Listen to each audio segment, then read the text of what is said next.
What's up, guys? Welcome to Crazy Hermione. We've got something special today. What if Harry called Snape Dad in front of the entire Great Hall and Dumbledore lost his mind? Don't forget to like and subscribe. Let's dive in. Chapter 1. Past the salt, the memory hit Harry like a brick wall at 70 miles an hour. One moment he was standing in Snape's office, doing the same miserable occlumency dance they'd been doing for weeks. Snape battering his mind, Harry failing to keep him out, both of them pretending this was productive. The next moment, Snape's probe slipped sideways, not into Harry's memories, into his own. It happened because Harry pushed back. Not skillfully, not with any technique Snape had taught him, but with raw, panicked force, the magical equivalent of shoving someone so hard they stumble into a door they'd forgotten was there. The door opened. Harry saw a room. Small, warm, lit by a single lamp.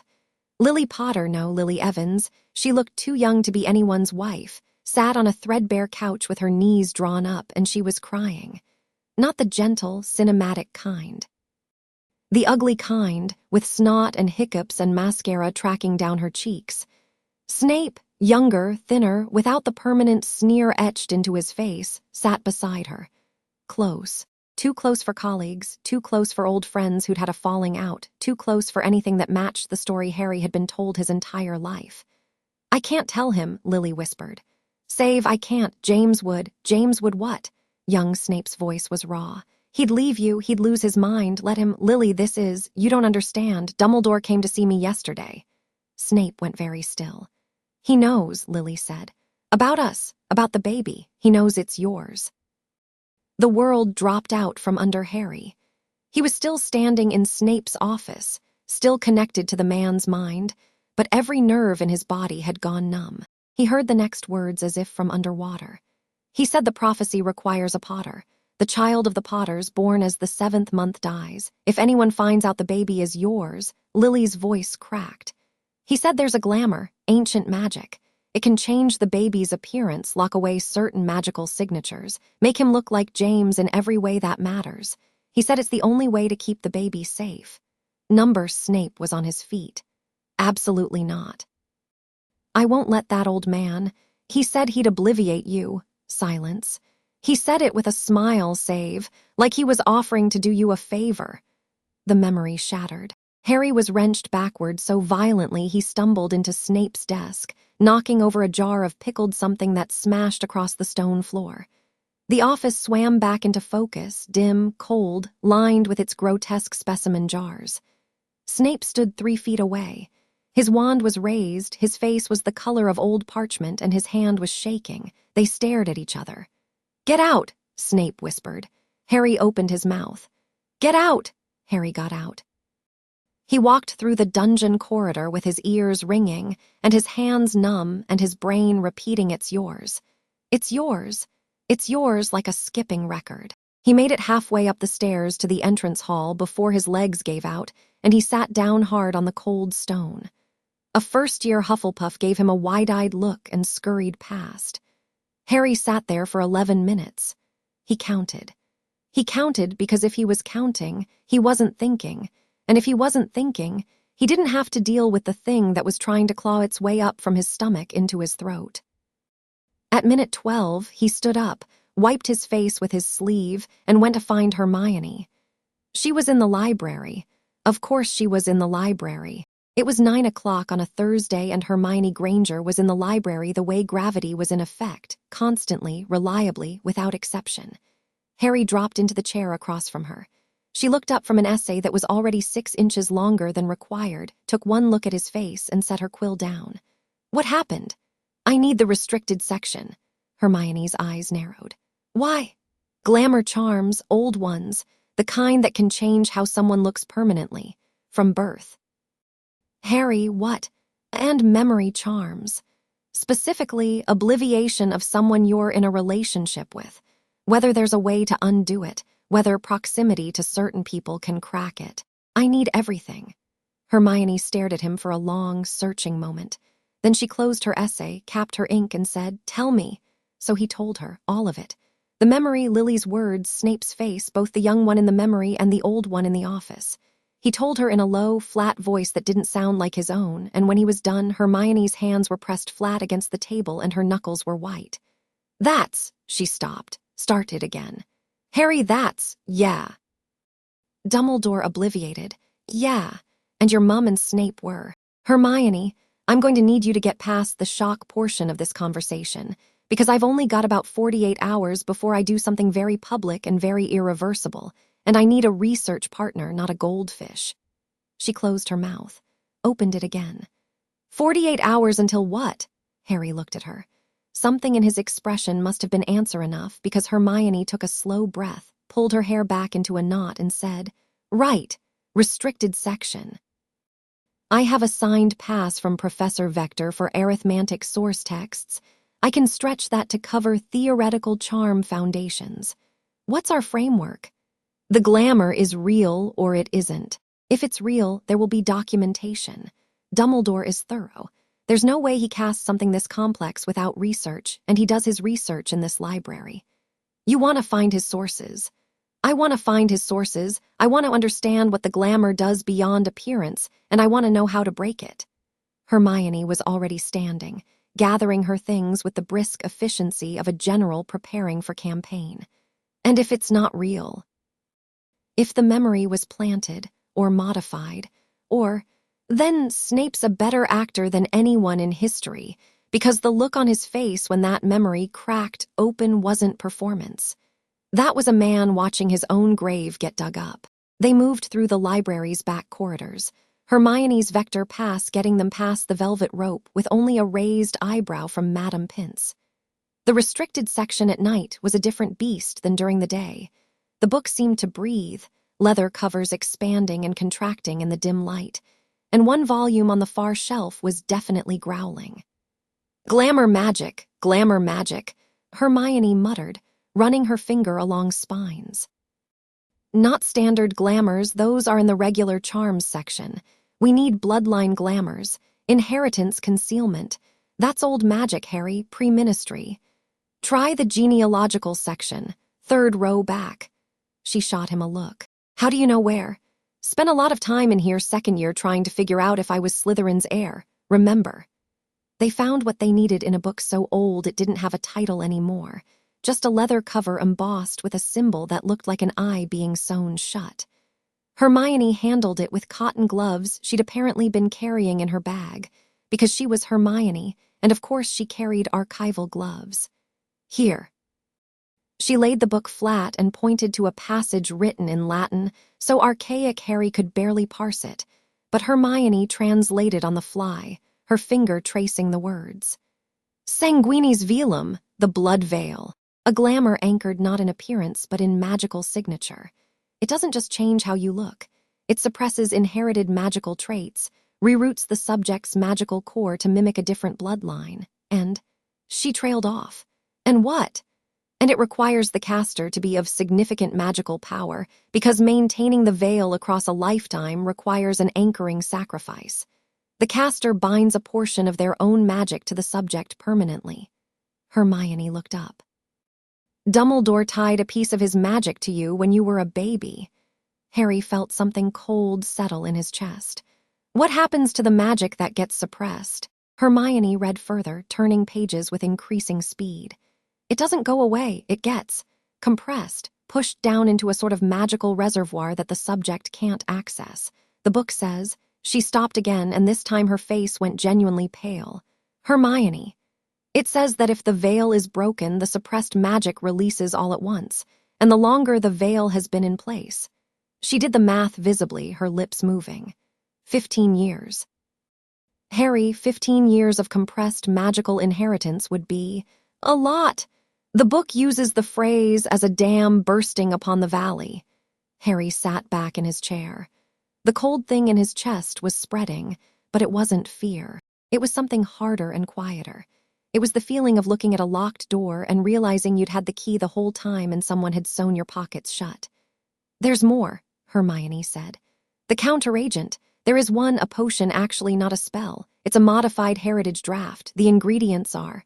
She scanned the list. Accessible mostly.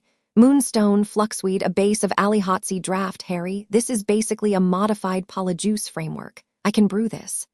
How long? 40 hours, give or take. The Alihatsi base needs to steep. Harry checked his watch. Thursday night, 9:30. 40 hours put them at Saturday afternoon. Dinner in the Great Hall was at 6 on Saturdays. Brew it, he said. I need it by Saturday at 5. Hermione closed the book carefully and looked at him with an expression that was equal parts concern and something that might have been admiration. You're going to do this publicly. Dumbledore's been controlling this story for 15 years. He controlled who knew when they knew what they remembered. He'll keep controlling it unless I do something he can't spin, can't obliviate, can't explain away. Harry met her eyes. If I confront him privately, I disappear. If I confront Snape privately, Dumbledore gets to him first. But if I do it in front of 400 witnesses, he can't bury it. He can't bury it. Hermione was quiet for a moment. You know this changes everything. Not just the political situation, not just Dumbledore, everything. You won't be Harry Potter anymore. I was never Harry Potter. That's the point. She studied him for another long moment, then nodded once, decisively, the way she did when she'd committed to a course of action that was probably reckless and definitely brilliant. I'll need the second-floor girls' lavatory. Myrtle won't mind. Myrtle will be thrilled. She loves drama. Despite everything, Hermione almost smiled. Saturday at 5, don't be late. When have I ever been late? 3rd year, the Buckbeak hearing. 4th year, the second task. Last month, literally every occlumency. That was rhetorical, Hermione. Harry didn't sleep that night. He lay in his 4-poster in Gryffindor Tower and stared at the canopy and listened to Ron snore and thought about Lily Evans sitting on a threadbare couch, crying. He thought about how she'd said the baby instead of Harry. Like he was an abstraction, a variable in a prophecy equation. He thought about young Snape's voice saying, "Let him with such fierce, desperate hope." He thought about Dumbledore smiling, while he offered to carve a man's memories out of his skull. Around 3 in the morning, Harry got up, pulled the invisibility cloak over his shoulders, and went for a walk. Not to anywhere specific, just through the castle's sleeping corridors, where the portraits snored in their frames and the suits of armor stood at attention in the moonlight. He ended up, as he so often did, in front of the mirror of Arist's old alcove on the 3rd floor. The mirror was long gone, moved years ago, but Harry stood in the empty space where it had been and wondered what he'd see now if he looked into it. At 11, he'd seen his parents. His Potter parents, because those were the only ones he knew. James and Lily, waving, loving, gone. What would the mirror show him now? Lily, yes, always Lily. But beside her, James, or a younger Snape with hope still in his eyes and his hand on Harry's shoulder. Harry pressed his forehead against the cold stone wall and breathed. It wasn't the betrayal that hurt the most. He was used to betrayal, the Dursleys, the Ministry, the Prophet, an endless parade of adults who'd failed him in creative new ways. What hurt was the efficiency of it. Dumbledore had looked at a baby and seen a strategic asset and had calmly, methodically erased everything that didn't fit the plan. And everyone had let him. James had let him. Lily had let him. Snape hadn't let him. Snape had said no, and Dumbledore had taken the choice away. Harry lifted his head from the wall. His reflection stared back at him from a darkened window, messy black hair, round glasses, green eyes. Lily's eyes, everyone always said. You have your mother's eyes. He wondered what color his eyes were actually supposed to be. Something shifted in his chest. Not the cold thing from earlier, something warmer and angrier and more alive. He didn't have a word for it yet. He would later. Right now, it was just a feeling, like the first rumble before an earthquake. He went back to bed. He didn't sleep, but he closed his eyes and waited for Friday, and then for Saturday, and then for the rest of his life. Friday was an exercise in controlled insanity. Harry went to classes. He took notes in Transfiguration, partnered with Neville in herbology, ate lunch in the Great Hall with Ron arguing about Quidditch beside him. He performed normality with the focus of a stage actor, and nobody noticed, because nobody ever noticed when Harry was quietly falling apart. They only noticed when he was loud about it. Snape was absent from the staff table at every meal. Harry tracked the empty chair with his peripheral vision and said nothing. In potions that afternoon, the one class where Snape's absence couldn't go unremarked, a jittery Professor Slughorn appeared as substitute, which meant Dumbledore had pulled strings fast. Slughorn bumbled through the lesson with the desperate cheer of a man who'd been dragged out of retirement for the second time and was already regretting it. "Snape's ill," Ron muttered, dropping shrivel figs into his cauldron. "Bet the old bat finally poisoned himself." Harry said nothing. Hermione, across the aisle, caught his eye briefly and gave an infinitesimal nod. On schedule. The rest of Friday passed in a blur of routine and repressed panic. Harry felt like he was carrying a live grenade in his pocket, and everyone kept asking him to pass things and sit down and pay attention and stop fidgeting. Potter, honestly. He told Ron that night. Not everything. Not the memory, not the plan, just enough. They were alone in the dormitory, Seamus at Dean's, Neville in the greenhouses for his extra credit project. Ron was sprawled on his bed, tossing a quaffle at the ceiling, and Harry sat on the edge of his own bed and said, "Something's going to happen tomorrow at dinner. I need you to not freak out." Ron caught the quaffle and propped himself on his elbow. "Define something." "I can't yet, but it's going to be big, and it's going to involve Snape, and everyone's going to lose their minds, and I need you to trust me."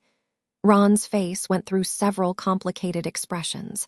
Suspicion, confusion, worry, and then, because Ron Weasley's loyalty was a blunt and beautiful thing, a kind of resigned acceptance. "Is Hermione in on it?" "Yes." "Is it dangerous?" "Not physically." "Are you going to get expelled?" "Possibly." Ron sighed, sat up, and looked at Harry with the same expression he wore before a particularly nasty chess match. "You know I'm with you, right? Even if it's mental, even if it's Snape." "I know. I just want that on the record, before whatever happens tomorrow. I'm with you." Harry's throat went tight. "Thanks, Ron." "Yeah, well." Ron flopped back and resumed throwing the quaffle. "Just don't make me hug the greasy git. I draw the line at physical contact." Harry almost laughed. Almost. Saturday arrived with the indifference of a day that didn't know it was about to become historic. Harry woke early, dressed, and went to breakfast with the careful calm of someone walking toward a cliff edge. The Great Hall was half empty. Saturday mornings were lazy at Hogwarts, students trickling in late, staff nursing tea with the subdued air of people who'd earned their weekends. Snape was still absent. Dumbledore was not. He sat in his usual throne-like chair at the center of the staff table, chatting pleasantly with Professor Flitwick, looking for all the world like a kindly grandfather with no secrets and no sins. Harry watched him butter toast and felt the live grenade in his pocket tick a little louder. The morning crawled. Harry spent it in the room of requirement, pacing, thinking, rehearsing nothing because there was nothing to rehearse. Either this worked or it didn't. Either the potion broke the glamour or it didn't. Either Dumbledore was caught flat-footed in front of 400 witnesses, or he found a way to spin it, and Harry was obliviated, and the whole rotten machine kept turning. At noon, Hermione found him. She looked exhausted, hair wild, shadows under her eyes, a faint burn on her left hand from what Harry assumed was a cauldron mishap, but she was carrying a small crystal vial of something that shimmered between silver and black. "It's done," she said, setting it on the table the room had provided. "I tested a drop on a quill I'd glamoured. The quill changed back in under 30 seconds. Harry picked up the vial. It was warm to the touch, almost body temperature, and the liquid inside seemed to breathe, expanding and contracting with a slow, organic rhythm. "You drink it, and the glamour starts dissolving within minutes," Hermione said. The book said the speed depends on how strong the original casting was, given that it's Dumbledore's work. She hesitated. It might not be instant, it might take hours to fully break. But it'll start. It'll start, your appearance will begin shifting, and once the process begins, it can't be reversed, not by Dumbledore, not by anyone. The Sanguinis velum is like a glass bottle. Once you crack it, you can't uncrack it. Harry tucked the vial into his robes. "Thank you, Harry." Hermione caught his arm. "You know what's going to happen to your magic, the damn analogy. I can't predict what that's going to feel like, or what it might do to you or to everyone around you when it releases. You need to be prepared for, I know. If your core destabilizes, I know, Hermione. She held his gaze, searching for something. Whatever she found, it made her let go of his arm and step back. I'll be at the Gryffindor table, right side, 3 seats from the end, closest to the doors. Escape route. Tactical positioning. If Dumbledore tries anything, I want a clear line to the staff table. Harry stared at her. What are you going to do, fight Dumbledore? If I have to, Hermione said, and she was not even slightly joking. The afternoon was the longest of Harry's life. He sat in the room of requirement and turned the vial over in his hands and thought about identity. Not in the grand, philosophical sense, in the small, practical sense. The scar on his forehead, which everyone treated like a brand. The glasses, which he'd always assumed came from James. The perpetually messy hair. His father's hair, people said, and they meant James, and they were wrong. What did Snape's hair actually look like when it wasn't lank with potion fumes? Had anyone ever seen it clean and dry and normal? Harry realized he had no idea. He thought about the Dursleys, about Petunia's pinched face every time she looked at him, the way she flinched from his eyes, Lily's eyes, her dead sister's eyes staring out of a stranger's face. Did Petunia know? Had she looked at this boy with his fake Potter features and seen through to the truth underneath, seen Snape, the boy from Spinner's End, the one her sister had loved before she loved James? Harry didn't know. He filed the question away for later, in the growing cabinet of things to deal with after the explosion. At 4:30, he left the room. At 4:45, he ducked into a bathroom, uncorked the vial, and drank. It tasted like nothing. Not bitter, not sweet, just warm, like swallowing sunlight. For a moment, nothing happened. Then his skin prickled everywhere all at once, as if every cell in his body had been asleep and was waking up. He gripped the edge of the sink and looked in the mirror. His eyes were still green. His hair was still messy. His face was still his face, but there was a shimmer. Faint, like heat haze on asphalt, rippling across his features. It was starting. Harry let go of the sink, straightened his robes, and walked toward the Great Hall. Saturday dinner at Hogwarts was the week's social event. Every table was full, every bench packed, the enchanted ceiling showing a clear winter sky dusted with early stars. The hall buzzed with conversation, with laughter, with the clink of goblets and the scrape of serving spoons. The staff table was fully occupied for the first time all week, including Snape. He sat in his usual place, between Sinistra and Sprout, eating nothing, drinking black coffee, looking like a man who'd spent 2 days arguing with his own reflection and lost. His face was drawn, his eyes bruised with sleeplessness, and his gaze was fixed on the middle distance with the intensity of someone trying very hard not to look at anything specific. Harry saw him from the doorway and felt the prickling in his skin intensify. Hermione was already seated, 3 from the end, right side, nearest the doors. She spotted Harry and her spine went rigid. Ron was beside her, looking nervous in the way of someone who didn't know what was coming but had committed to it anyway. Harry walked in.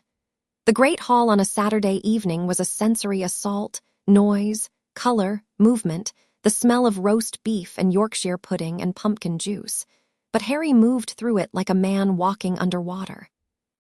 Everything felt slow and clear and inevitable. He didn't sit at the Gryffindor table.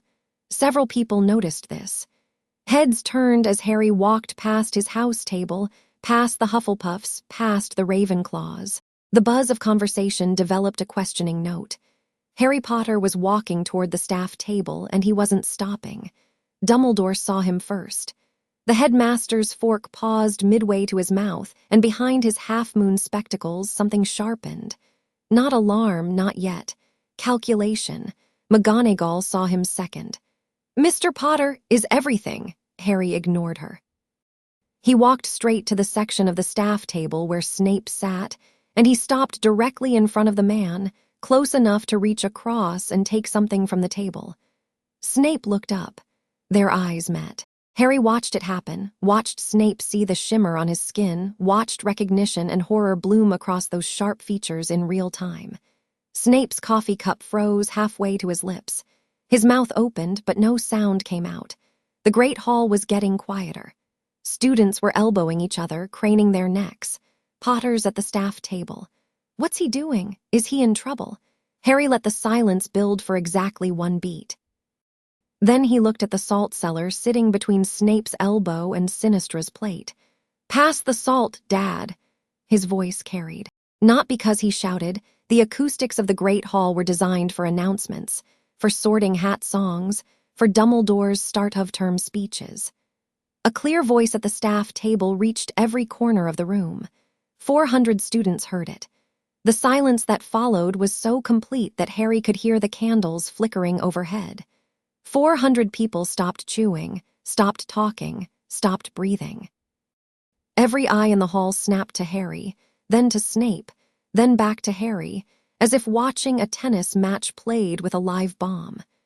Snape's face had gone through white and arrived at something beyond color. He sat perfectly still, his hand locked around his coffee cup, and stared at Harry with an expression that contained approximately 15 years of compressed emotion trying to escape through 2 dark eyes. At the center of the staff table, Dumbledore set his fork down. "Harry!" His voice was calm, pleasant, the voice of a man who has dealt with many disruptions and is about to deal with one more. "Perhaps we should discuss this in my office." The word landed like a gavel. Harry didn't look at Dumbledore. He kept his eyes on Snape. "No, I don't think we should discuss this in your office, Headmaster. I think we've had enough private discussions. I think private discussions are how you prefer to operate privately, quietly, with a wand pointed at someone's temple and a smile on your face." The temperature in the room changed. Not metaphorically, Harry felt it, a physical shift in the air as 400 people collectively tensed. At the Gryffindor table, Hermione had her wand in her hand under the table. Ron was gripping the edge of the bench so hard his knuckles were white. Dumbledore stood. The twinkle was gone from his eyes. What replaced it was something Harry had only seen once before, in the atrium of the Ministry, facing Voldemort. The full, formidable weight of Albus Dumbledore's attention, focused like a beam. "Harry, you are unwell. The occlumency lessons have clearly caused some confusion. If you'll allow me to..." Dumbledore raised his wand. It happened so fast that most people in the hall wouldn't be able to agree on the sequence afterward. Dumbledore's wand came up, pointed at Harry, and the first syllable of an incantation, oddly, left his lips. Snape moved. He didn't stand. He didn't shout. His wand simply appeared in his hand, and a shield charm of such ferocity erupted between Harry and Dumbledore that the plates on the staff table rattled and Professor Flitwick was knocked off his stack of cushions. The half-formed memory charm splashed against the shield and dissipated in a shower of silver sparks. The great hall erupted. Students screamed. Benches scraped back. Several Hufflepuffs dove under the table. At the staff table, McGonagall was on her feet with her wand drawn and her face white, looking between Dumbledore and Snape as if trying to determine which one of them had lost their mind. But the thing that stopped the noise, the thing that cut through the pandemonium like a knife, was Snape's voice. "Don't touch my son." 4 words, quiet, absolute, delivered with the kind of cold, lethal certainty that made the hair stand up on the back of every neck in the room. Dumbledore's wand hand lowered an inch. His face, Harry would remember this for the rest of his life, went through a rapid series of expressions that he'd never seen on the headmaster before. Surprise, fury, and then, worst of all, fear. "Severus." Dumbledore's voice was no longer pleasant. "You don't remember. What you're feeling right now is not. I do remember." Snape was standing now, and his voice was shaking, but not with weakness, with rage. "That's the problem, isn't it, Albus? The proximity. You warned yourself about the proximity in your own notes. I found them, by the way, in the locked drawer of your desk that you assumed I couldn't open. The obliviation degrades with sustained proximity to the biological subject. You knew this could happen. You knew that if I spent enough time near my own..." His voice cracked, just barely, just for a second. He recovered with visible effort. "Near Harry, the memories would resurface." Harry's skin was burning now. The shimmer was intensifying, visible to anyone who looked closely, and people were looking closely. Parvati Patil gasped from the Gryffindor table. His face, look at his face. Harry felt it happening. The bridge of his nose narrowing, his jawline sharpening, his cheekbones lifting, becoming more angular, more defined. His hair changing texture, still dark, still thick, but lying flatter, straighter. And his eyes, lavender brown, screamed. Harry's eyes, famous across the wizarding world, his mother's eyes, the green eyes that had graced 100 profit front pages and launched 1,000 sympathetic sighs, were bleeding to black. Not fading, bleeding. The green irising out from the center, replaced by a dark so deep it was almost liquid, until Harry Potter stared out at the great hall through eyes that were unmistakably, undeniably Severus Snape's. The resemblance was uncanny and immediate. The same sharp features, the same intensity of gaze, the same angular architecture of face, but younger, smoother, filtered through Lily's softer genetics. He was still himself, but he was no longer a Potter. The hall had gone silent again. 400 students stared at a boy they thought they knew and saw a stranger wearing his robes. Harry felt it then, the damn, Hermione's warning. His magic, compressed for 15 years into a space too small for it, was pressing against the cracks in the glamour like floodwater against a failing levee. His skin hummed. The air around him thickened, charged, electric. The candles overhead flared, every candle, all at once, 1,000 flames leaping 6 inches higher in perfect synchronization. At the Slytherin table, Draco Malfoy had gone the color of spoiled milk. His eyes were darting between Harry's transformed face and Snape's, comparing, calculating, arriving at a conclusion he clearly wished he hadn't reached. "This is impossible," McGonagall breathed. "Albus, what did you do?" Dumbledore didn't answer her. He was looking at Snape's shield charm, still shimmering between himself and Harry, and his expression had settled into something cold and controlled and deeply, deeply worried. "Severus, lower your shield. We need to contain this situation before." "Before what?" Harry spoke, and his voice came out different, not dramatically, not magically altered, but with a resonance it hadn't had before, a depth in the lower register that hadn't been there an hour ago.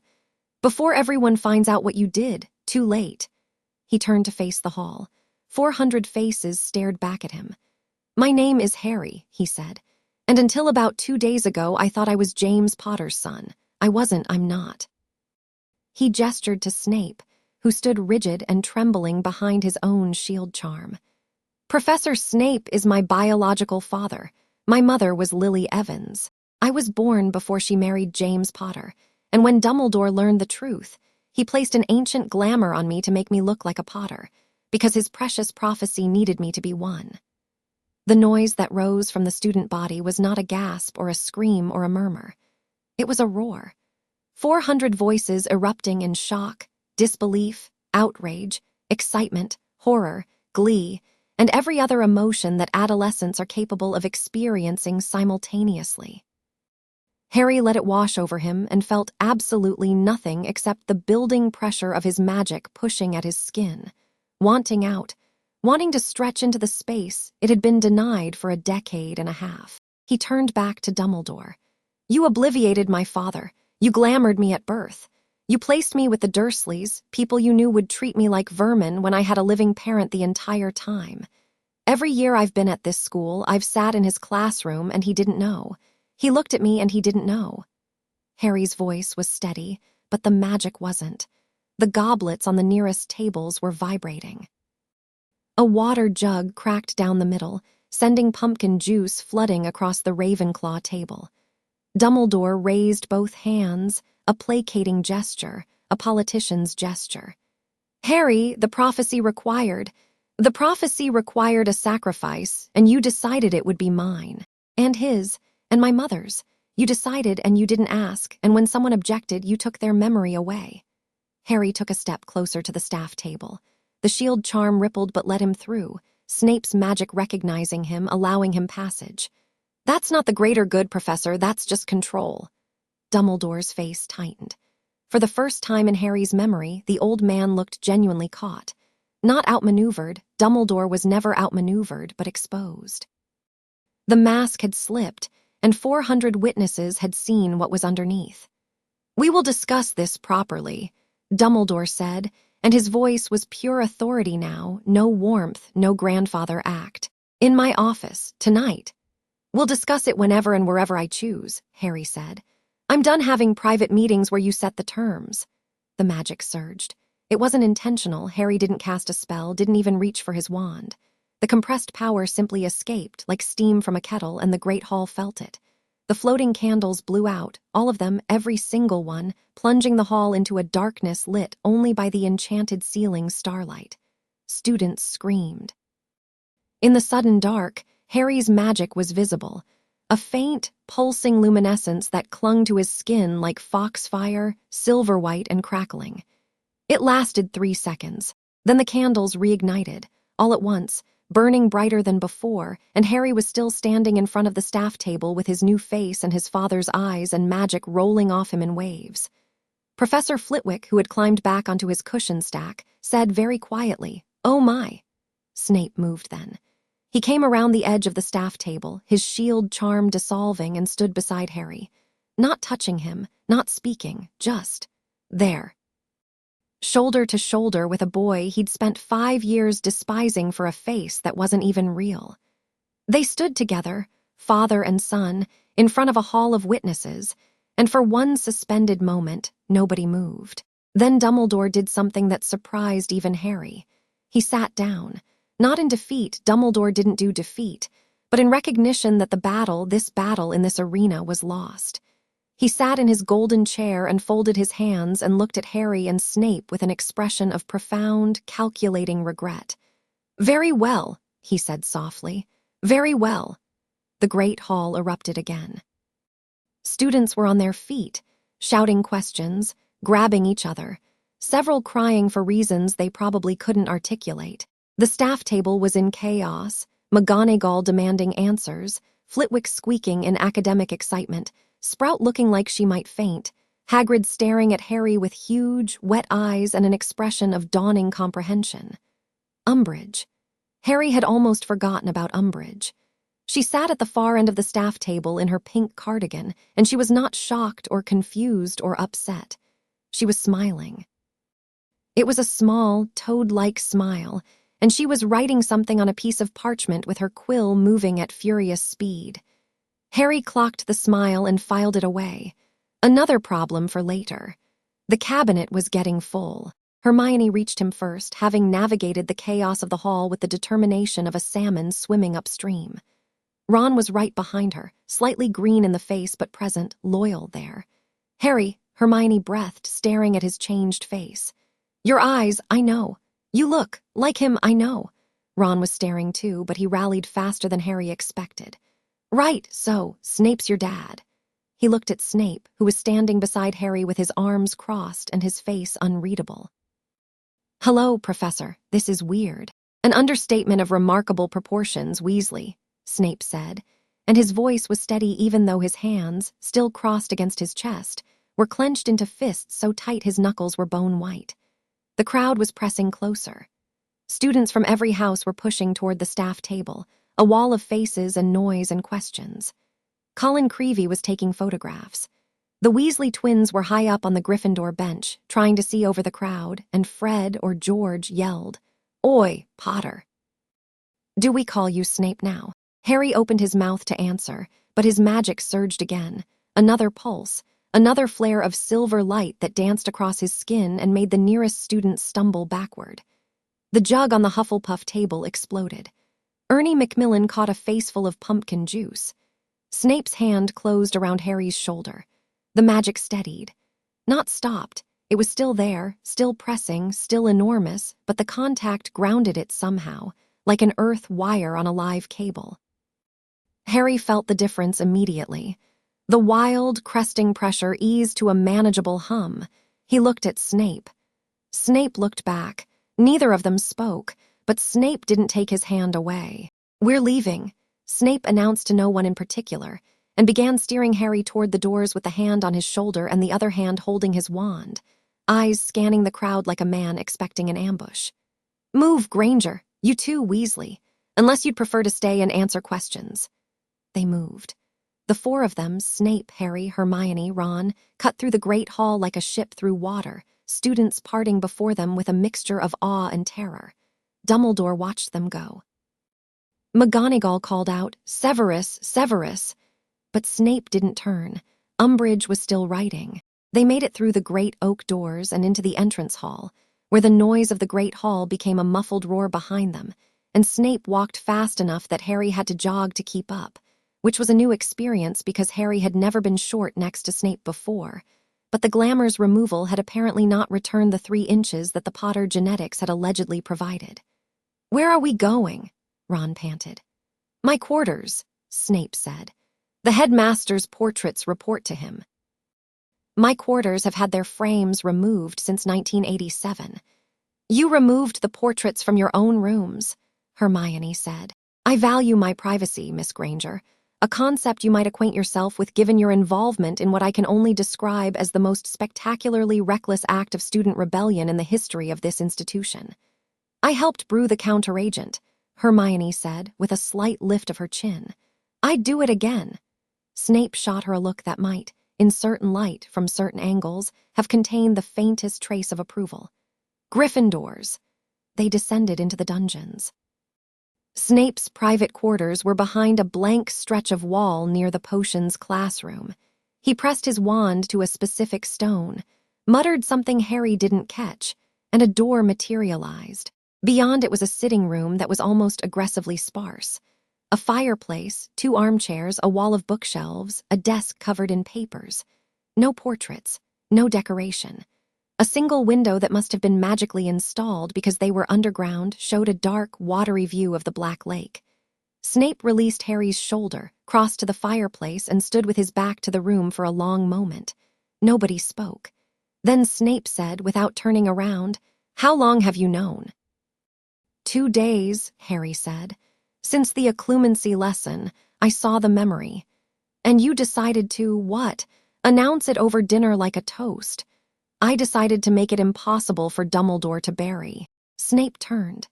His face was doing something complicated, anger, pain, grudging acknowledgement, and underneath it all, something raw and terrified that he was clearly trying to shove down and failing. "He tried to obliviate you," Snape said. "In front of the entire school. You understand what that means. He considered the exposure so dangerous that he was willing to perform an illegal memory charm on a student in front of 400 witnesses rather than let the truth stand. Which tells us exactly how important this secret is to him," Hermione said quietly from the corner where she'd positioned herself. "This isn't just about the prophecy. There's something else." Snape's eyes snapped to her. "Explain." "The glamour doesn't just change appearance. It suppresses magical inheritance. The sanguinis velum compresses the subject's true magical core and reroutes it to match the false bloodline. Harry has been operating on a fraction of his actual power for 15 years.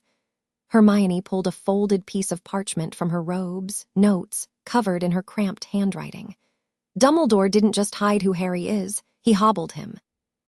And given that Dumbledore has been positioning Harry to fight Voldemort since he was 11, the question is, why would you deliberately weaken the weapon you're planning to use?" The room went very quiet. Ron, who had been standing by the door looking overwhelmed, said, "Because the weapon's not supposed to win." Everyone looked at him. Ron went red but didn't back down. "Think about it. If Harry's meant to fight you-know-who, and Dumbledore knows Harry's going to fight you-know-who, but he deliberately makes Harry weaker than he should be. Either Dumbledore's an idiot, which he isn't, or Harry's not supposed to survive the fight." The silence that followed was the worst kind, the kind where everyone in the room has arrived at the same conclusion, and nobody wants to say it out loud. Snape's face had gone beyond pale into something almost translucent. He looked at Harry, and for the first time his eyes held nothing guarded or controlled, just horror. "He raised you to die," Snape whispered. Harry's magic pulsed. The fire in the grate roared up, licking the mantelpiece, and every book on Snape's shelves rattled. Ron yelped and jumped sideways. Maybe, Harry said. His voice was very calm, too calm. Maybe not, we don't know yet. And right now I care more about what we do next than what Dumbledore planned. What we do next, Snape repeated. You're my father. He obliviated you. That's a crime, several crimes, actually, if Hermione's research on magical guardianship law is accurate. It is, Hermione confirmed. The Ministry can't ignore this, not with 400 witnesses and a physical transformation that half the school watched happen. By tomorrow, the Prophet will have the story. The question is whether we control the narrative or let Dumbledore and Umbridge fight over it. Snape stared at him.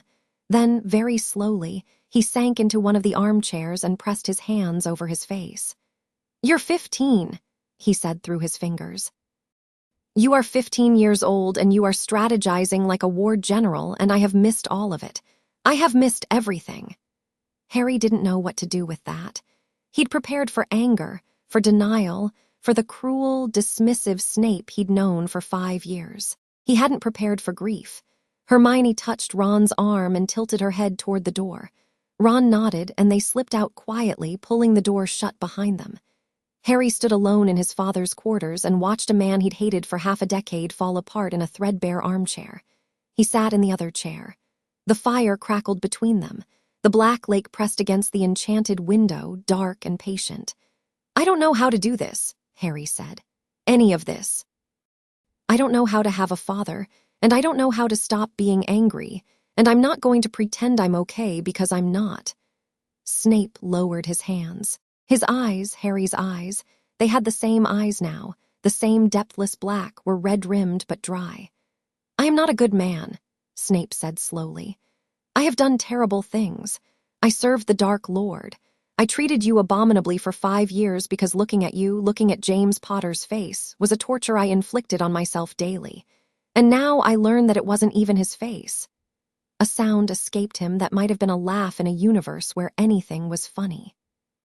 I was cruel to my own son because Albus Dumbledore gave him another man's jawline. Yeah, Harry said. That's pretty messed up. Eloquent. I'm 15, you just said so. Something shifted in Snape's expression. Not softening, Harry didn't think Snape's face was capable of softening, but a slight easing of the rigid control, a hairline fracture in the mask. I don't know how to do this either, Snape said. But I blocked Dumbledore's obliviation, in front of the entire school. My position as spy, as Dumbledore's loyal servant, as the Dark Lord's pet traitor, all of it is finished. I have nothing left to protect except, he stopped. Except what? Harry said. Snape looked at him with those dark eyes, and the word he didn't say hung in the air between them like a held breath. You, the fire popped. The lake shifted beyond the glass. Somewhere above them, the Great Hall was still in chaos, and Dumbledore was already planning his next move, and Umbridge was drafting her first memo, and the entire wizarding world was about to discover that nothing it believed about the boy who lived was true. But in this small, spare room in the dungeons, a father and son sat in matching armchairs and looked at each other with matching eyes and began, clumsily, painfully, to figure out what came next. Harry reached over and picked up a cup from Snape's desk, cold coffee left from earlier. He took a sip and made a face. This is terrible. It's black, no sugar. That explains a lot about your personality, actually. Snape stared at him. Then his mouth twitched, just once, just barely, but it was there. Insufferable, Snape murmured. Absolutely insufferable. Yeah, Harry said. Must be genetic. The twitch became something that, in very dim light from a very generous angle, could almost be called a smile. It was a start. Chapter 2, the glamour breaks. Harry woke up and didn't know where he was. This wasn't unusual. Years of sleeping in a cupboard, then a dormitory, then various safe houses and hospital wings had given him a flexible relationship with the concept of waking up somewhere familiar. But the ceiling above him was stone, not canopy fabric, and the light filtering through was watery and green, and something smelled like old parchment and dried herbs and coffee grounds. Snape's quarters, the spare room. He'd fallen asleep in the armchair sometime after midnight, and someone had transfigured it into a narrow cot and covered him with a blanket that was clean but rough, the kind of blanket owned by a man who didn't expect guests. Harry sat up. His body ached, not injury ache, but the deep, bone-level soreness of a growth spurt, as if his skeleton had spent the night rearranging itself. He held up his hand and looked at it. His fingers were longer than they'd been yesterday. His wrist was narrower. The calluses from 5 years of gripping a broomstick were still there, but the hand they sat on was different. Leaner, more precise. He found a mirror in the small bathroom attached to the spare room. It was the first time he'd seen his face properly since the Great Hall, and he stood in front of it for a long time. The resemblance to Snape was striking, but not absolute. Harry could see his mother now, really see her, not just the eyes everyone commented on. The shape of his mouth was Lily's, and the set of his brow, and something about the way his face moved when he frowned. But the architecture underneath was Snape's. Sharp cheekbones, angular jaw, a nose that was prominent without being the hooked beak Snape had developed over decades of scowling. It was straighter on Harry. Lily's influence, softening the edges. His eyes were fully black now. Not brown so dark it treads black, but genuinely, completely black, like ink pooled in porcelain. They were unsettling. Harry looked at himself and felt unsettled by his own reflection, which was a new experience even for someone who'd spent a year with Voldemort's face sticking out of the back of his teacher's head. His hair was the biggest change. The chaotic Potter mess, the hair that wouldn't lie flat, that stuck up in every direction, that every adult who'd known James commented on, was gone. In its place was straight, dark hair that fell to just past his ears. It was thick and clean and actually behaved when he pushed it back from his forehead. His scar was still there. He touched it with his new, longer fingers. Same lightning bolt, same raised tissue. Whatever the glamour had hidden, it hadn't created the scar. That was all Voldemort. Harry got dressed in yesterday's clothes. His robes hung differently on this body, looser in the shoulders, longer in the arms, and went out into the sitting room. Snape was at his desk. It was unclear whether he'd slept. He was surrounded by parchment, books open to marked pages, and 3 empty coffee cups, and he was writing with the focused intensity of a man defusing a bomb. He didn't look up when Harry entered, but he said, "There's toast, and the coffee is fresh." Harry found both on a small side table that hadn't been there last night. The toast was dry and slightly burned. The coffee was, as promised, fresh and black and terrible. "Do you not own sugar?" Harry asked. "Cabinet above the basin, behind the belladonna extract, don't confuse them." Harry found the sugar. It was in an unlabeled jar next to a jar of something viscous and purple, which he assumed was the belladonna. He stirred 3 spoonfuls into his coffee, took a sip, and decided it was merely bad instead of actively hostile. "What are you writing?" Harry asked, sitting in the armchair across from the desk. "Legal correspondence. Miss Granger's research on magical guardianship law was, regrettably, correct. I have standing to file criminal charges against Dumbledore for non-consensual obliviation of a parent, unlawful application of the sanguinis velum to a minor, and fraudulent concealment of parentage. I am also drafting a formal claim of custody." Harry's coffee paused halfway to his mouth. "Custody? You are 15. You have a living parent. Your current legal guardians are muggles who, by your own account and by the very visible evidence of your general state upon arrival at this school each September, have treated you with criminal neglect." Snape still hadn't looked up. His quill moved in sharp, precise strokes. "The custody claim is the foundation. Everything else builds on it. You want custody of me." Now Snape looked up. His expression was the careful blankness Harry was beginning to recognize as Snape's version of vulnerability, the mask he wore when the alternative was showing something that could be used against him. "I am your father," Snape said. "The legal and moral claim is straightforward.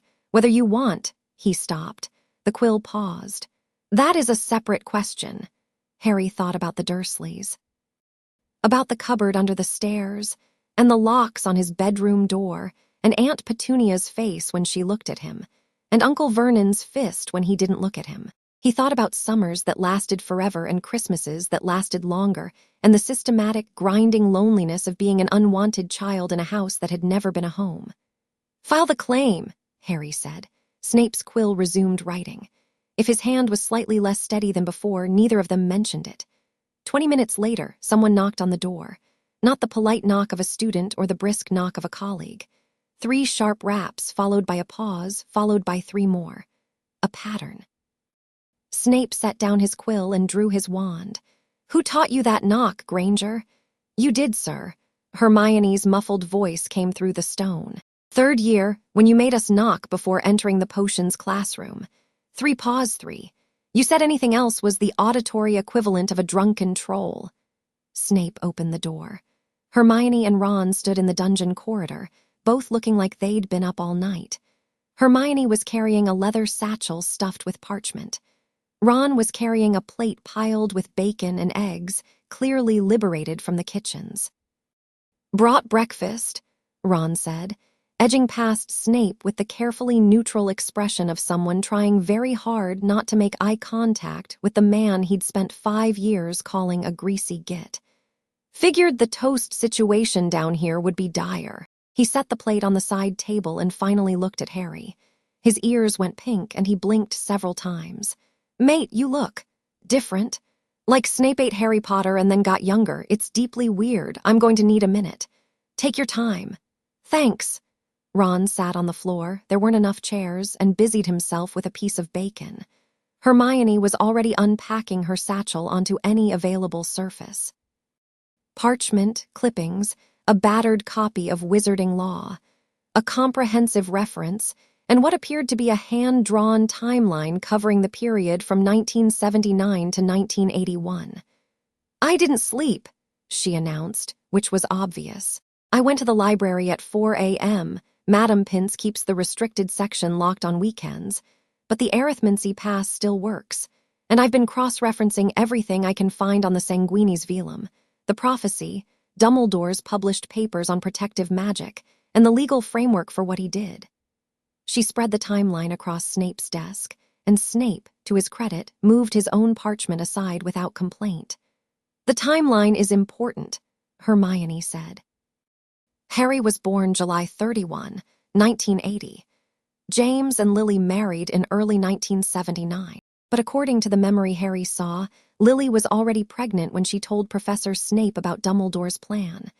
That means the conception happened before the marriage, which means there was no infidelity," Snape said quietly. "Lily and I were together first. The marriage to Potter came after." Hermione nodded.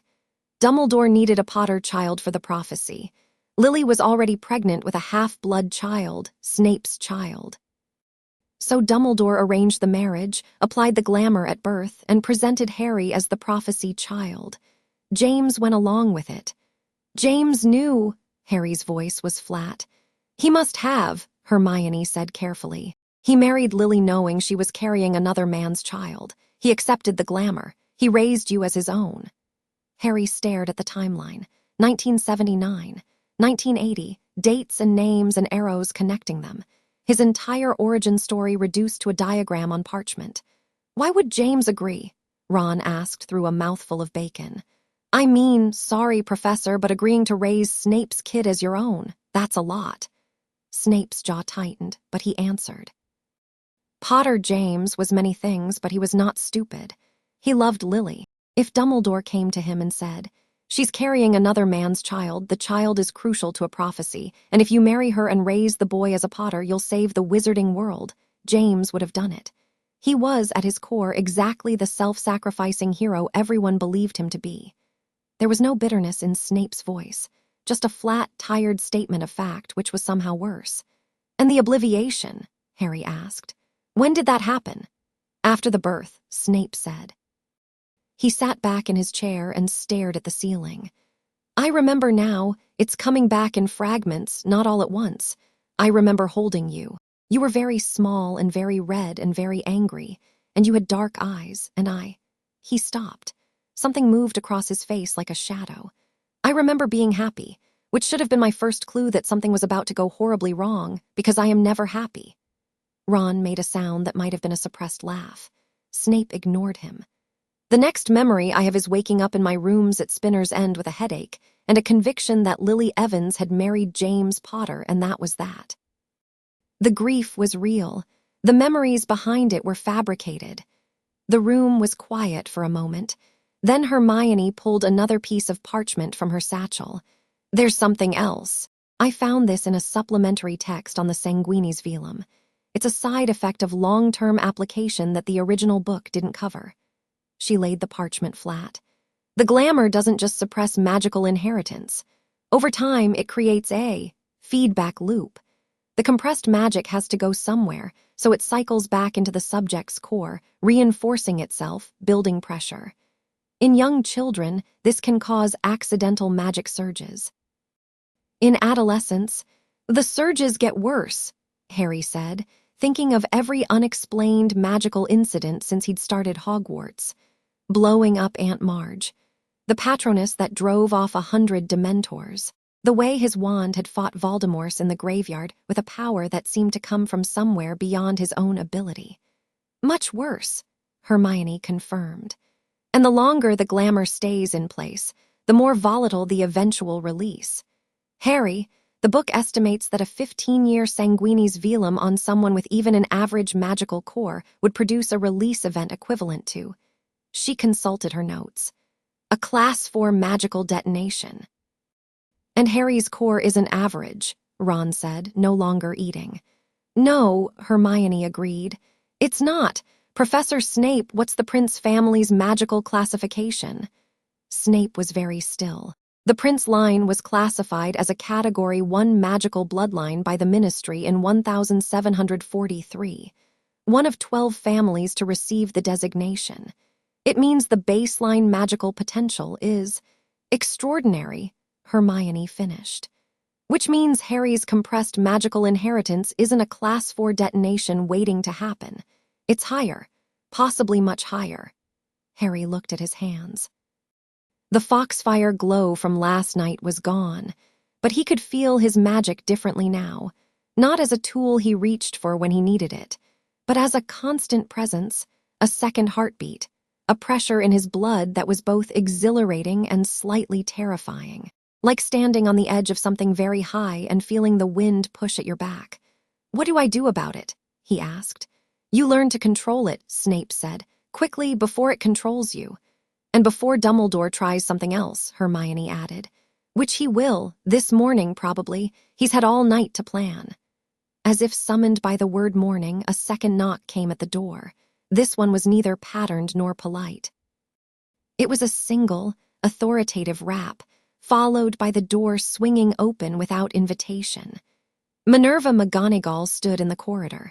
She was wearing her tartan dressing gown over her teaching robes, which meant she'd been up all night too, and her face was set in an expression that Harry had only ever seen when someone had done something so egregious that detention was insufficient and expulsion was being seriously considered. "Severus," she said. "Minerva.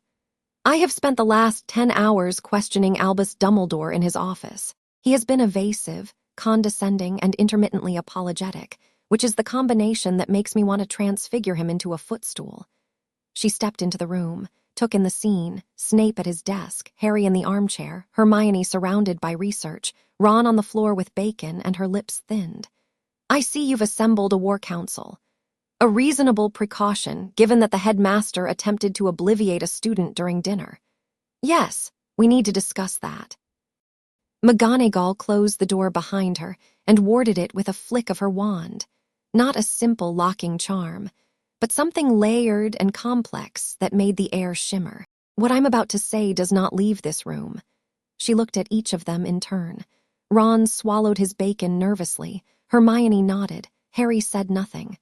"Dumbledore is afraid," McGonagall said. "Not of exposure, he's weathered scandals before. He's afraid of you, Harry." She met his dark eyes without flinching. "I asked him directly why he applied the glamour. I expected him to talk about the prophecy. He did at length. But when I pressed, when I asked why he suppressed the boy's magic along with his appearance, he changed the subject. 3 times, I changed it back. The fourth time I asked, he looked at me and said, "Minerva, you don't understand what that child is capable of without the restraints." The room temperature dropped. Not magically, just the psychic chill of everyone processing the same horrifying implication at once. "Restraints," Harry repeated. His word, not mine. He was afraid of me, as a baby. As a potential. He saw what the combination of Prince and Evan's bloodlines could produce, and he made a decision. McGonagall's voice was steady, but her hands, clasped in front of her, were white-knuckled. A decision I would have fought him on had I known, which is, I suspect, why I was not told. Snape stood. He moved to the window and stared out at the lake, his silhouette sharp against the green-tinged light. The Prince line carries an affinity for mind magic. Legilimency, occlumency, and peripheral disciplines, compulsion, memory manipulation, psychic shielding. Combined with the Evans' talent for charm work and intuitive casting, you'd get someone who could match Dumbledore, Hermione breathed. Not eventually, not with decades of training. Naturally. Snape didn't turn from the window. You'd get someone who could surpass him. The silence after that was thick enough to taste. "Well," Ron said from the floor, "that explains a lot."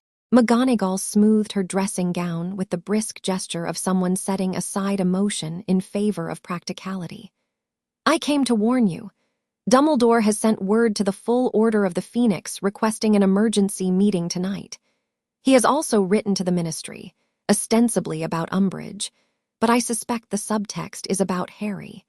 And Umbridge herself has sent no fewer than 6 owls since last night, all to the minister's office." "She was taking notes during the whole thing," Harry said. "She looked happy." "Of course she was happy. You've handed her exactly what she's been looking for. A scandal involving Dumbledore, concrete evidence of illegal magic performed on a student, and a reason to increase ministry oversight of Hogwarts." McGonagall's tone was not accusatory, but it wasn't gentle either. "Your theatrical approach was effective, Mr. Potter, Mr. Snape, whatever we're calling you now, but it has consequences that extend beyond Dumbledore." "I know," Harry said. "Do you?" "Because Umbridge will use this to push for your removal from Hogwarts. She'll argue that you're a magical anomaly, potentially dangerous, possibly dark-aligned given your newly revealed parentage. I'm not dark-aligned."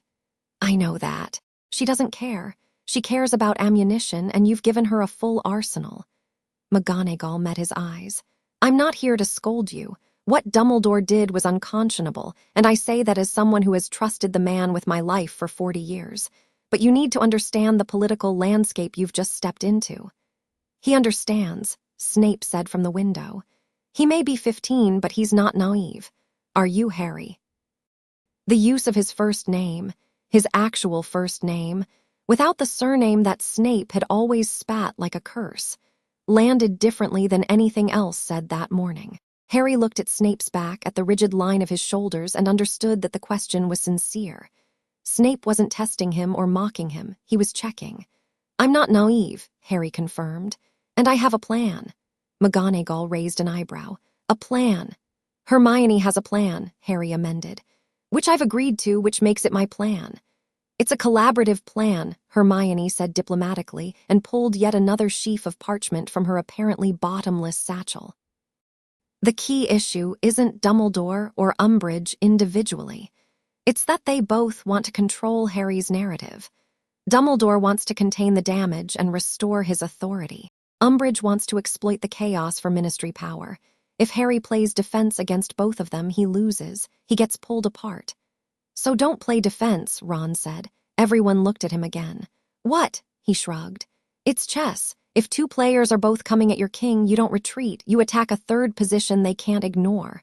Hermione pointed at Ron. "Exactly that. Harry doesn't fight Dumbledore's narrative or Umbridge's narrative. He creates his own. Professor Snape's custody claim is the first move. It's not aggressive. It's a father claiming his legal rights. Completely legitimate, completely sympathetic, completely impossible for either Dumbledore or Umbridge to oppose without looking monstrous. And while they're reacting to the custody claim, Harry continued, we address the real problem, the glamour, the suppression, whatever Dumbledore is actually afraid of. By which you mean, McGonagall said slowly, you intend to fully unlock your magical inheritance, deliberately. It's already happening, Harry said. The counteragent broke the glamour. The magic is decompressing whether I control it or not. The question is whether I learn to direct it or whether I blow up the astronomy tower by accident. The astronomy tower. Example. McGonagall looked at Snape. Severus, tell me you're not encouraging this. Snape finally turned from the window. I'm not encouraging anything, I'm stating facts. The boy's magic is unraveling from 15 years of compression. Without training, it will destabilize. Without guidance, he will be dangerous to himself and to others. Dumbledore kept him contained by keeping him ignorant. I have no intention of repeating that approach. You're going to train him.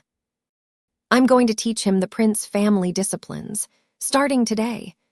McGonagall was quiet for a long moment. She looked at Harry, at his new face, his black eyes, the faint shimmer of uncontrolled magic that still clung to his skin like heat haze, and something in her expression shifted. Not softening, exactly, more like recalibration. The adjustment of a woman who prided herself on seeing clearly, recognizing that she'd been looking at a distorted picture for 15 years. I taught you to transfigure a match into a needle in your first week at this school, she said. You did it on the second try. I thought it was Potter talent. James had a gift for transfiguration. She paused. The Prince line has no particular affinity for transfiguration. No, Snape agreed. That was all Lily. McGonagall nodded slowly. Your mother was the most gifted witch of her generation, and your father is one of the most accomplished wizards currently living, however much it pains me to admit it. And Dumbledore spent 15 years making sure you never knew what you were. She drew herself up to her full height, which was considerable, and addressed the room as if issuing orders. I will attend Dumbledore's order meeting tonight as a neutral party. I will not report what has been discussed here. I will, however, expect to be kept informed of all significant developments, including the custody filing and any training regimen. She fixed Snape with a stare that would have cowed a lesser man. If you harm this boy, Severus, through negligence, temper, or old grudges, I will make the last 15 years look like a holiday. Noted, Snape said dryly. McGonagall swept out. The door closed behind her with a finality that felt like the end of something and the beginning of something else. Ron exhaled loudly. She's terrifying. She's on our side, Hermione said, which makes her terrifying in a useful way. The Morning Post brought the first wave. Hermione had predicted it. News this big couldn't be contained within Hogwarts for even a full day, not with 400 student witnesses and the magical equivalent of social media, which was owls, and owls were fast. By 10 o'clock, the story had reached the Daily Prophet. By 11, a special edition was being printed. By noon, it had hit the Wizarding Wireless Network. They learned this because Hermione had a subscription to the Prophet delivered to the Gryffindor common room, and Lavender Brown, who was terrified of going near Snape's quarters but also terminally curious, left the paper outside the dungeon door with a note that said, "Have you seen this?" in letters large enough to read from orbit. Harry unfolded the paper on Snape's desk, and they gathered around it. Boy Who Lived revealed as Snape's son Dumbledore accused of decades-long deception. Potter identity of fabrication. Ancient glamour concealed true parentage. The article was chaos.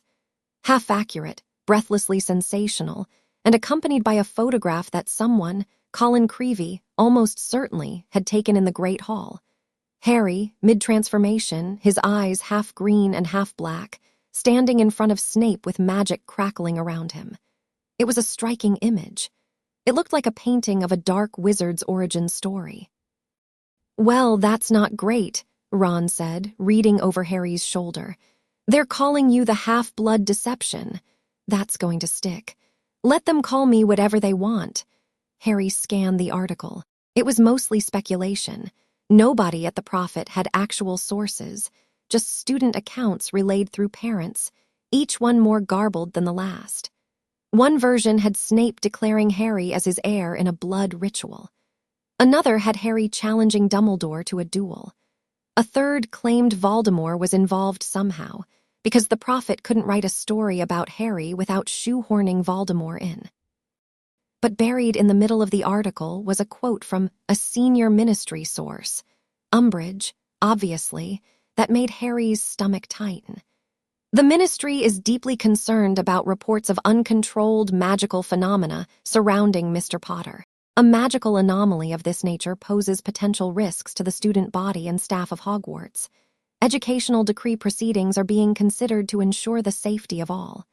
She's fast, Hermione muttered. She was prepared. Snape corrected. Umbridge has been waiting for a justification to remove Harry from Hogwarts. She didn't need this specific scenario. She had frameworks prepared for a dozen possible pretexts. She simply plugged this one into the template. "Can she actually have me removed?" Harry asked. Under normal circumstances, Number the headmaster controls student enrollment, but Dumbledore is compromised. He's now the accused party in a scandal involving the very student Umbridge wants removed. If she positions herself as protecting the student body from Dumbledore's mistakes, she can argue that the headmaster's judgment is suspect and that the ministry should intervene directly.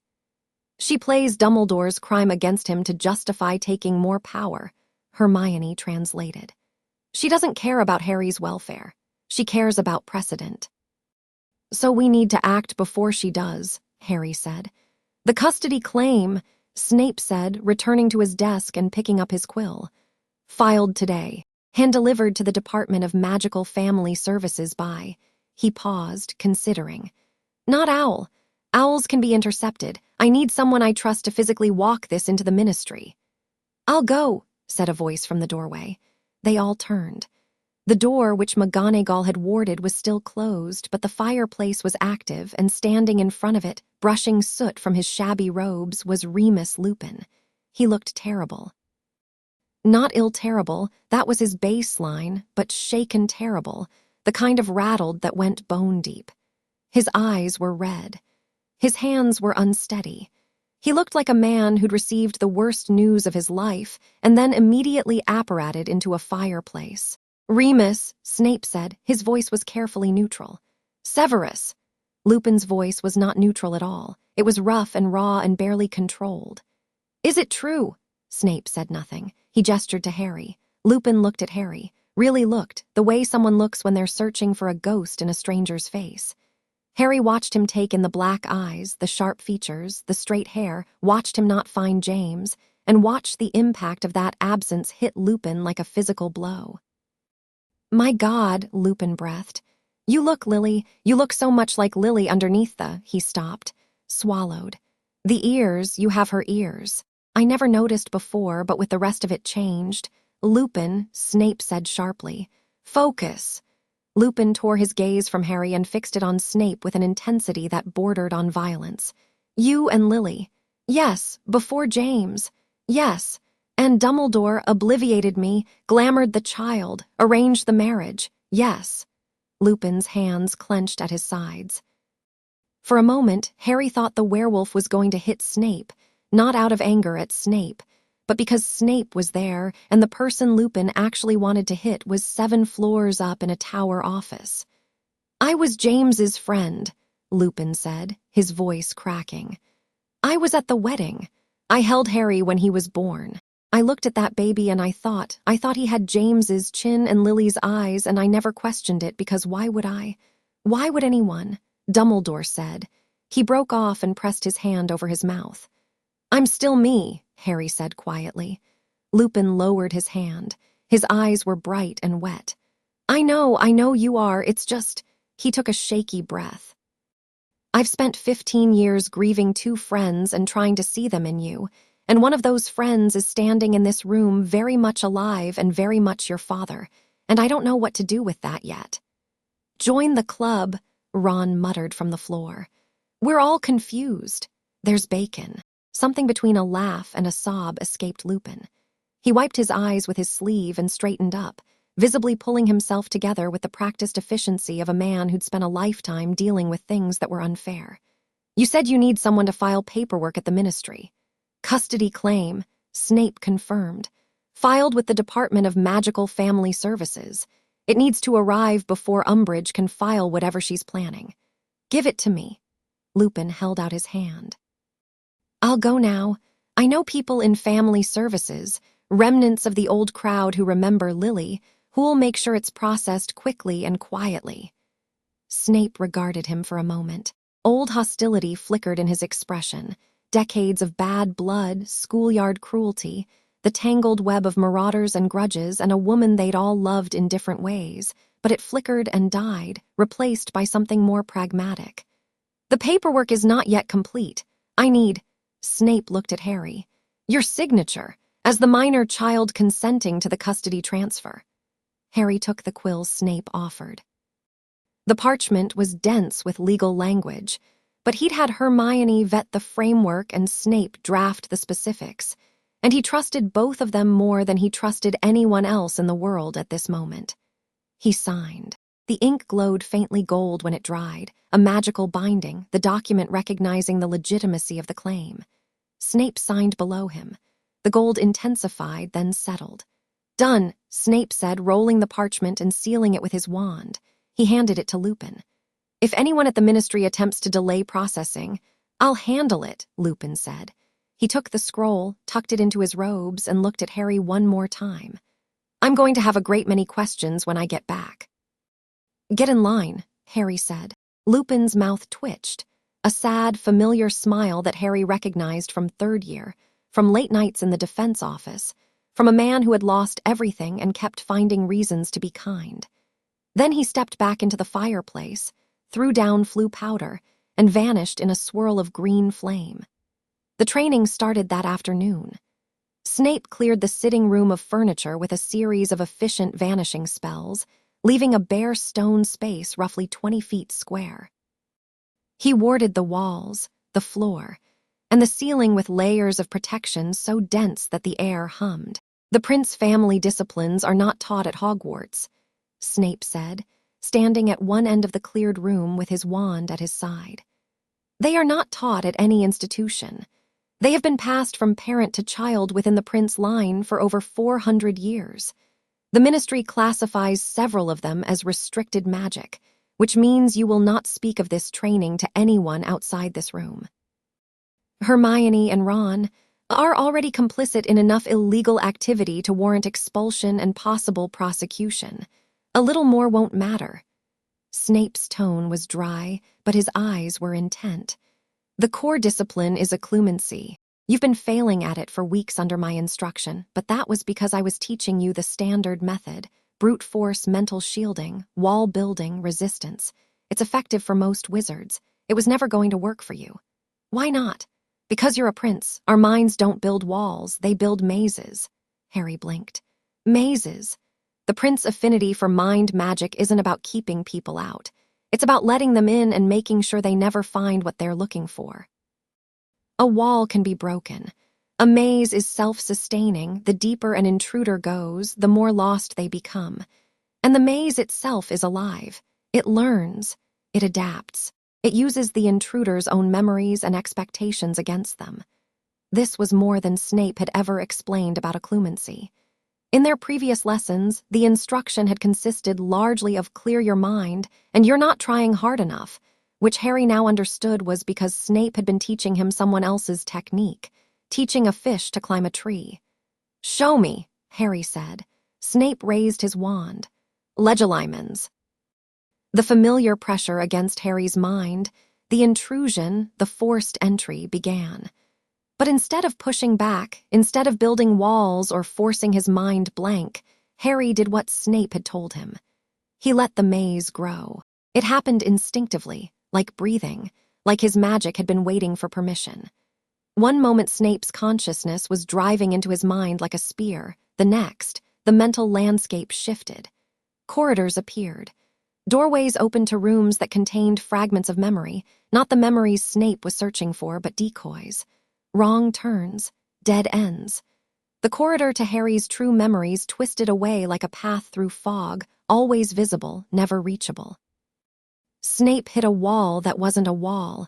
It was a mirror, reflecting his own mind back at him, and he recoiled instinctively. The connection broke. They stared at each other across the empty room. You did that, Snape said carefully, on your first attempt. Was it supposed to be harder? Snape's expression went through something complicated. The maze technique typically takes prince children months to develop, years to refine. You just constructed a functional labyrinth in approximately 4 seconds. 15 years of compressed magic, Harry said. Everything's been building up. It's like it's been waiting, all of it. The magic already knows what to do. It just needed to be told it was allowed. Snape set his jaw. Again! They went again, and again. Each time, Harry's maze grew more complex, more intuitive, more alive. By the 4th attempt, Snape couldn't penetrate past the 2nd layer. By the 7th, Harry had learned to set traps, false memories so convincing that Snape spent 30 seconds examining a fabricated scene of Harry doing homework before realizing it was a decoy. By the 10th attempt, Harry did something neither of them expected. He reversed the connection. Snape pushed into Harry's mind, and Harry let him in, built the maze around him, and then followed the connection back. Not aggressively, not like Snape's battering ram legilimency, but smoothly, quietly, like water flowing downhill. He slipped into Snape's mind along the very channel Snape had opened, and for one crystalline moment, he saw everything. A childhood in a cramped house with shouting parents. A riverbank where a red-haired girl laughed at a boy who could make flowers open in his palm. The Sorting Hat's whisper. 100 small cruelties and 100 smaller kindnesses. Lily's face in firelight, young and fierce and alive. A baby with dark eyes held against a chest that trembled. A white flash and then nothing, a void where memory should be, the scar tissue of obliviation. And underneath it all, running through every memory like a river under stone, love. Not the grand, performative love of stories. The stubborn, inarticulate, half-broken love of a man who didn't know how to feel things gently and so felt them violently or not at all. Harry withdrew. They stood in the empty room, both breathing hard. Snape's face was a mask, but his eyes were not. His eyes were wild and shocked and something else, something that looked like the first edge of tears in a man who hadn't cried in 15 years. You, Snape's voice was hoarse. I saw you holding me, when I was born. Snape closed his eyes. I'm sorry, Harry said. I didn't mean to go that deep. The connection was there and I followed it and, don't apologize. Snape's voice was rough. That memory was stolen from both of us. You had every right to it. The silence between them was different from the uncomfortable silences of the last 2 days. It was the silence of 2 people who had seen inside each other and found, unexpectedly, something they recognized. Harry's magic hummed. Not the wild, surging pressure of last night, but something steadier. Something that felt for the first time like it fit inside his skin. What else can you teach me? Harry asked. Snape opened his eyes. The tears, if they'd been tears, were gone, locked away behind the mask. But the mask itself was different now.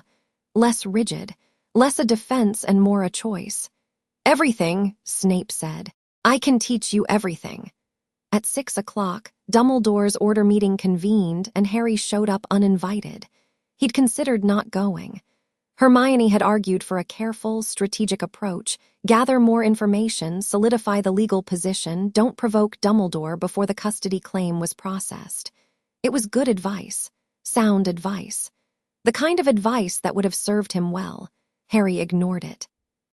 Not because he was reckless, though he was, and had always been, and probably always would be, but because he understood something about Dumbledore that Hermione's strategic framework didn't account for. Dumbledore was most dangerous when he had time. Time to plan, to position, to craft the perfect narrative. Every hour Harry gave him was an hour Dumbledore used to build a response. The way to fight Dumbledore wasn't to outthink him. Nobody outthought Dumbledore. The way to fight him was to keep hitting before he could set his feet. The order meeting was in the room of requirement. Dumbledore couldn't use Grimmauld Place without risk of exposure. And his office was compromised now that Snape had demonstrated he could break into the headmaster's locked drawers. The room had configured itself as a large, circular chamber with a round table, deliberately reminiscent of Arthur's court, because Dumbledore had a flair for symbolism that bordered on the pathological. Harry walked in with Snape beside him. The reaction was immediate and electric. A dozen Order members were already seated. McGonagall, who'd kept her word and was positioned neutrally. Mad-Eye Moody, both eyes fixed on Harry with disturbing intensity. Tonks, who knocked over her chair standing up. Kingsley Shacklebolt, who didn't move but whose hand drifted to his wand. Arthur and Molly Weasley, Molly's hand flying to her mouth. And several others whose names Harry knew but whose faces were currently expressing various stages of shock. Dumbledore sat at the head of the table. He looked at Harry and Snape in the doorway, and his expression was unreadable. Not the calculated grandfatherly warmth, not the cold power from the Great Hall. Something else. Something tired. "Harry," he said, "this meeting is for Order members." "I'm aware." Harry walked to the table and sat down. Snape sat beside him. "Consider this a membership application. You are a student. I'm the subject of tonight's meeting. If you're going to discuss my life, my parentage, and my magical status, I'll be present for it. Unless you'd prefer to make decisions about me behind my back, which has historically been your method but is no longer an option." Several Order members shifted uncomfortably. Moody let out a bark of laughter. "Boy's got a point, Albus. He's a child," Molly Weasley said, though she was staring at Harry's face with an expression of dawning horror that suggested she was only just now processing the physical transformation. "Harry, dear, your face, what's happened to your—" "Mrs. Weasley, I appreciate your concern, but I'd rather not spend the meeting explaining my face. Professor Snape is my father. Dumbledore hid this for 15 years. I broke the glamour. We're here to discuss what happens next." The room was silent. Then Kingsley Shacklebolt, who had the calm authority of a man professionally trained in crisis management, said, "Let the boy stay. He's right. We can't discuss his situation without his input. Not anymore." Dumbledore inclined his head. The gesture was gracious, conciliatory, and completely false. Harry could see the calculations running behind those blue eyes, the rapid adjustment of strategy to account for an unplanned variable. "Very well. Then let us begin." Dumbledore stood, and despite everything, his presence still commanded the room. He was still Albus Dumbledore, still the most powerful wizard in Britain, still the man who defeated Grindelwald and held Voldemort at bay. His crimes didn't diminish his power. They made it more frightening. The situation, as I'm sure you've all gathered from this morning's prophet, is this. Harry is the biological son of Severus Snape and Lily Evans. This was concealed at birth through the application of a sanguinis velum, a bloodline glamour, which I cast at Lily's request. At Lily's request? Snape's voice cut through the room like a blade. "You obliviated me, Albus. You took my memories of my own child. Was that at Lily's request as well?"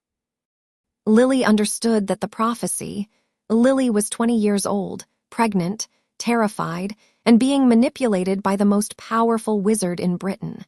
Don't you dare use her consent as a shield. The temperature around the table dropped. Snape's fury was a physical thing, not hot, not explosive, but cold and focused and merciless. The anger of a man who'd had 15 years stolen and was only just beginning to calculate the bill. Dumbledore held his ground. The prophecy required a child born to those who had thrice defied Voldemort. Lily and James had both defied him 3 times. Lily and Severus had not. Severus was, at the time, a marked Death Eater. The prophecy would not have applied to his child. The only way to protect Harry, to ensure he fulfilled the prophecy and was therefore protected by it, was to make the world believe he was James's son. "Protected by the prophecy," Harry repeated. "That's an interesting way of saying marked for death by the prophecy. You needed me to be a target, Professor. You needed Voldemort to come after me specifically. That's not protection, that's bait." More silence. Several Order members exchanged glances. Arthur Weasley was pale. Tonks had stopped fidgeting entirely. Dumbledore looked at Harry, and for the first time there was genuine pain in his face. Whether it was authentic or performed, Harry couldn't yet tell. "I have made mistakes." "I will not deny that, but every decision I made was in service of the greater." "Don't say greater good," Harry said. "Don't you dare say those words to me. The greater good is what you tell yourself when you've decided someone else is going to pay the price. It's not a principle, it's an excuse." A sharp intake of breath from around the table. Moody's magical eye was spinning fast enough to blur. Dumbledore sat down, heavily like the weight of the room had finally settled on his shoulders. "What do you want, Harry?" "I want the truth, all of it, starting with why you suppressed my magic." To protect you from me." "McGonagall already told me. You were afraid of what I'd be without the glamour. So tell them. Tell the Order. Tell them what you told her." Every eye went to Dumbledore. The old wizard was silent for a long, terrible moment. "The prince's magical inheritance," Dumbledore said slowly, "combined with the Evans bloodline produces a concentration of magical ability that appears. Perhaps once a century, the last wizard of comparable potential was Tom Riddle." The name hit the room like a bomb. People flinched. Molly gasped. Moody's hand tightened on his wand. "You're comparing Harry to Voldemort?" Arthur Weasley's voice was sharp with outrage. "I am comparing potential, not character. Tom Riddle's power was vast and he chose to use it for evil. Harry's power, unrestrained, would be equally vast. I chose to ensure it was managed." "You chose to hobble him," Snape said. "You decided a child's potential was dangerous, so you locked it away. You decided that a slightly weaker Harry was easier to control, easier to guide, easier to sacrifice when the time came. That is not. Then explain the training." Snape leaned forward, both hands flat on the table. "Explain why, in 5 years at this school, you never arranged for Harry to receive advanced magical instruction. He faced the Dark Lord at 11, a basilisk at 12. 100 Dementors at 13, a tournament at 14, and at no point did you say, perhaps this child, upon whom the fate of the wizarding world depends, should be taught more than the standard curriculum. Why? Because teaching him more would have accelerated the degradation of the glamour. Advanced magic draws on deeper reserves. If Harry's true power began surfacing, he might have broken free of your control," Harry finished. "That's the reason, not safety, not the prophecy, control." Dumbledore said nothing. His silence was the loudest thing in the room. Harry stood. Not dramatically, he wasn't performing now, wasn't playing to an audience of 400. This was a room of adults who trusted Dumbledore with their lives, and Harry needed them to see the man clearly. "Professor Dumbledore obliviated my father. He glamored me at birth, suppressing my magical inheritance and my true identity. He placed me with abusive Muggle relatives when I had a living magical parent. He systematically prevented me from reaching my full magical potential to maintain control over me and to ensure I remained dependent on his guidance." He looked around the table. "I'm not asking for your pity. I'm asking you to decide whether you want to follow a man who does this to children." The fracture, when it came, was not clean.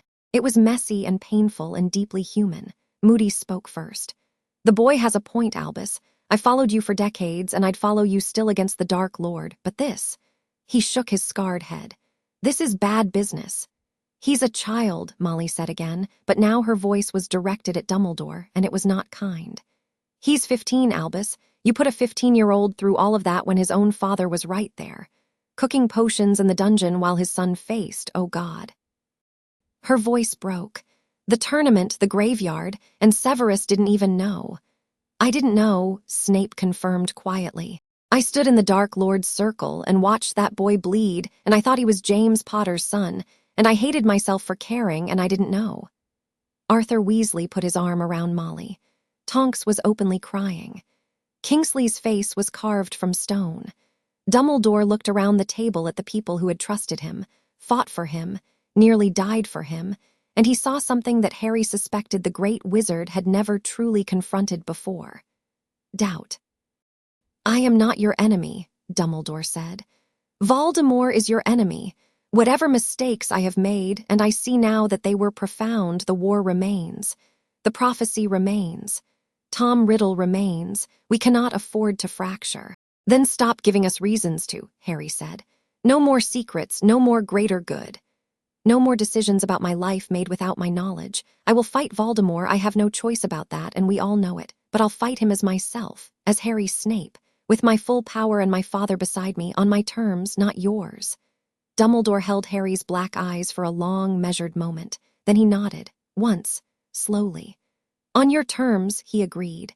Harry didn't believe him for a second. Neither did Snape, whose hand drifted to his wand under the table, but the Order members around them, shaken and uncertain and desperate to believe their leader was still worth following, seized on the agreement like a lifeline.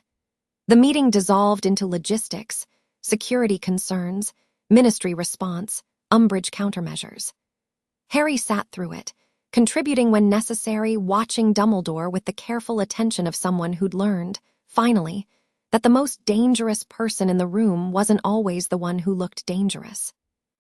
It was past midnight when Harry and Snape returned to the dungeons. Hermione and Ron were asleep, Hermione curled in the transfigured cot in the spare room, Ron on a conjured mattress on the floor, both of them having refused to leave despite Snape's increasingly irritated suggestions that they return to Gryffindor Tower. Harry stood in the doorway of the sitting room and watched Snape collapse into his armchair with the boneless exhaustion of a man who had been running on rage and coffee for 3 days and had finally hit the wall. "He won't keep that promise," Harry said. Snape closed his eyes. "He won't. He'll try to regain control, quietly, through the Order, through the Ministry, through people who still trust him. Yes, so we stay ahead of him." Snape opened his eyes.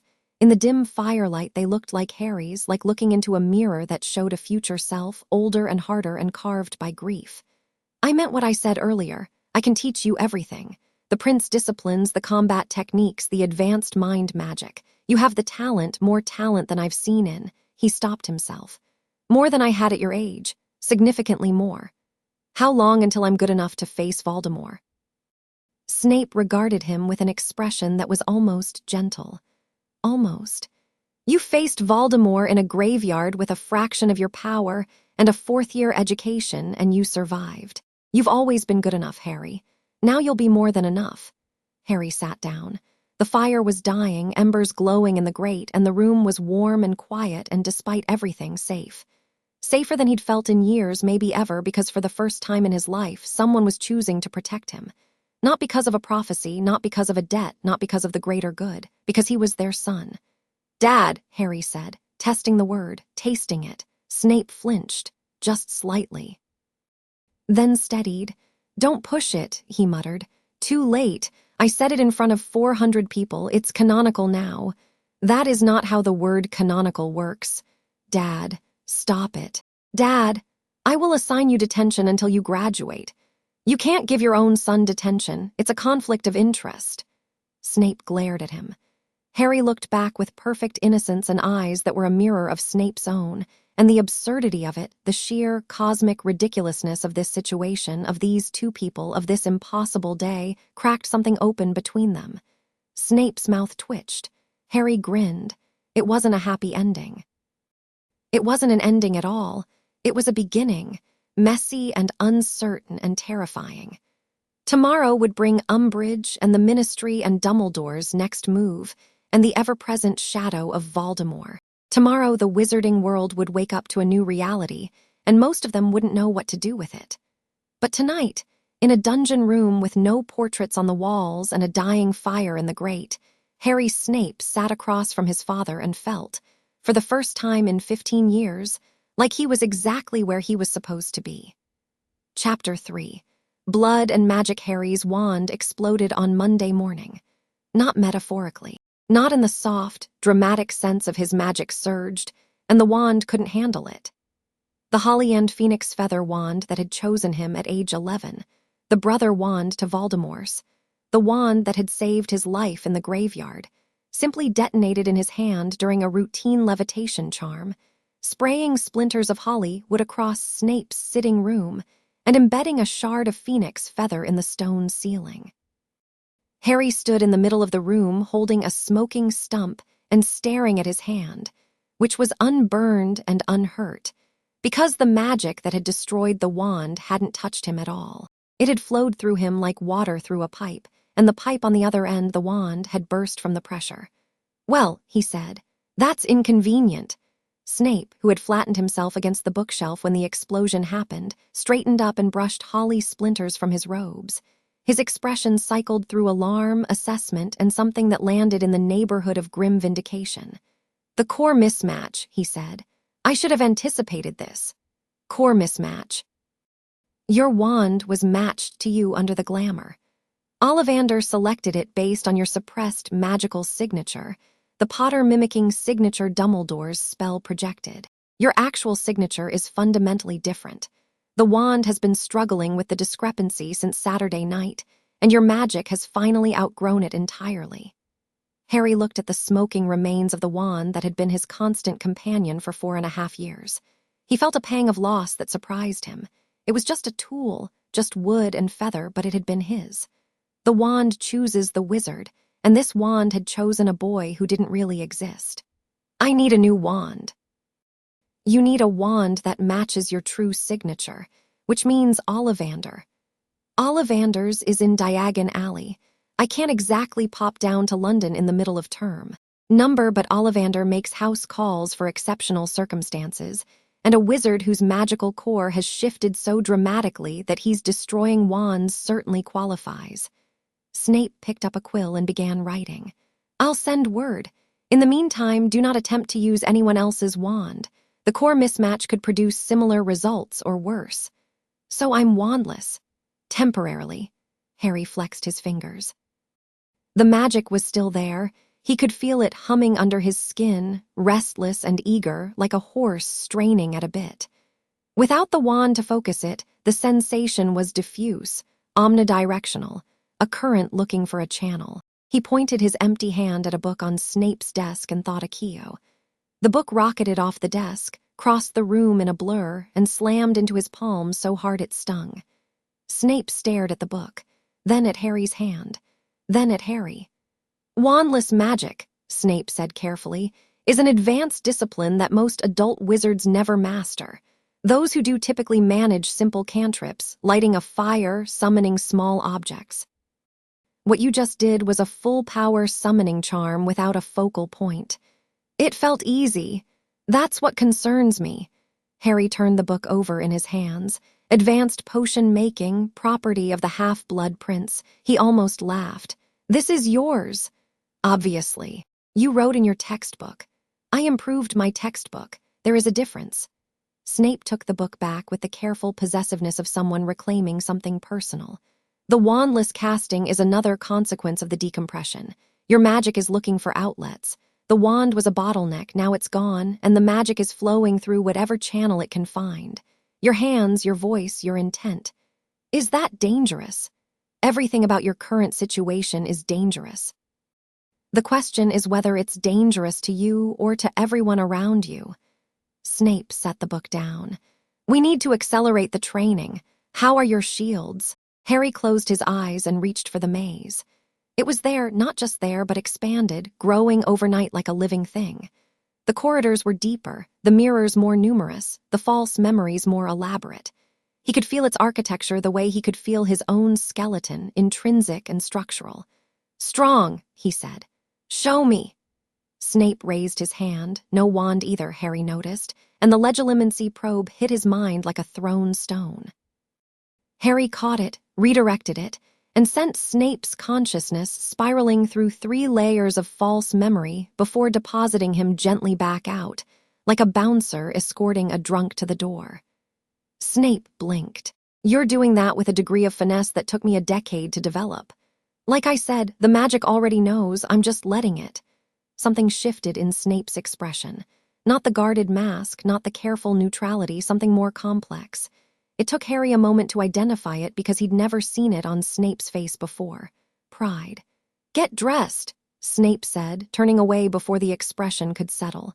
You have classes today. I'm wandless. You just performed a summoning charm with your bare hands. I think you'll manage transfiguration. Walking into the Great Hall for breakfast was an experience Harry hoped never to repeat. He'd expected staring. He'd expected whispers. He'd prepared himself for the social fallout of Saturday's revelation, steeled his nerves against the pointing fingers and dropped jaws. He had not prepared for the silence. 400 students went quiet when Harry walked through the oak doors. Not gradually, instantly, like someone had hit a mute switch. Forks froze. Conversations died. Every head in the hall swiveled to track him as he crossed the room, and the only sound was his footsteps on the stone floor and the distant clinking of house elves in the kitchens below. He looked different. There was no avoiding that. The straight dark hair, the sharp features, the black eyes, he was recognizably Harry, but Harry reassembled.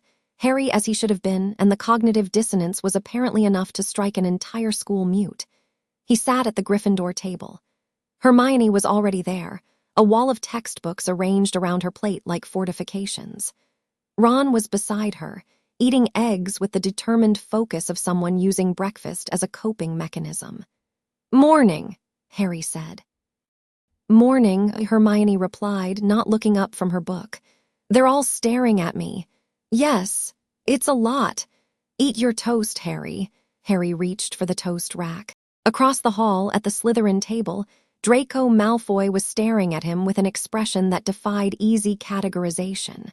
Not the usual sneer, not the practiced contempt. Something rower and more confused, like a puzzle he couldn't solve and resented for existing. Harry met his eyes. Malfoy looked away first. The whispers started before Harry had finished his first piece of toast.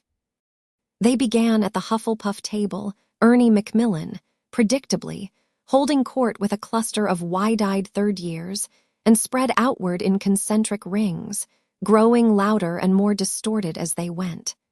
"Heard Snape's been a Death Eater the whole time, and Harry's his secret weapon." The glamour was dark magic, obviously. Who knows what else Dumbledore did to him? "My mum says the prophet's calling for an investigation."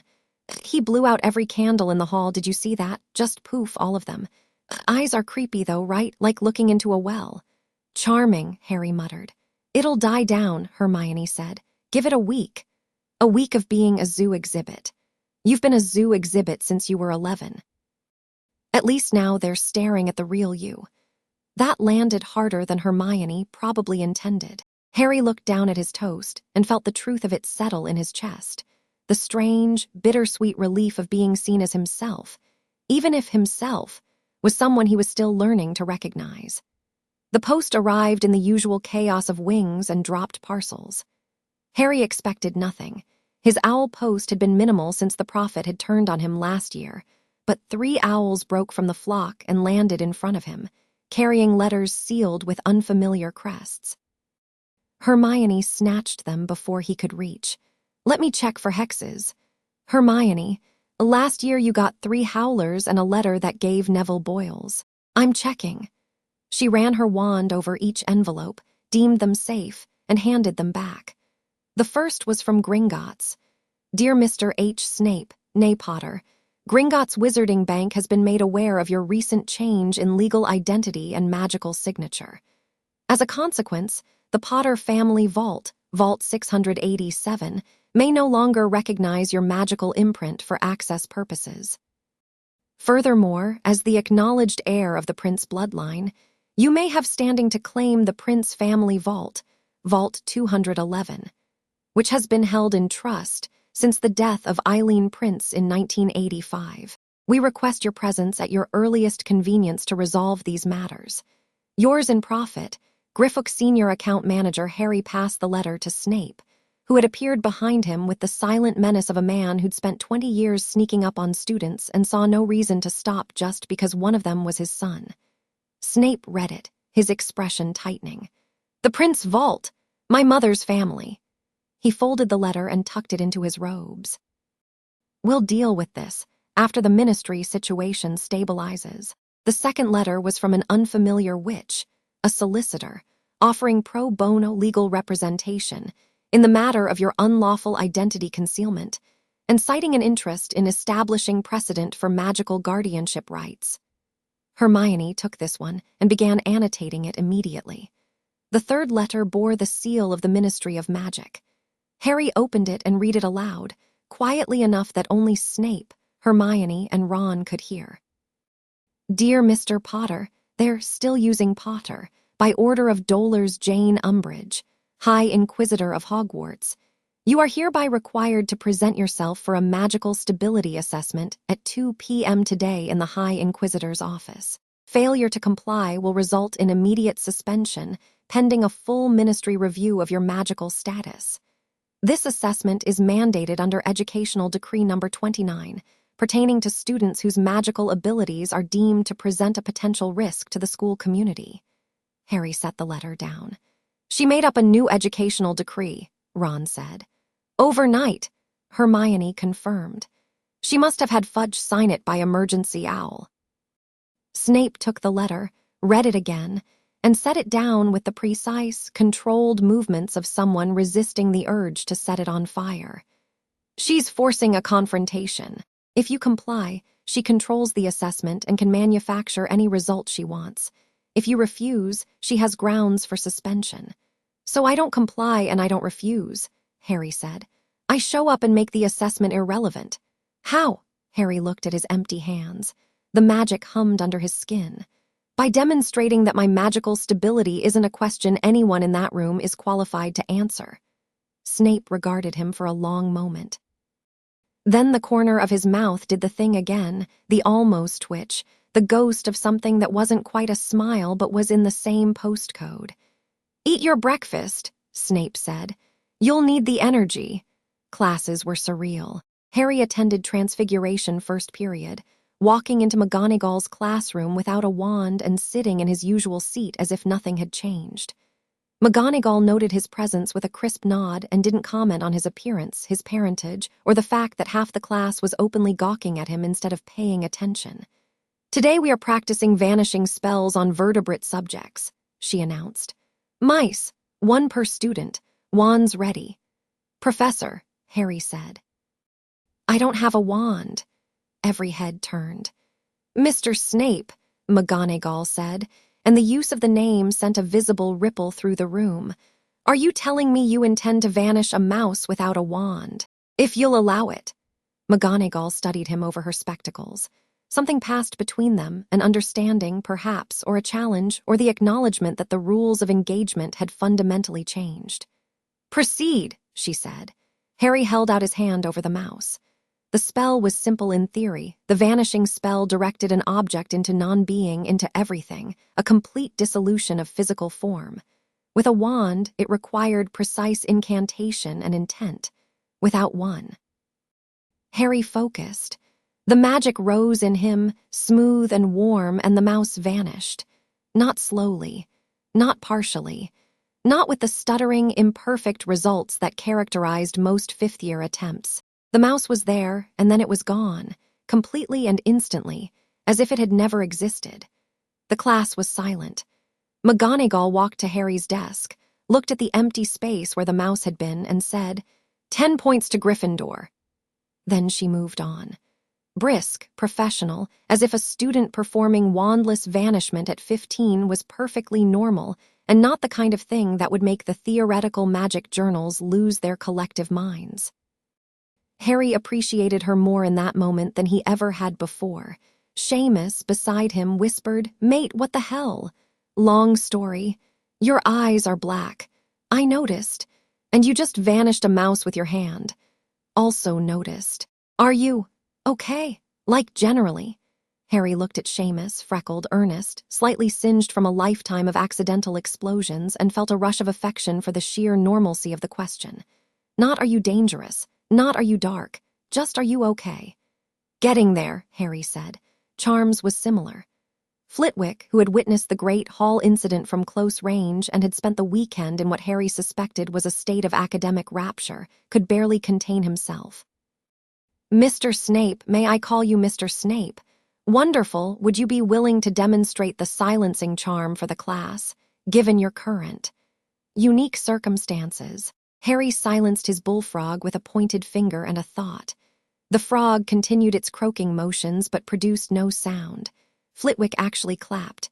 Remarkable, simply remarkable. The precision of wandless channeling at your age, I've only seen the like once before, and that was, he caught himself. Well, never mind, full marks. The once before was Dumbledore. Harry knew it. Flitwick knew he knew it. Neither of them said it aloud. By lunch, the school had largely moved past open-mouthed shock and into the more sustainable state of obsessive gossip. Harry's wandless abilities were the primary topic, followed closely by his appearance, followed by increasingly baroque theories about the Snape-Heavens relationship that ranged from tragic love story to dark ritual depending on which table you were sitting at.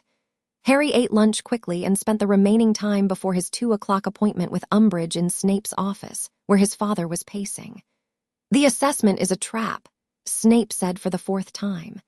"She will have ministry witnesses, possibly an Auror. The wording of the decree gives her latitude to define magical stability however she chooses. I know. If she determines you are unstable, she can mandate your removal from Hogwarts to St. Mungo's for evaluation. Indefinitely. I know. You cannot lose your temper. I won't. You cannot display the wandless magic." Harry paused. "Why not?" Snape stopped pacing. "Because wandless magic of the caliber you're producing is, to the uninformed observer, indistinguishable from dark magic. Umbridge doesn't need you to actually be dangerous. She needs you to look dangerous. If you walk in there and start casting without a wand, she'll have her justification.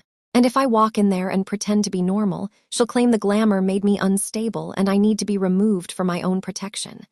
Harry shook his head. "There's no version of this where playing small works. She's already decided the outcome.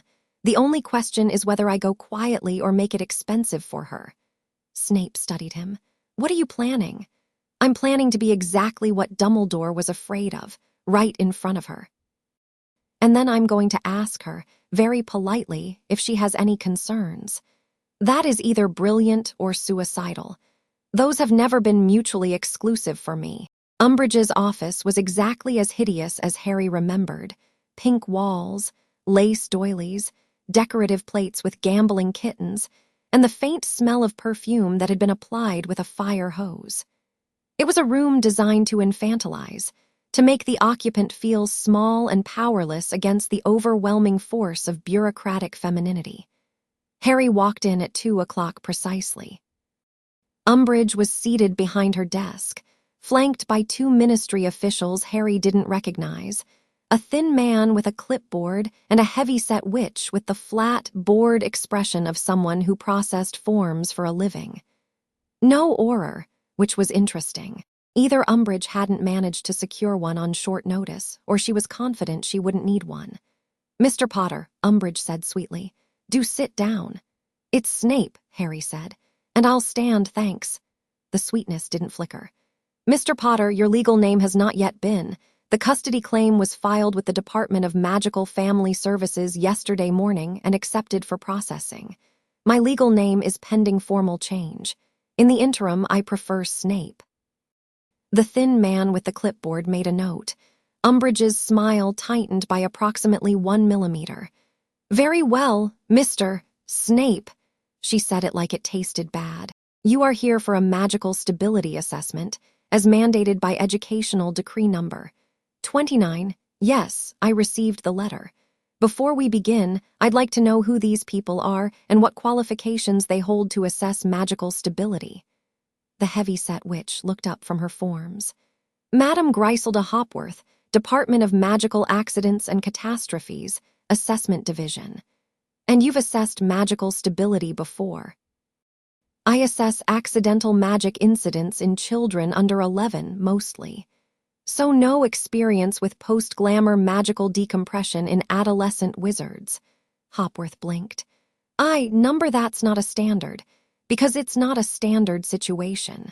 The Sanguinis Velum is a restricted magical procedure with a documented history of complex side effects that the assessment division has no framework for evaluating, which means this assessment has no valid baseline, no applicable standard of comparison, and no diagnostic criteria.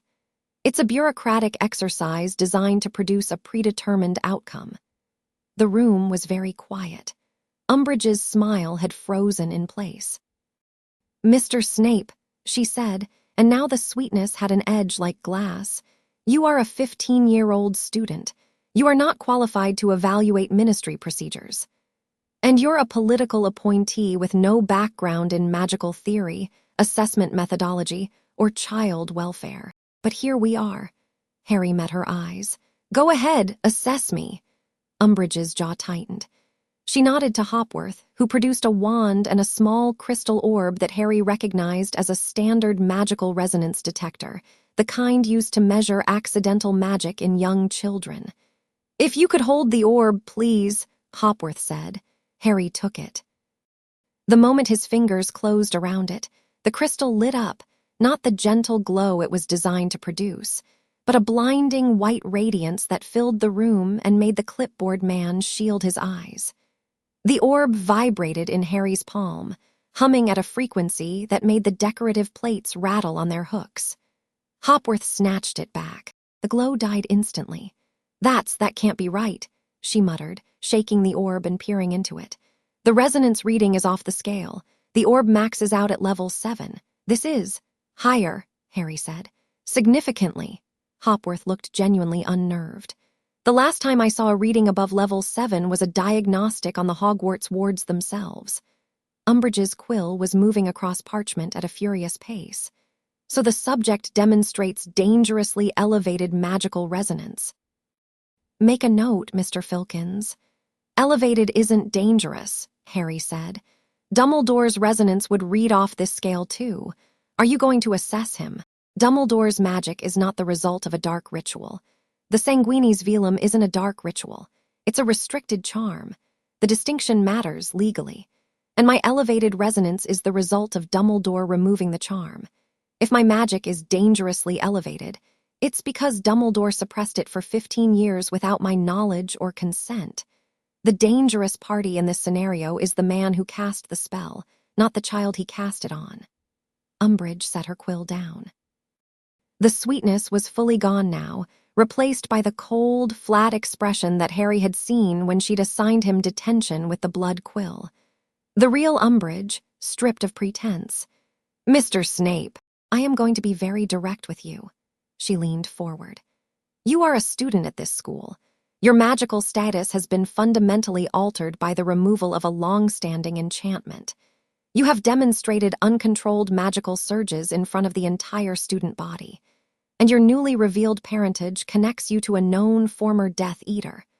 I have an obligation, a legal, ministerial obligation, to ensure the safety of every student in this castle. If I determine that you pose a risk, test me." Umbridge stopped. "You want to assess my stability, don't use a children's toy." Harry set the orb on her desk. "Test me properly, right now. Any spell you want, any diagnostic, any challenge. If I can't control my magic, you'll see it. If I can, this assessment is over." He held her gaze. The magic hummed under his skin, not straining, not surging, just present, vast and calm and ready. Umbridge looked at him for a long time.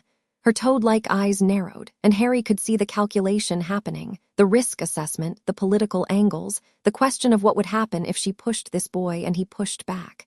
She looked at Hopworth. "Perform a standard control battery. Levitation, summoning, shield charm, note any instability." "I don't have a wand," Harry said. "Then you cannot perform the battery, and the assessment will note that you are unable to." Harry raised his hand. The decorative plate nearest Umbridge's head lifted off the wall, floated to the center of the room, and hung there, motionless, perfectly stable, 3 feet off the ground. A kitten on the plate mewed silently and tried to bat at the air. He summoned the orb from Umbridge's desk. It flew to his other hand, smooth and controlled, with none of the violent acceleration of his earlier summoning in Snape's quarters. He'd learned. Even in a few hours, he'd learned. He cast a shield charm. It materialized between himself and Umbridge's desk, shimmering faintly blue, and it was flawless, uniform thickness, stable edges, no fluctuation, professional quality, Auror quality. Then he did something that wasn't in the standard battery. He reached out with his mind, gently, barely a whisper of legilimency, and felt the emotional landscape of the room, Hopworth's nervousness, Filkins's boredom turning to alarm, and Umbridge's emotion, the one underneath the political calculation and the bureaucratic power games. Fear. She was afraid of him, not politically afraid, not strategically afraid. Physically, viscerally afraid in the animal way that prey fears a predator. She was sitting 3 feet from a wizard who could do wandless magic at 15 and whose magical resonance exceeded the Hogwarts wards, and some deep reptilian part of her brain was screaming at her to run. Harry let the plate drift back to the wall, dismissed the shield, set the orb down gently. "Assessment complete," he asked. Umbridge's throat bobbed as she swallowed. "The assessment will note that the subject demonstrated adequate control." "Not adequate. Full. I demonstrated full control. Note that accurately, please, or I'll request the assessment be reviewed by the Wisengamot, where my legal representative will present the documented evidence of Dumbledore's illegal glamour and the Ministry's failure to detect it for 15 years. I don't think the Minister wants that hearing." Silence. "Mr. Filkins," Umbridge said, her voice barely above a whisper. "Note that the subject demonstrated full magical control. Assessment concluded." Harry turned and walked out. In the corridor, out of sight of the office, he leaned against the wall and let out a breath he'd been holding for approximately 7 minutes. His hands were shaking. Not from fear, from the effort of restraint. The magic wanted more. It always wanted more now, pressing at the edges of his control, testing the boundaries, looking for the next channel. He pressed his palms flat against the cold stone and breathed until the shaking stopped. Footsteps. He looked up. Draco Malfoy stood at the end of the corridor. They regarded each other. Malfoy looked like he'd been heading somewhere. His bag was over his shoulder. His robes were slightly disheveled from a day of classes, but he'd stopped when he'd seen Harry, and now he stood in the corridor with an expression that was working hard to be sneering and failing badly. "Snape," Malfoy said, trying the name out. It sounded strange in his mouth, stripped of the usual Potter venom. "Malfoy, you look different. I am different. You look like him." Malfoy's voice was carefully neutral, but his jaw was tight. "Like Snape, everyone's saying it. You look like his son, because I am." Something cracked in Malfoy's composure. Not dramatically, a fissure, not a break. His eyes darted away and then back, and when they returned, the sneer was completely gone, replaced by something Harry had never seen on Draco Malfoy's face before. Hurt. "He's my godfather," Malfoy said. "Did you know that?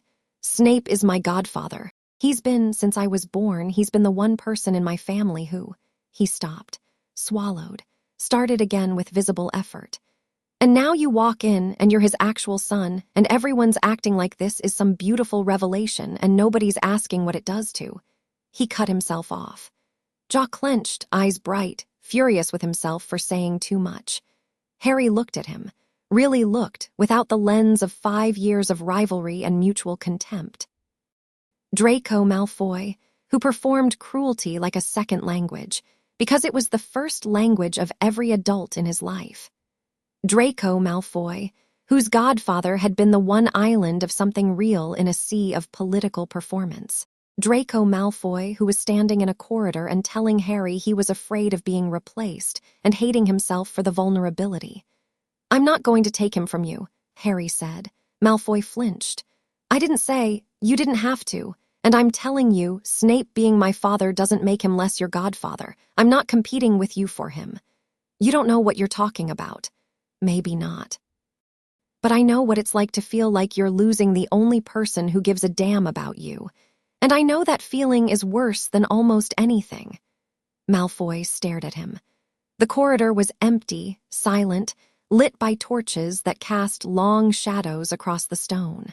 2 boys who'd spent 5 years trying to destroy each other stood 6 feet apart and for the first time saw something other than an enemy. "This doesn't make us friends," Malfoy said. "I didn't say it did. I still think you're insufferable. Genetic, apparently." Malfoy's mouth twitched. He caught it, killed it, and stalked past Harry with his bag over his shoulder and his chin up and his composure rebuilt like a wall thrown up in a hurry. Harry watched him go and filed the conversation in the mental cabinet that was rapidly outgrowing its original dimensions. The letter from Ollivander arrived that evening. "Dear Mr. Snape, I would be delighted to visit Hogwarts at my earliest convenience, which happens to be tomorrow, as I have cancelled all other appointments upon learning of your extraordinary circumstances. A wandmaker lives for moments such as these. I shall arrive at 10 a.m. Please have a room prepared with adequate ventilation and minimal flammable material. Yours in wonder, Garrick Ollivander, minimal flammable material. Ron read over Harry's shoulder. That's reassuring.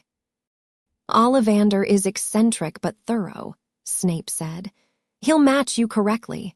The question is whether he has materials capable of handling your current output. What if he doesn't? Then you continue wandless, which is functional but conspicuous. A wand provides focus and precision. Without one, you're painting with a fire hose. A fire hose that can vanish mice and shield charm a room. Precisely. Now imagine what you could do with a brush. Harry considered this. The image was appealing, the raw, surging power he'd been wielding for 3 days, refined and focused into something precise. A scalpel instead of a hammer. They were in Snape's quarters, which had become a de facto headquarters over the past 72 hours. Hermione had claimed a corner of the sitting room for her research, surrounding herself with books and parchment like a scholarly dragon guarding a hoard.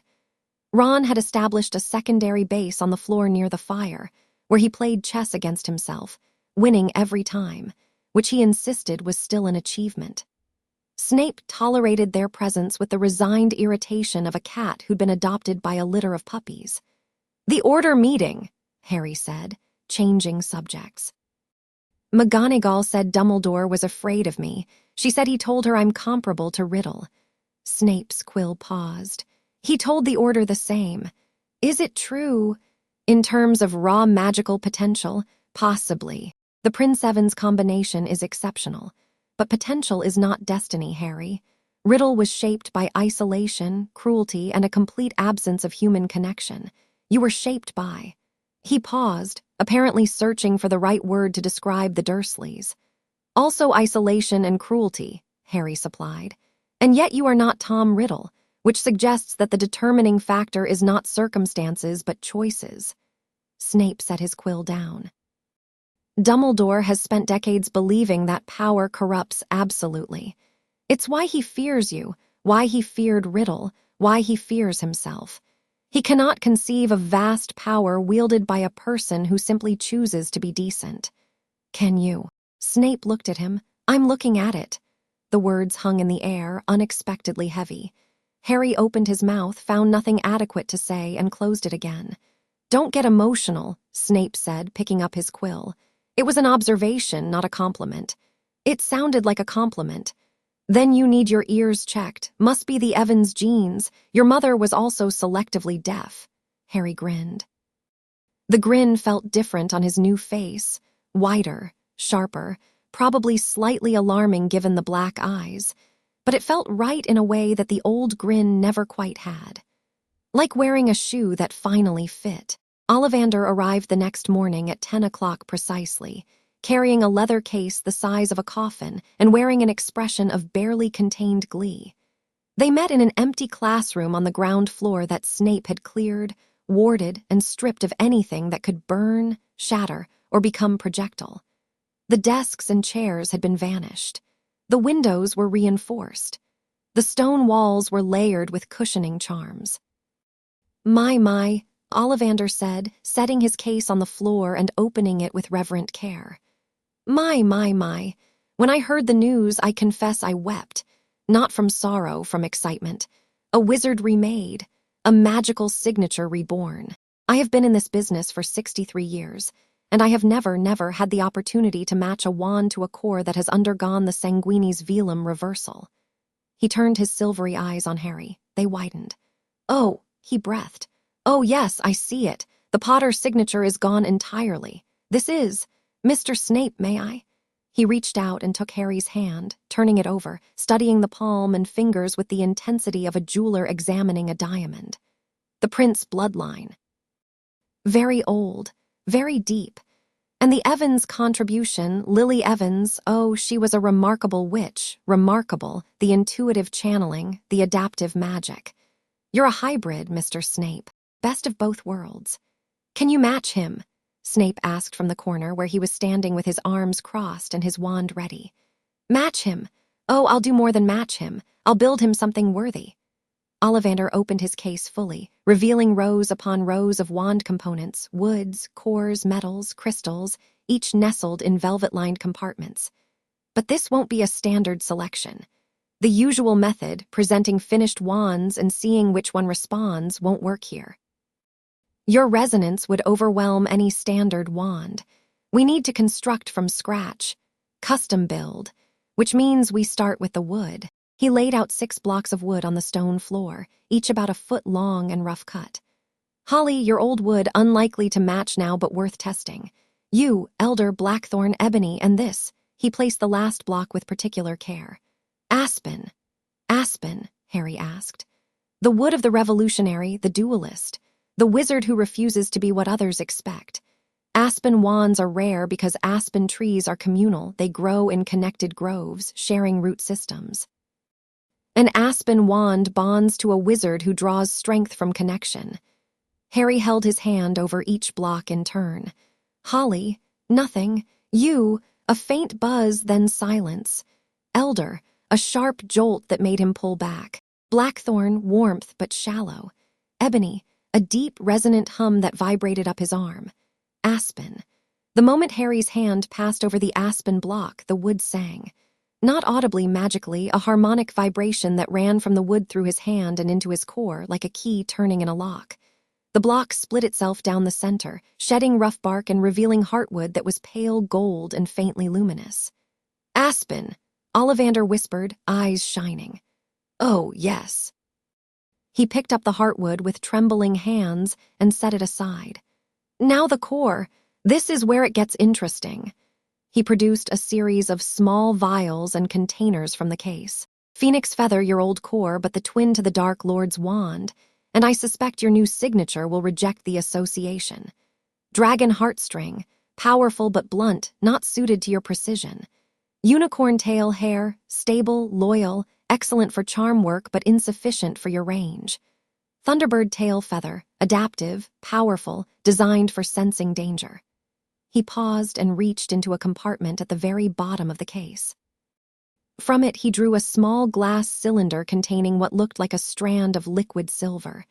And this, he said, the Stral tail hair, extremely rare. I've only used it once before. The Elder Wand, Harry said. Ollivander's eyebrows rose. You know your wand lore. I've had an educational few days.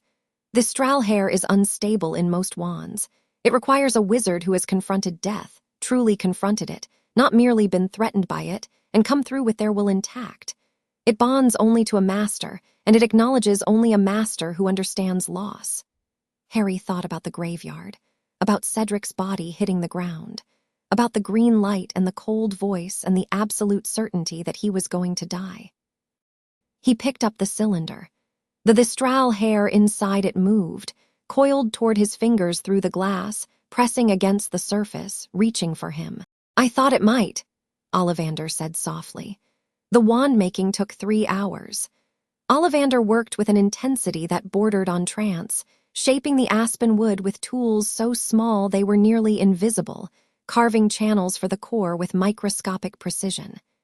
Harry sat and watched and felt the magic building in the room, not his magic, but the magic of creation, of a thing being born that hadn't existed before.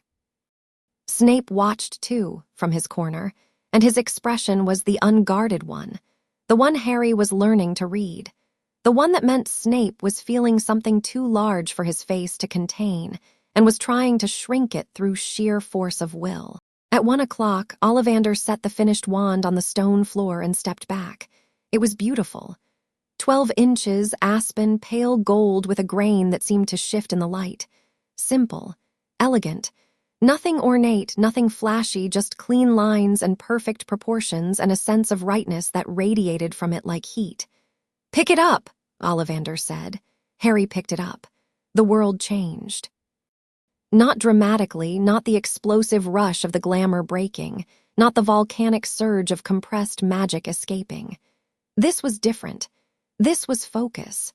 The diffuse, omnidirectional hum of his magic, the fire hose, as Snape had called it, narrowed, concentrated, found a channel and flowed through it with a precision and power that took Harry's breath away. He felt the wand in his hand the way he felt his own heartbeat. It wasn't a tool. It was an extension. The missing piece of a circuit, completing the connection between his magic and the world. He pointed the wand at the far wall and thought of light. What emerged was not Lumos. It was something beyond Lumos, a beam of pure white radiance that struck the wall and spread across it in branching patterns like lightning frozen in mid-strike. The stone lit up from within, glowing, the light penetrating the rock as if it were glass. For a moment, the entire wall was translucent, and they could see through it to the corridor beyond, to the students passing by, to the castle itself, alive with magic in every stone. Harry lowered the wand. The light faded. The wall became stone again. Ollivander was crying, actual tears streaming down his papery cheeks, and he was smiling with the pure, unfiltered joy of an artist who had just created his masterpiece. "In 63 years," he whispered, "I have never made a finer wand. And I have never seen a finer match."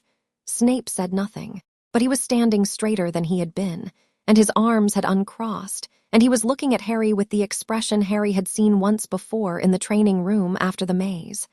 Pride. Undisguised, unguarded, terrifying in its openness. Harry twirled the wand between his fingers. It moved like an extension of his hand, balanced so perfectly it seemed to anticipate his movements. "Thank you," he said to Ollivander. "Thank you, Mr. Snape. This has been the finest morning of my professional life." Ollivander began packing his case, then paused. "A word of caution.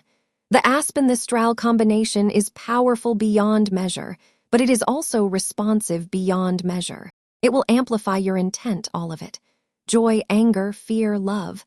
Whatever you feel when you cast, the wand will feel it too, and it will pour every ounce of that emotion into the spell.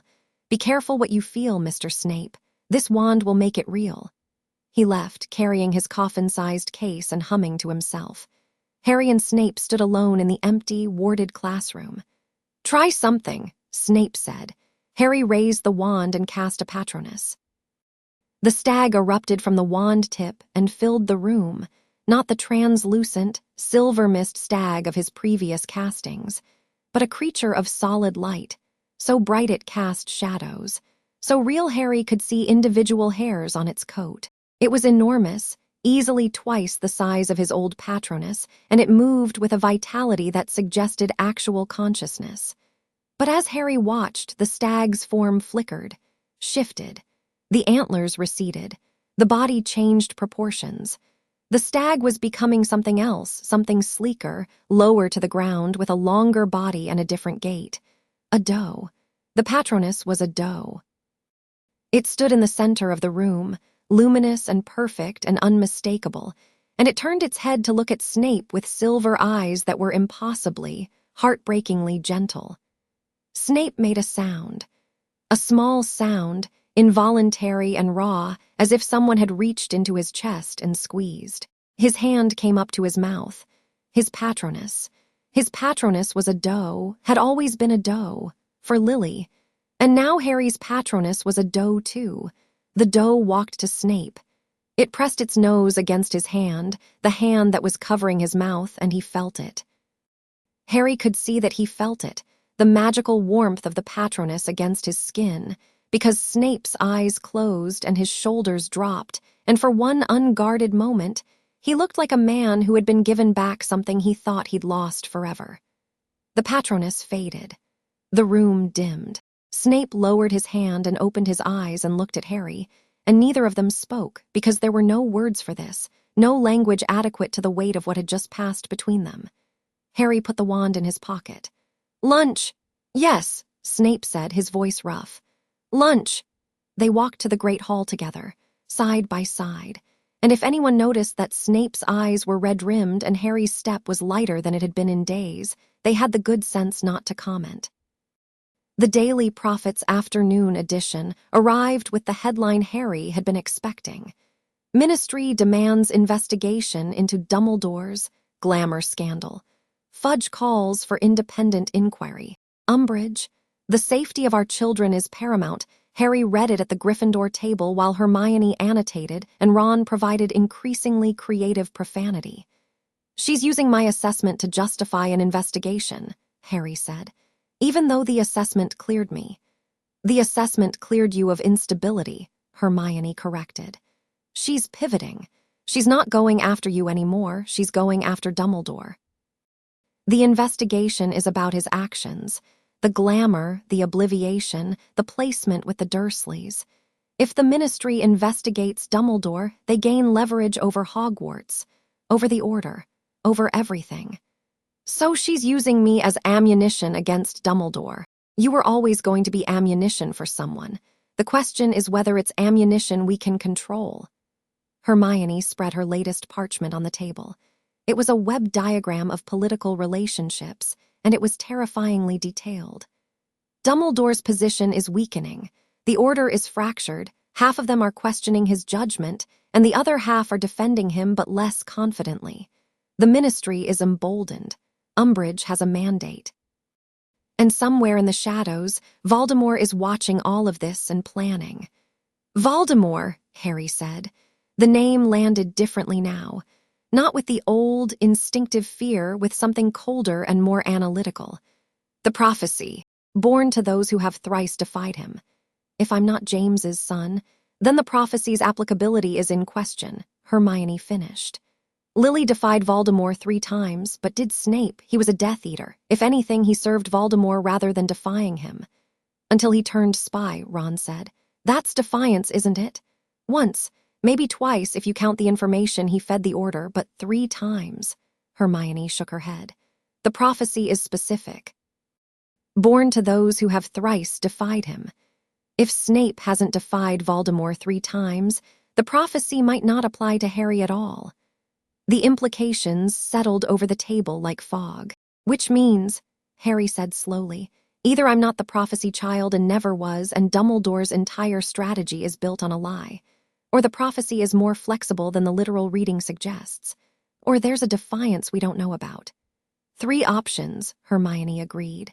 And Voldemort will be running the same analysis. If he concludes the prophecy doesn't apply, he stops being afraid of me, Harry said. Which makes him more dangerous, not less, because he stops being cautious.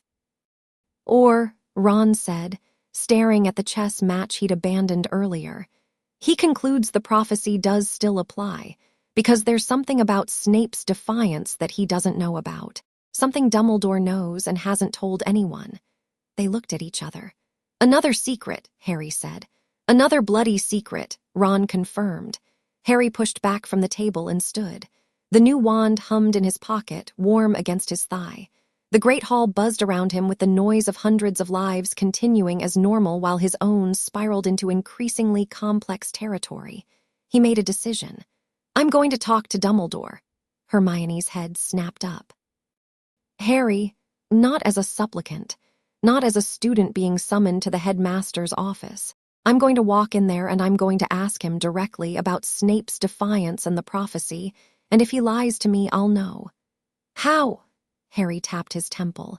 Prince family disciplines. The maze isn't just defense, Hermione. It's a sensor array. When someone lies to me now, I can feel it. The maze picks up the dissonance between what they're saying and what they're thinking.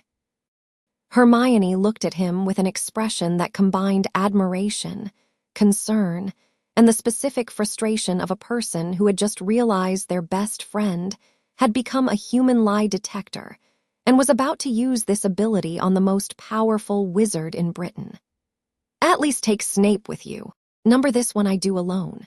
Harry, if I bring my father, Dumbledore performs for him, plays the antagonist, the manipulator, the role we've cast him in. If I go alone, he might drop the act long enough to tell me something real. He left before Hermione could argue further, which was tactically necessary because Hermione could argue like a barrister when given the opportunity, and he didn't have the time. The gargoyle outside Dumbledore's office let him pass without a password. Harry didn't know if this was because Dumbledore was expecting him, or because the castle's magic recognized something in his new signature that overrode the standard protections. Either option was unsettling. The spiral staircase carried him upward, and the office door was open. Dumbledore sat behind his desk. He was not working, not reading, not tinkering with any of the silver instruments that lined his shelves. He was simply sitting, hands folded, looking out the window at the darkening sky with an expression of profound weariness. He looked old.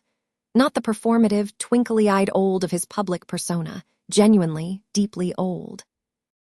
A man nearing the end of a very long life, weighted by decisions that had seemed right at the time and now seemed monstrous. "Harry," he said without turning, "I wondered when you'd come." "Not Mr. Potter. You are not Mr. Potter. You never were. That was my invention, and I'm learning to let go of my inventions." He turned from the window. "Sit if you'd like or stand. I've lost the right to dictate your movements." Harry sat, not in the chair Dumbledore indicated in the other one, the one closer to the door. A tactical choice. Dumbledore noticed and said nothing. "I need the truth," Harry said. "About the prophecy, about my father's defiance, about whether the prophecy applies to me at all." Dumbledore was quiet for a long time. The instruments on his shelves clicked and whirred. Fawkes, on his perch, watched them both with ancient, unblinking eyes. "Severus defied Voldemort 3 times, Dumbledore said at last. "The first was when he came to me the night he learned of the prophecy and begged me to protect Lily. He betrayed Voldemort's trust and his position as a Death Eater. That was defiance. And the second? The second was the night you were born. Voldemort summoned all his marked followers. Severus did not attend. He was at St. Mungo's, in a hidden ward I'd arranged, holding his newborn son. He refused a direct summons from the Dark Lord. That was defiance of the highest order. It could have cost him his life." Harry's throat tightened. The image, Snape, young, terrified, holding a baby in a hospital ward while Voldemort's mark burned on his arm, was almost too much. "And the third?" Dumbledore's gaze dropped to his hands. "The third was the hardest. The third was when I asked him to give you up, to allow the glamour, to allow the obliviation, to allow you to be raised as a Potter. He refused." Harry sat forward. "He refused. You said he refused." "Vehemently, violently. He dueled me, Harry, in this very office. He put 3 curses through my shield before I contained him." Dumbledore's voice was barely above a whisper. "He defied me, and by extension, the war effort, the order, and the entire strategy against Voldemort to keep his son. That was his third defiance. And then you obliviated him anyway." "Yes." The word fell like a stone in water. "The prophecy applies," Dumbledore continued. "Both parents defied Voldemort 3 times. The parentage change doesn't invalidate it. If anything, it strengthens it. Severus's defiance was more personal, more costly, more definitive than James's ever was." Harry stared at the old man. His maze was active, reading the currents beneath Dumbledore's words, searching for lies. There were none. Everything Dumbledore had just said was true, every word. And that made it worse somehow, because the truth didn't redeem him. The truth just added another layer to the tragedy. Snape had fought for his son, had defied the Dark Lord and Dumbledore alike, had put everything on the line, and Dumbledore had erased it all with a spell and a smile and called it necessary. "Why are you telling me this?" Harry asked.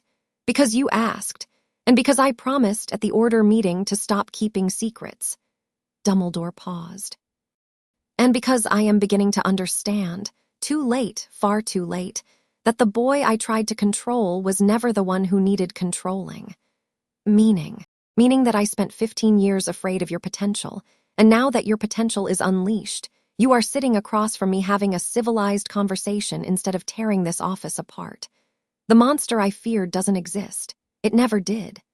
His blue eyes were bright with something that looked improbably like shame. "The only monster in this story is the man who looked at a baby and saw a weapon." Harry stood. The new wand hummed in his pocket. The maze in his mind was calm, the corridors quiet. "I don't forgive you," Harry said.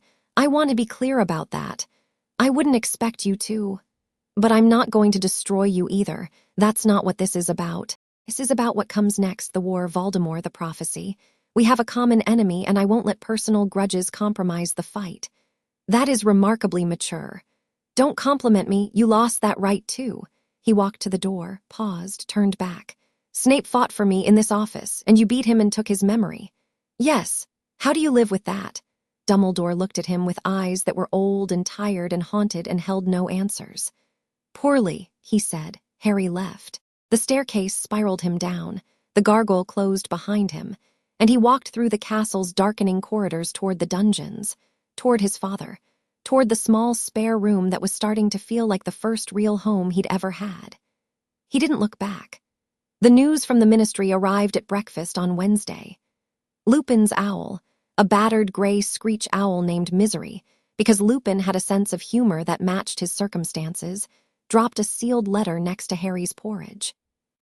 Harry, custody claim accepted and fast-tracked. The Department of Magical Family Services reviewed Severus's filing, cross-referenced it with the heritage verification spell they performed on the documents, and confirmed biological parentage. You are, legally and magically, Harry Snape. The Dursleys have been notified. Petunia's response was 2 words that I will not repeat in writing. Vernon apparently tried to call the police. The Ministry Obliviator team handled it. Severus has full legal custody effective immediately. You will not be returning to Privet Drive. Ever, more when I return. Stay safe. Remus Harry read the letter twice, then a 3rd time. Then he folded it very carefully and put it in his pocket and ate his porridge and said nothing for approximately 4 minutes while Hermione and Ron watched him with the careful attention of people who know someone is processing something enormous. Good news, Ron ventured. I never have to go back to the Dursleys. Ron set his fork down. Hermione's hand found Harry's under the table and squeezed. About bloody time, Ron said. Harry ate his porridge. It tasted better than any porridge he'd ever had, which was irrational because it was the same porridge as always. But the world looked different this morning. Sharper, brighter, more his. At the staff table, Snape was drinking his terrible black coffee and reading a letter of his own, Lupin's, presumably with the legal details. Harry watched him read it, watched the rigid line of his shoulders ease by 1 degree, watched his hand tighten on the coffee cup and then relax. Their eyes met across the hall. Snape gave a single, barely perceptible nod. Harry nodded back. It was done. He was home. Chapter 4. The Inquisitor's gambit the ministry came for them on Thursday. Harry was in Snape's quarters. Halfway through a training session on advanced shielding, Snape had moved beyond the Prince family basics into combat applications, because the man's idea of taking it slow was apparently, let's practice deflecting lethal curses before lunch, when the wards around the dungeon corridor triggered. Snape lowered his wand. Multiple signatures, 4, possibly 5. Official. Harry felt it too. The maze in his mind picked up the approaching consciousnesses like sonar pings. 4 minds, tightly controlled, professionally shielded. One mind that was barely shielded at all, leaking self-satisfaction like a burst pipe. Umbridge, Harry said. And she brought friends. They emerged from the training room into the sitting room just as the knock came. Not the polite knock of a colleague or the patterned knock Hermione used. A hard, flat knock. The knock of someone with a warrant. Snape opened the door. Dolar's Umbridge stood in the corridor flanked by 4 people. 2 ministry aurors in formal robes, a thin wizard Harry recognized as Dawlish from the Department of Magical Law Enforcement, and a squat, toad-faced woman who was clearly Umbridge's administrative assistant, clutching a sheaf of parchment like a weapon. Professor Snape, Umbridge said. Her voice was sugar and arsenic. May we come in? Number. I'm afraid that wasn't a request. She held up a scroll bearing the ministry seal. I have here a warrant issued by the Minister for Magic, authorizing the immediate arrest of Severus Tobias Snape on charges of identity fraud against the wizarding world, conspiracy to deceive the Ministry of Magic, and unlawful concealment of a minor's parentage. The corridor went very still. Additionally, Umbridge continued, her smile widening. I have a secondary order for the removal of Harry James Potter, or whatever he's calling himself, from Hogwarts School of Witchcraft and Wizardry, pending a comprehensive review of his magical status by the Department of Mysteries. The order is signed by Minister Fudge and countersigned by the head of the Wisengamot. She held both scrolls out. Dawlish stepped forward, hand on his wand. Harry moved before Snape could react. He stepped past his father and into the corridor directly in front of Umbridge, close enough that she had to tilt her head back to meet his eyes. The Aurors tensed. Dawlish's hand tightened on his wand. "No," Harry said. Umbridge blinked. "I beg your pardon." "Number, you're not arresting my father, and you're not removing me from this school. Your warrant is based on charges that are factually inverted. The person who committed identity fraud was Albus Dumbledore, not Severus Snape. The person who unlawfully concealed a minor's parentage was Albus Dumbledore, not Severus Snape. And the person who should be standing here with Aurors is Albus Dumbledore, not you. Mr. Potter, Snape. Mr. Potter, you are a minor. You do not have standing to challenge a ministry warrant. Now step aside, or these Aurors will. Will what?" Harry's voice was quiet, almost conversational. But his magic wasn't quiet at all. It rose around him like heat haze, visible to anyone with magical sensitivity, making the torches in the corridor flicker and the stone walls hum. The Aurors felt it. Both of them took an involuntary half-step backward. Dawlish's face went gray. "I am a fully acknowledged wizard with a confirmed magical resonance that exceeds your detection equipment's maximum capacity," Harry said. "I have a new wand matched to my true signature by Garrick Ollivander himself. I have full legal custody under my biological father, confirmed by the Department of Magical Family Services 2 days ago. And I am standing in a school where I have the legal right to be, in front of my legal guardian, who has committed no crime." He reached into his robes and produced a folded parchment, the custody confirmation Lupin had delivered. "This is the official custody order. It supersedes any previous guardianship arrangement and establishes Severus Snape as my sole magical guardian. Under Section 12 of the Magical Families Act of 1857, a legal guardian cannot be arrested on charges relating to the custody of their own child while the custody order is active and unchallenged. Your warrant is invalid." Umbridge's smile had frozen solid. Behind her, the administrative assistant was flipping frantically through her sheaf of parchment, searching for the relevant statute. That provision applies to standard custody disputes," Umbridge said. "This is not a standard. Section 12 doesn't specify standard or non-standard. It specifies any charges relating to the parentage, custody, or guardianship of a minor child under the protection of an active custody order. Your charges are identity fraud and concealment of parentage. Both relate directly to custody. Both are blocked by Section 12. Hermione's voice came from behind Harry. He hadn't heard her arrive, but of course she'd arrived. Hermione had an instinct for legal confrontations the way sharks had an instinct for blood in the water. She stepped up beside Harry, holding her own copy of Wizarding Law, a comprehensive reference, open to the relevant page. "The statute is clear, Madam Umbridge. Your warrant cannot be executed while the custody order is in effect. If you wish to challenge the custody order itself, you'll need to file a separate motion with the Department of Magical Family Services, which typically takes 4 to 6 weeks to process." Hermione's voice was polite, precise, and absolutely devastating. "Would you like me to show you the filing procedures?" The corridor was silent except for the guttering of torches and the faint sound of Dawlish's professional confidence collapsing. Umbridge looked at Harry, at Hermione, at Snape, who stood behind them both with his arms crossed and his face carved from ice, at the 2 Aurors, who were very carefully not making eye contact with anyone. "This isn't over," Umbridge said. "No," Harry agreed.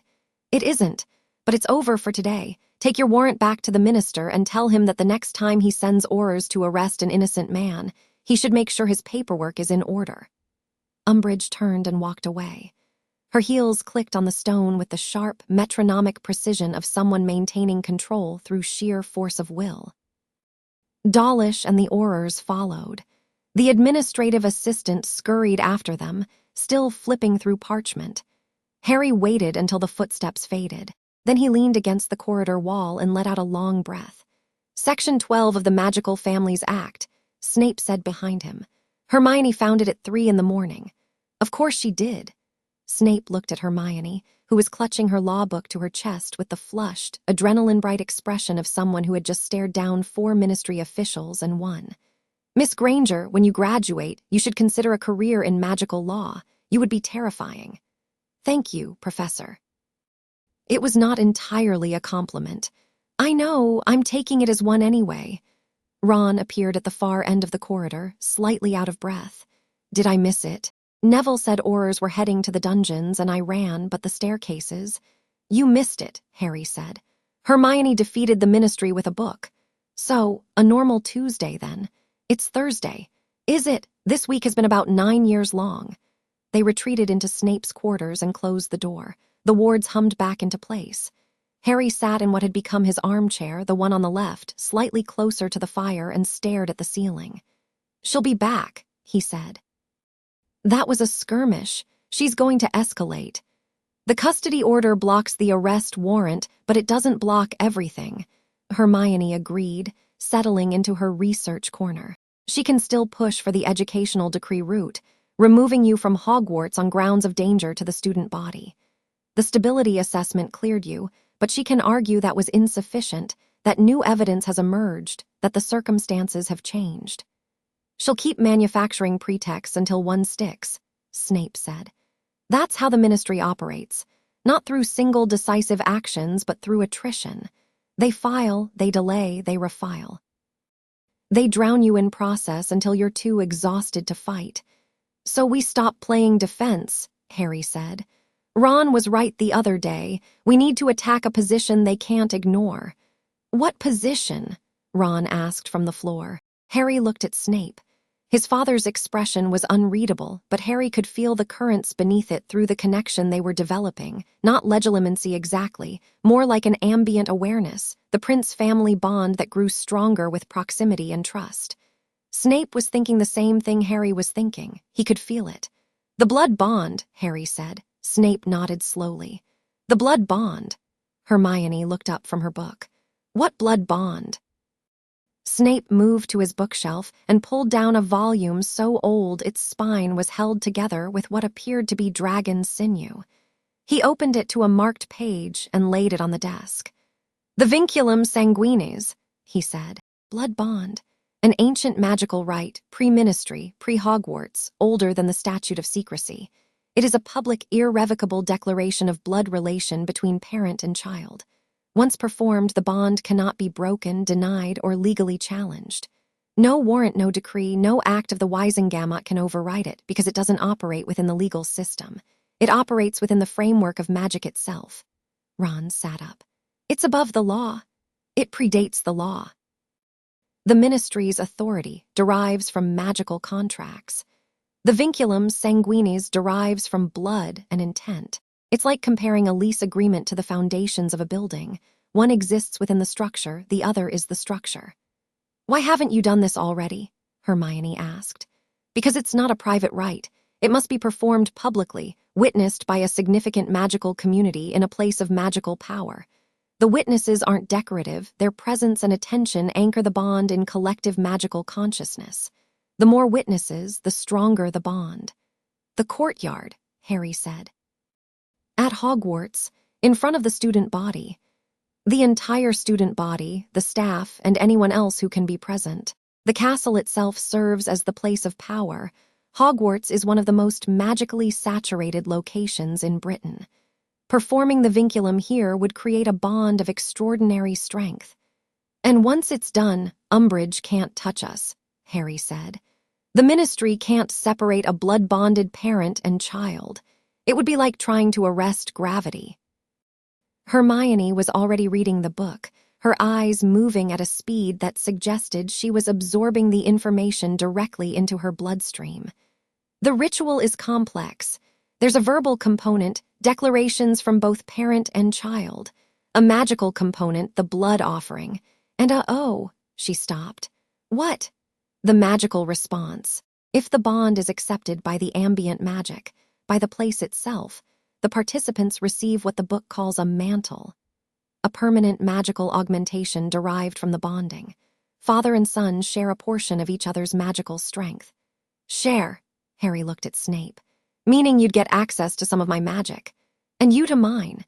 The Prince family disciplines I've been teaching you through instruction would become partially instinctive, and my own core would be reinforced by the overflow from yours." Snape's voice was carefully neutral, but Harry could feel the undercurrent, the significance of this. Not the tactical advantage, not the legal protection, the fact that they would be bound. Permanently, irrevocably, magically. Father and son in a way that no obliviation could erase and no glamour could conceal. "When?" Harry asked. "Saturday," Snape said. "It must be performed at the liminal hour, sunset or sunrise. Sunset Saturday gives us 2 days to prepare and to ensure maximum attendance." "That's also enough time for Umbridge to file her next salvo," Hermione warned. "Then we move faster than she does. We announce the right publicly, frame it as a father claiming his son, which it is, and let public sentiment do the work.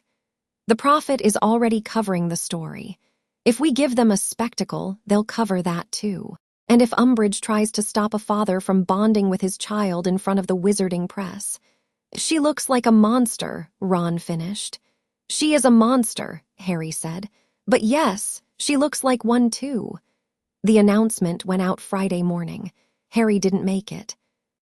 Snape did, standing at the staff table during breakfast, in his formal black robes, addressing the great hall with the cold, precise diction of a man who had spent 20 years commanding the attention of rooms full of teenagers, and wasn't about to stop because the context had changed.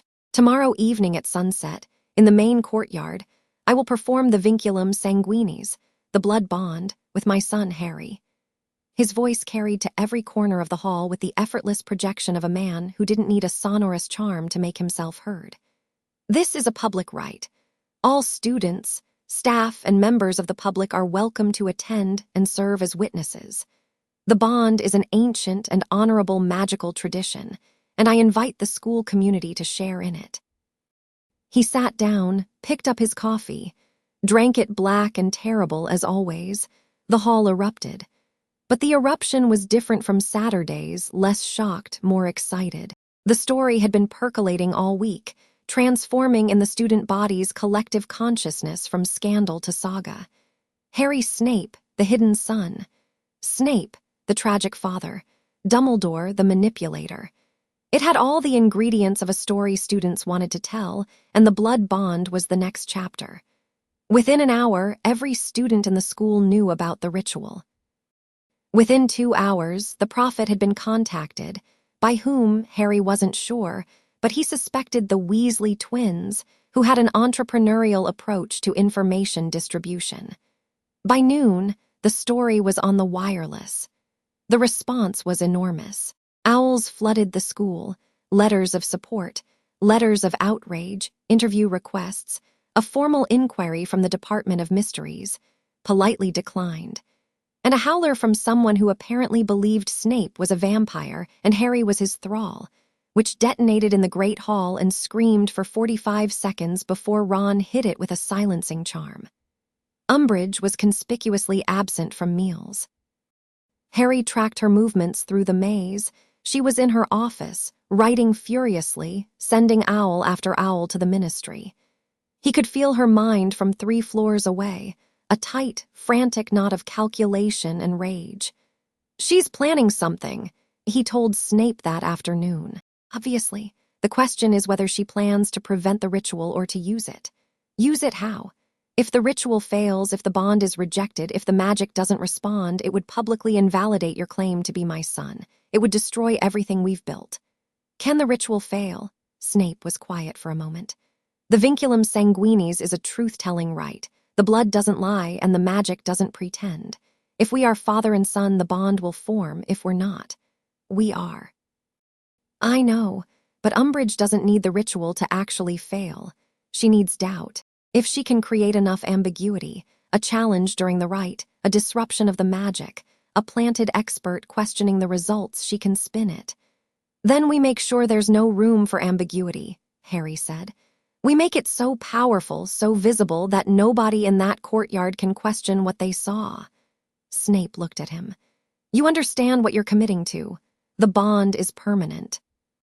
It doesn't dissolve if you decide later that having Severus Snape as your father is inconvenient or embarrassing, or stop.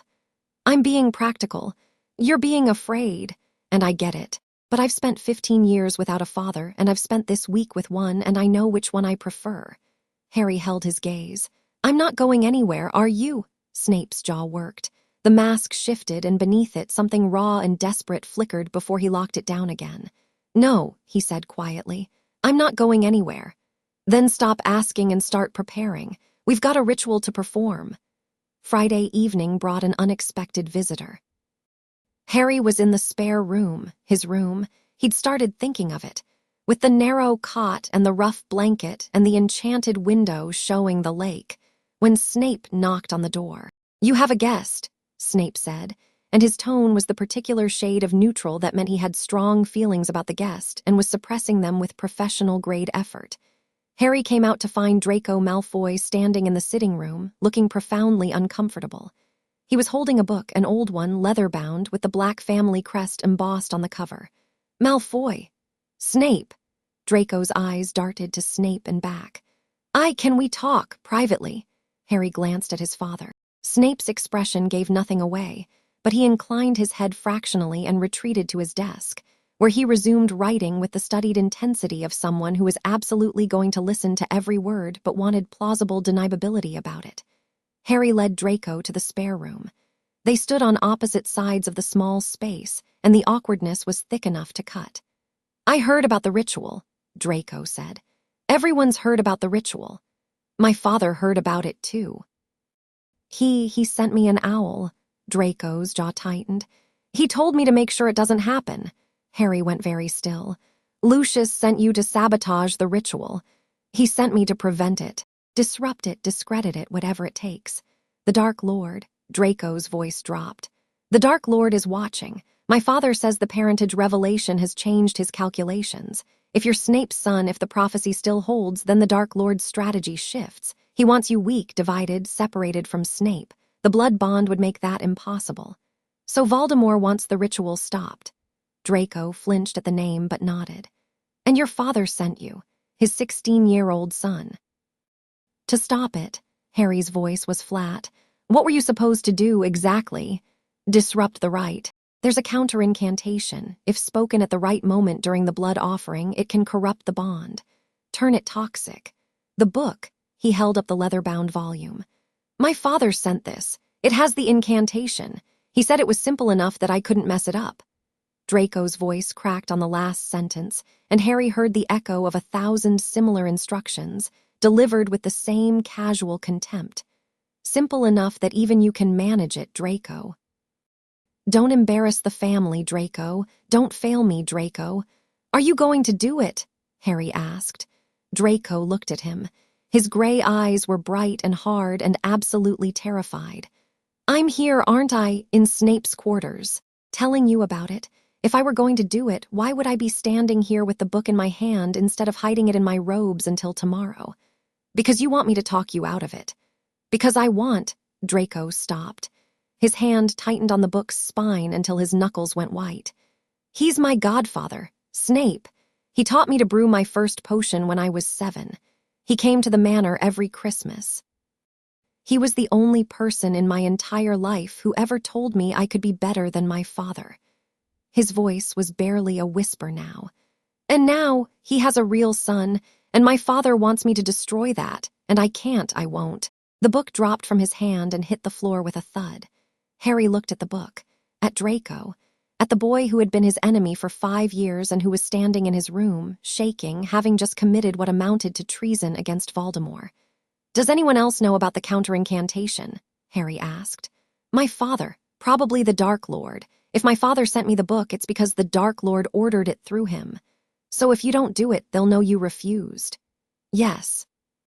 And the consequences? I know the consequences. Draco's voice was sharp, terrified but sharp. I know exactly what happens to people who refuse the Dark Lord's orders. My father has made that very clear my entire life. Harry picked up the book. He opened it, found the counter-incantation, a short passage in Latin, annotated in Lucius Malfoy's precise handwriting, and read it carefully. Then he closed the book and looked at Draco. "Stay here tonight, in the dungeons. Tell your father you're positioning yourself for tomorrow, getting close to Snape's quarters to observe the preparations, something he'd believe. Buy yourself time. And tomorrow you come to the ritual. Not as a saboteur, as a witness. You stand in the courtyard and you watch your godfather bond with his son, and if anyone asks, you tell them you came because Snape would have wanted you there." Draco's throat worked. "And after we figure out how to keep you safe. You and I both know that your father's house isn't safe for you anymore. Maybe it never was." The silence between them was different from any silence they'd shared before. Not hostile, not charged with rivalry or contempt. Just two boys, both shaped by terrible adults, both trying to find their way to something better. "I still don't like you," Draco said. "I know. This doesn't make us friends. You said that last time too, because it bears repeating." But Draco's hand was steady when he picked up the dropped book and handed it to Harry, and his eyes were clear. "Keep this. If the Dark Lord has a counterincantation, you need to know what it does so you can ward against it." "Thank you, Draco." The use of his first name landed visibly. Draco blinked, processed, and then nodded once, a sharp Malfoy nod, all aristocratic composure reassembled over the vulnerability like plaster over a crack. "I'll stay in the Slytherin dormitory tonight. If my father asks, I'll tell him I'm in position." He paused at the door. "For what it's worth. I'm glad Snape has a son. He deserves one, even if it's you." He left. Harry stood in his room holding the Black family book and staring at the door and wondering when, exactly, the world had become strange enough that Draco Malfoy was the one bringing him crucial intelligence and choosing his godfather over his own father. He went to Snape and handed him the book, open to the counterincantation. "Voldemort knows about the ritual. He tried to use Malfoy to sabotage it. Draco refused." Snape read the incantation. His face went through several emotions, alarm, analysis, and something that softened his features when Harry mentioned Draco's choice. "The counterincantation is known to me," Snape said. "It's from the Black family grimoire Dark Magic, designed to corrupt bonding rituals between pureblood families. A political weapon. It can be warded against, but we'll need to modify the ritual circle." "Can you do that by tomorrow?" "I can do it tonight." Snape set the book down. "Draco refused. He chose you, over his father, over Voldemort. He chose you." Snape was quiet for a long moment. Then he said very softly, "That boy has more courage than anyone has ever given him credit for. Including you, including me." Snape picked up the book and moved to his desk. "I need to work. The modifications will take several hours. Go to bed." "It's 8 o'clock. "Then go bother Granger. She's in the library, where else? And she's been asking me questions about the ritual's magical theory all day.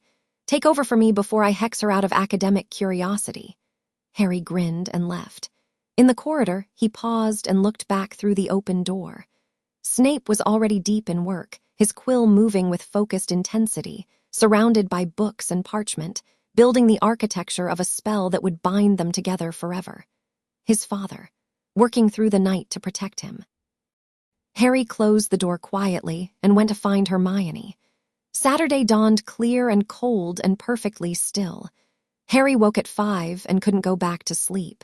He lay on his cot and listened to the lake shifting beyond the enchanted window and felt the day ahead pressing against him like a held breath. By 6, he was dressed. By 7, he'd eaten breakfast in the nearly empty Great Hall, alone at the Gryffindor table with the dawn light streaming through the enchanted ceiling and the house elves clattering in the kitchens below. The courtyard preparations had begun the previous evening.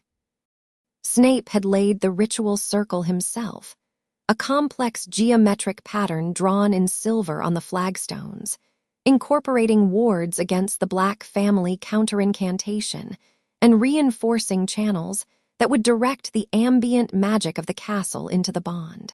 Flitwick had helped, because Flitwick was physically incapable of resisting the opportunity to participate in ancient magical theory, and his charm work was second to none. McGonagall had warded the perimeter against external interference. Her face, set in the grim determination of a woman who had decided to support this endeavor, and was going to support it with the full force of her considerable abilities. By noon, the courtyard was ready. The silver circle gleamed in the winter sun, intricate and beautiful, and the castle's magic hummed around it in a way that was almost audible, a deep, subsonic vibration that made the stones warm to the touch.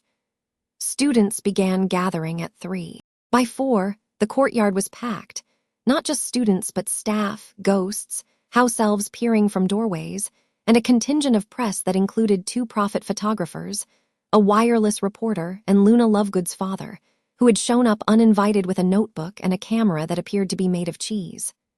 Umbridge was there. She stood at the edge of the courtyard, flanked by Dawlish and 2 fresh Aurors, her pink cardigan a spot of aggressive color against the gray stone. Her expression was the fixed, sweet smile that Harry now recognized as her war face. She was holding a scroll, another decree, another warrant, another bureaucratic weapon, but she hadn't deployed it yet. She was waiting. Harry found Hermione and Ron in the crowd. "She's got something," Harry said, nodding toward Umbridge. "A new scroll, new decree, probably." "Educational Decree 30, Hermione said. "I intercepted a draft this morning. It bans unauthorized magical rituals on school grounds and gives the High Inquisitor power to halt any magical ceremony she deems a risk to institutional stability. Can she enforce it? Only if she can serve it before the ritual begins. Once the vinculum is initiated, it can't be legally interrupted without violating about 16 international magical conventions. She needs to stop it before the first word is spoken." Harry looked at Umbridge, who was conferring with Dawlish, the scroll clutched in her fist. He looked at the crowd, 400 students, dozens of staff, reporters, photographers, all gathered in the courtyard in the golden light of a winter afternoon. He looked at the ritual circle, gleaming silver on the flagstones, and at Snape, who was standing at the circle's edge in formal black robes with his hair actually combed for once, looking like a man standing on the edge of a cliff and choosing to jump. "She's going to try to serve the decree," Harry said. "Before sunset, she's going to walk out there and announce it and order the ritual stopped." "Then we need to start early," Ron said. "We can't. The vinculum requires the liminal hour, sunset. The magic won't respond before then." "So what do we do?" Harry looked at the sun, hanging low over the western towers. 40 minutes to sunset, 40 minutes for Umbridge to make her move. "We give her something else to deal with," Harry said. He walked to where Neville Longbottom was standing in the crowd, looking nervous and excited and determined in the particular way that Neville always looked when he decided to be brave. "Neville, I need a favor. Anything. In about 10 minutes, Umbridge is going to try to stop the ritual. I need you to distract her." Neville blinked.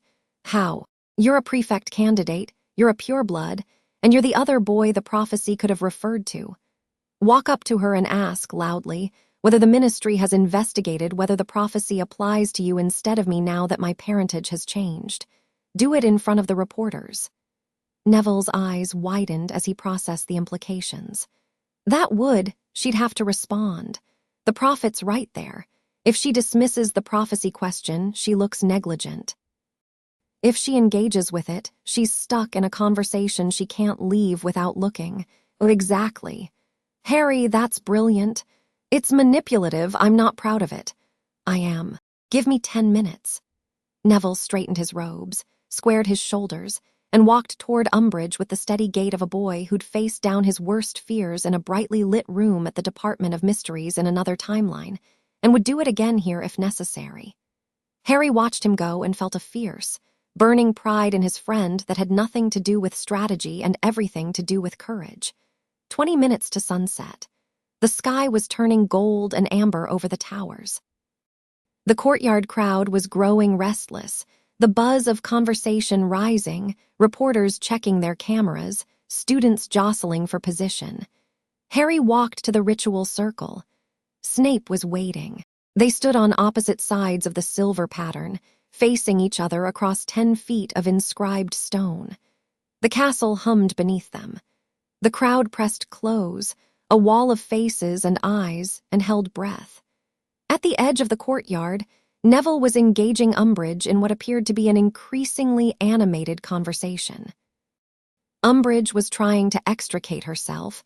Harry could see the scroll in her hand, the decree she wanted to serve, but Neville was standing his ground with the polite, relentless persistence of someone who'd been raised by Augusta Longbottom and knew exactly how to weaponize good manners.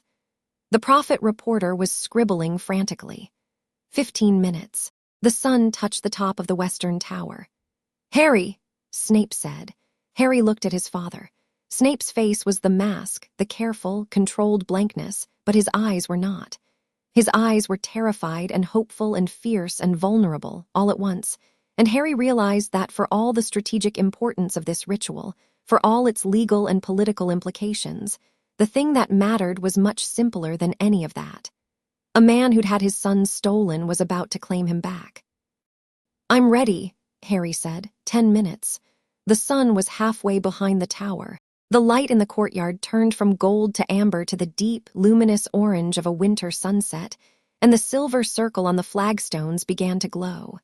Not with reflected light, with its own light. The inscribed lines pulsed with a soft, warm radiance, responding to the liminal hour, the castle's magic flowing into the pattern like water finding its level. The crowd noticed. The buzz of conversation died. 400 people fell silent, watching the circle illuminate, feeling the ancient magic stir in the stones beneath their feet. Umbridge noticed, too. She broke away from Neville, the scroll raised, her mouth opening to shout. "The Vinculum Sanguinis begins," Snape said, and his voice rang across the courtyard with the authority of 400 years of Prince family tradition behind it. The circle blazed. Silver light erupted from the inscribed lines, rising in a curtain that surrounded both Harry and Snape, cutting them off from the courtyard, from the crowd, from Umbridge and her scroll and the ministry and the world. Inside the curtain, the air was warm and still and charged with a magic so old it felt like the earth itself was breathing. "I can't hear," Harry started. "No one can. The veil is privacy and protection. What happens inside the circle is between us and magic. The witnesses will see the light and feel the result, but the words are ours." They stood in a column of silver fire, father and son, alone in the world. "The rite requires honesty," Snape said. His voice was different inside the circle, softer, stripped of the usual armor. "Complete honesty. The magic reads intent, and it does not tolerate deception. I must declare you as my son, and I must mean it entirely. No reservation, no qualification, no hidden doubt. And I must accept you as my father. Yes, and you must mean it. I mean it. You've known me for 5 years as a cruel, petty, vindictive man who tormented you at every opportunity. You've known me as your father for 6 days. That's not enough time to. You blocked Dumbledore's memory charm, in front of the entire school, without hesitation, without calculation, without thinking about your cover or your position or your mission. You just moved." Harry's voice was steady. 5 years of cruelty don't erase that, and 6 days is enough when the 6 days are real. Snape closed his eyes. When he opened them, the mask was gone. Not slipped, not cracked, gone. What was underneath was a face Harry had never seen. Not the young Snape from the memory, not the cruel professor from the classroom, not even the careful, guarded father of the past week. Just a man, tired, scarred, afraid, and more honest than he'd been in 15 years. "I have to say it," Snape said. "The words, I have to say them and mean them with everything I have." "Then say them." Snape drew his wand. He pressed its tip to his left palm and drew a line. Blood welled, dark red, immediate, real. He held his bleeding hand over the center of the circle. "I, Severus Tobias Snape, born of the Prince line, do claim Harry as my blood, my son, my heir. I offer my magic, my name, my protection, and my life in bond with his. From this moment forward, his blood is my blood, his enemies are my enemies, his home is my home. I claim him before magic, before these witnesses, before time itself. He is mine." The last word cracked something open. Not in the ritual, in Snape. The word mine came out with a ferocity that was almost feral, the possessive snarl of a man who'd had his child taken and would never, ever let it happen again. Harry felt the magic respond. The silver light intensified, pulsing in time with Snape's heartbeat. Harry could feel it, the rhythm, his father's heart pumping blood that was the same as his, and the circle's inscriptions blazed white. Harry drew his wand. The aspen thistral wand hummed in his hand, alive with resonance, and he pressed its tip to his own palm and cut. His blood fell. It hit the stone between them and ran along the inscribed lines, mixing with Snape's blood where the channels converged, and where the two bloods met, the silver light turned gold. I, Harry, son of Severus, born of the Prince line and the Evans line, do accept my father's claim. I offer my magic, my loyalty, my trust, and my future in bond with his. His blood is my blood. His name is my name. His fight is my fight. Harry's voice was clear and strong and shaking only slightly, and the magic in the circle was building to something enormous, something that pressed against the silver veil and made the stones tremble. He is my father. I am his son. I claim him as he claims me. The gold light erupted. Outside the veil, the courtyard saw a column of golden fire explode upward from the ritual circle, punching through the silver curtain and reaching toward the sky like a beacon. It was visible, Harry learned later, from Hogsmeade. It was felt as a magical tremor as far as the Ministry in London. It lit up the darkening sky and turned the courtyard bright as noon, and every person present felt it in their bones. A resonance, a rightness, the unmistakable sensation of magic acknowledging truth. Inside the circle, Harry felt his father's magic. Not as a concept, not as an abstraction, as a presence. Snape's magical signature wove into his own, dark and precise and fierce, braiding with Harry's wild, surging power and creating something new. Something that was both of them and neither of them and entirely, completely theirs. He felt the mantle settle. It was warm. It felt like being held. Snape felt it too. Harry could see it in his face. The moment the bond locked into place, the moment he felt Harry's magic flood into him and his own magic flow outward, the permanent, irrevocable exchange that made them not just related but connected in a way that transcended blood and law and time. The light faded. The silver veil dissolved. The courtyard came back, the crowd, the sky, the castle, the world. 400 people stared at a father and son standing in a circle of spent silver and cooling stone, their hands bleeding, their magic intertwined, and the air around them shimmering with residual power. Nobody moved. Nobody breathed. Then Hagrid burst into tears, which was the emotional equivalent of a dam breaking, and suddenly half the courtyard was crying, students, staff, a prophet photographer who was trying to take pictures through his own tears and failing spectacularly. Molly Weasley, who had arrived via Floo an hour earlier and positioned herself near the front, was sobbing openly. Arthur had his arm around her, and his own eyes were suspiciously bright. At the edge of the courtyard, Umbridge stood with her scroll in her hand, and her mouth open and nothing coming out. Dawlish had stepped back from her, as if proximity to her might contaminate him. The Aurors were staring at the circle with expressions that suggested they just watched something they'd only ever read about in history books.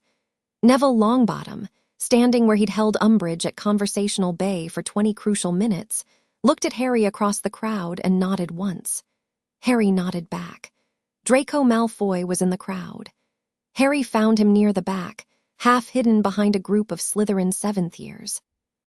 Draco wasn't crying. Malfoys didn't cry, or at least they didn't cry where people could see, but his face was open in a way Harry had never seen before. Unguarded, almost peaceful. He'd chosen right, and the world hadn't ended. McGonagall stepped forward from the staff contingent.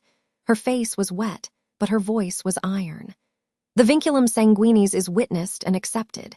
Let the record show that Severus Snape and Harry Snape are bonded by blood, by magic, and by the ancient rights of the Prince family. This bond is recognized by Hogwarts School of Witchcraft and Wizardry, by its staff, and by its students. She looked at Umbridge.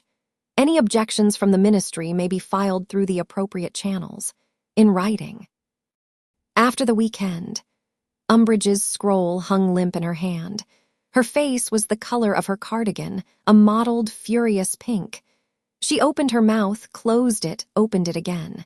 Then something happened that Harry didn't expect. The castle responded, not metaphorically, not in the vague, ambient way that Hogwarts occasionally acknowledged significant events. The castle's magic, the deep, ancient, sentient magic that had been laid into the foundations 1,000 years ago, surged upward through the courtyard stones and hit the spent ritual circle like a tidal wave. The silver inscriptions reignited. Not silver this time, pure white, blazing with a light that didn't hurt to look at but was so bright it cast no shadows. The light flowed outward from the circle in branching rivers, running along the seams between flagstones, climbing the courtyard walls, spreading through the castle like blood through veins.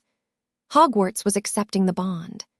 The castle itself, the oldest magical institution in Britain, the seat of 1,000 years of wizarding education, a place so saturated with magic that it was arguably alive, was ratifying the vinculum, welcoming Harry and Snape into its magical framework, acknowledging them.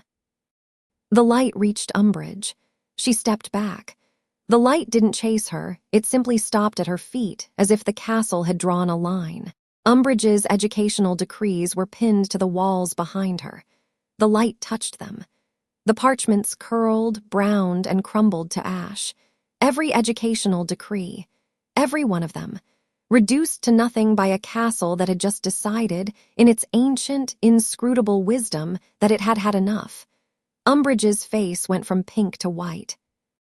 She looked at the ash drifting from the walls, looked at the light pulsing through the stones, looked at Harry and Snape standing in the center of it all, and for the first time since she'd arrived at Hogwarts, Dolar's Umbridge had nothing to say. The light pushed. Gently, firmly, irresistibly, like being nudged by a mountain. It pushed at Umbridge's feet, at Dawlish's feet, at the Auror's feet, pushing them toward the gates, pushing them off the grounds. This is the Ministry will not, Umbridge sputtered, stepping backward, her heels slipping on the flagstones. The light advanced. She retreated. Step by step, pushed by a force she couldn't fight, couldn't decree, couldn't overrule. The gates opened. Umbridge was pushed through them. Dawlish followed. The Aurors, looking relieved more than anything, went without resistance. The gates closed. The castle sealed itself. Harry felt it, through the bond, through the vinculum, through the connection to Hogwarts that the ritual had apparently created, the wards strengthening, reconfiguring, locking out the Ministry's influence with the quiet finality of a door being shut. The courtyard was silent for approximately 3 seconds. Then someone, Fred Weasley, almost certainly, let out a whoop that echoed off every wall, and the crowd erupted in the kind of roar that only happens when 400 people collectively witness something they'll be telling their grandchildren about. Harry stood in the fading light of the ritual circle, his hand bleeding, his magic humming, his father beside him, and Hogwarts itself singing in his bones. The bond was warm and real and permanent, a thread connecting him to Snape that he could feel like a second pulse. Snape's hand found his shoulder. The familiar grip, grounding, steadying, the earth wire on the live cable, but different now, stronger. Reinforced by magic that ran both ways, that said mine and yours and ours in a language older than words. "The castle," Harry said, slightly dazed. "Did the castle just kick Umbridge out?" "The castle," Snape said, and his voice was rough but his hand was steady, "just chose its side." Harry looked at the gates, sealed and warded and glowing faintly with the castle's light. He looked at the crowd, still cheering, still crying, still collectively losing their minds. He looked at Dumbledore standing at the edge of the courtyard, watching the proceedings with an expression Harry had never seen before, not calculation, not regret, not fear, something closer to awe. The headmaster's eyes met Harry's across the courtyard. Dumbledore inclined his head, not a concession, not an acknowledgement of defeat. Something more nuanced, something that looked improbably like respect. Harry didn't nod back. He wasn't ready for that yet. Maybe he would be someday, not today. He turned to Snape. "I'm going to need more of that terrible coffee." "The coffee is not terrible, you simply have no palate." "I have your palate, apparently. God help me." "Don't blaspheme." "Is that a rule now? You're going to parent me?" Someone should start, Harry laughed. It was the first real laugh he'd had in a week, full, unguarded, the kind that came from somewhere deep and meant something, and it echoed off the courtyard walls, and Snape's mouth did the thing, the twitch, the almost smile, and in the golden twilight of a Saturday in winter, they walked back into the castle together. Father and son, bonded, unbreakable. Home. Chapter 5. The Serpent's New Calculus. The attack came 3 weeks later, on a Saturday morning in Hogsmeade, and it came without warning. Harry had spent those 3 weeks in a state of focused, relentless growth that left even Snape slightly unsettled. The blood bond had done exactly what the old texts described. The shared magical reservoir between father and son acted as a multiplier, Snape's precision tempering Harry's raw power, Harry's depth reinforcing Snape's reserves. The Prince family disciplines that had taken Harry hours to learn before the bond now clicked into place in minutes. His father's instinctive understanding of the techniques flowing through the connection like water through joined pipes. He trained every morning before breakfast. Dueling with Snape in the warded classroom, the aspen wand singing in his hand, spells landing with a speed and accuracy that made his fifth-year curriculum look like finger painting. He trained during free periods, building his maze deeper and more complex until even Snape couldn't penetrate past the second layer without Harry allowing it.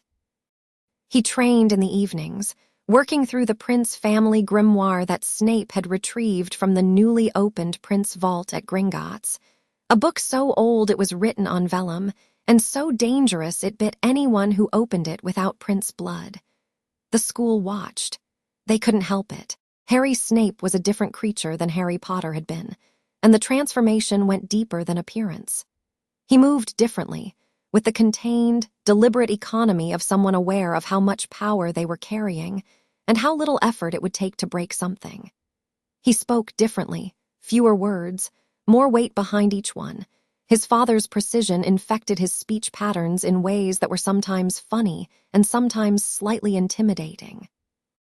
His magic was visible to anyone with sensitivity, a constant shimmer around his hands and in his eyes, the black irises occasionally flickering with silver sparks when his emotions ran high. He was still Harry, still laughed at Ron's jokes, still spent evenings in front of the common room fire with Hermione poring over research, still snuck food from the kitchens and groaned over homework and argued about Quidditch with anyone who'd listen. But he was Harry with the restraints off, Harry as he'd always been meant to be, and Hogwarts was quietly, collectively adjusting to the reality that the boy who lived was considerably more than anyone had imagined. The 3 weeks had also given the political landscape time to reshape itself.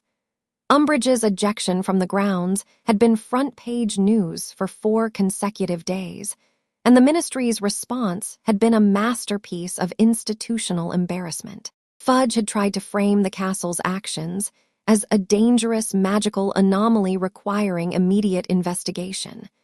But this argument fell apart when McGonagall pointed out, publicly, that Hogwarts had autonomous wards predating the ministry by several centuries, and that the castle's decision to eject an unwanted presence was entirely within its historical precedent. Umbridge had not returned. Her office sat empty, the kitten plates dusty, the blood quill locked in a drawer that the castle's magic had sealed shut. Harry walked past it sometimes and felt nothing but a cold satisfaction. The ministry had backed off temporarily, but they hadn't surrendered. Fudge was making noise about a Wisengamot review of the blood bond's legal standing. Lucius Malfoy was lobbying behind the scenes, and the Department of Mysteries had sent 3 separate requests to examine Harry's magical signature, each politely declined by Snape with increasingly creative variations on the word. Number through it all, Dumbledore had been quiet. Not absent, he still ran the school, still attended meals, still met with the order. But he'd pulled back from Harry with a caution that felt deliberate, giving space, watching from a distance. Whether this was genuine contrition or strategic patience, Harry couldn't tell. The maze read Dumbledore's surface emotions as a roiling mixture of regret, calculation, and something that might have been grief. But the old wizard's occlumency was so formidable that anything deeper was hidden behind walls Harry couldn't yet penetrate. It was Hermione who noticed the silence from the other side. "Voldemort hasn't done anything," she said, 3 days before the Hogsmeade visit, spreading her intelligence notes across the table in Snape's quarters. She'd taken to calling them intelligence notes without irony, because Hermione had apparently decided that if she was going to be part of a war council, she was going to be the best damn intelligence analyst the war council had ever seen. He hasn't attacked. He hasn't made a public move. He hasn't even sent Death Eaters to probe the Hogwarts wards, which he's done twice before this year. 3 weeks of total silence. That's not normal. "He's thinking," Snape said from his desk, where he was grading essays with the vicious red ink commentary that had traumatized a generation of students, and showed no signs of softening now that he had a son. "The Dark Lord is many things, but he is not impulsive. The revelation of Harry's parentage has fundamentally altered his understanding of the prophecy, of Dumbledore's strategy, and of Harry's capabilities. He needs time to recalculate." "Recalculate what?" Ron asked. "Everything. The prophecy child he's been hunting for 15 years is not who he thought. The power he expected to face is not the power he'll actually encounter. The spy he believed was me, has been publicly revealed as Harry's father, which means my loyalties are no longer ambiguous. And the glamour's removal suggests that Dumbledore has been hiding things even from his own people, which means the Dark Lord's intelligence about Dumbledore's operations may be fundamentally compromised." "So he's in the dark," Harry said. "Partially. And the Dark Lord does not tolerate being in the dark. He will need new information before he acts, which means when he does act, it will be precisely targeted, not a wild attack, a surgical strike designed to answer specific questions." "What questions?" Snape set down his quill. "How powerful are you? How does the blood bond affect your combat capability? What is the nature of your magical signature now that the glamour is gone? And most importantly, does the prophecy still apply?" "He can't test the prophecy without confronting Harry directly," Hermione said. "And he's not ready for that, not with the unknowns. He doesn't need to confront Harry directly. He needs to observe, to test, to send expendable forces and see how Harry responds." Snape looked at Harry. "He'll pick a moment when you're outside the castle's protection, somewhere public enough to observe but contained enough to control. Somewhere you'd go voluntarily." They all arrived at the same conclusions simultaneously. "Hogsmeade," Harry said. "Cancel the visit," Ron said immediately. "Just don't go. If I cancel, he learns I'm afraid. If I don't go, he learns I'm cautious enough to avoid risks, which tells him something about my psychology. If I hide behind Hogwarts wards every time there's a potential threat, he controls my movements without lifting a finger." Harry shook his head. "I go, but I go ready." Snape's expression was the particular blend of alarm and grudging respect that Harry had come to recognize as his father's emotional response to Harry doing something brave and stupid. "If you go, I go with you." "That's what they'll expect. I don't care what they expect. The bond makes us stronger in proximity. Separating us is the first thing an intelligent enemy would attempt. We deny them that option by staying together. Both of you in Hogsmeade is a bigger target," Hermione pointed out. "Both of us in Hogsmeade is a bigger threat," Snape corrected. "There is a difference."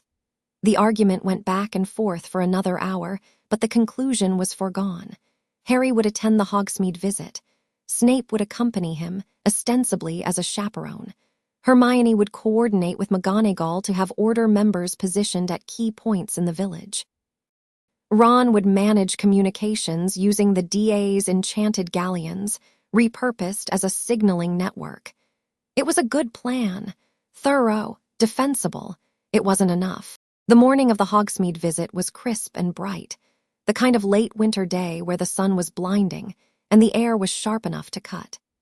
Students streamed through the gates in chattering groups, scarves and hats, and the particular giddy energy of teenagers released from institutional containment for 8 hours.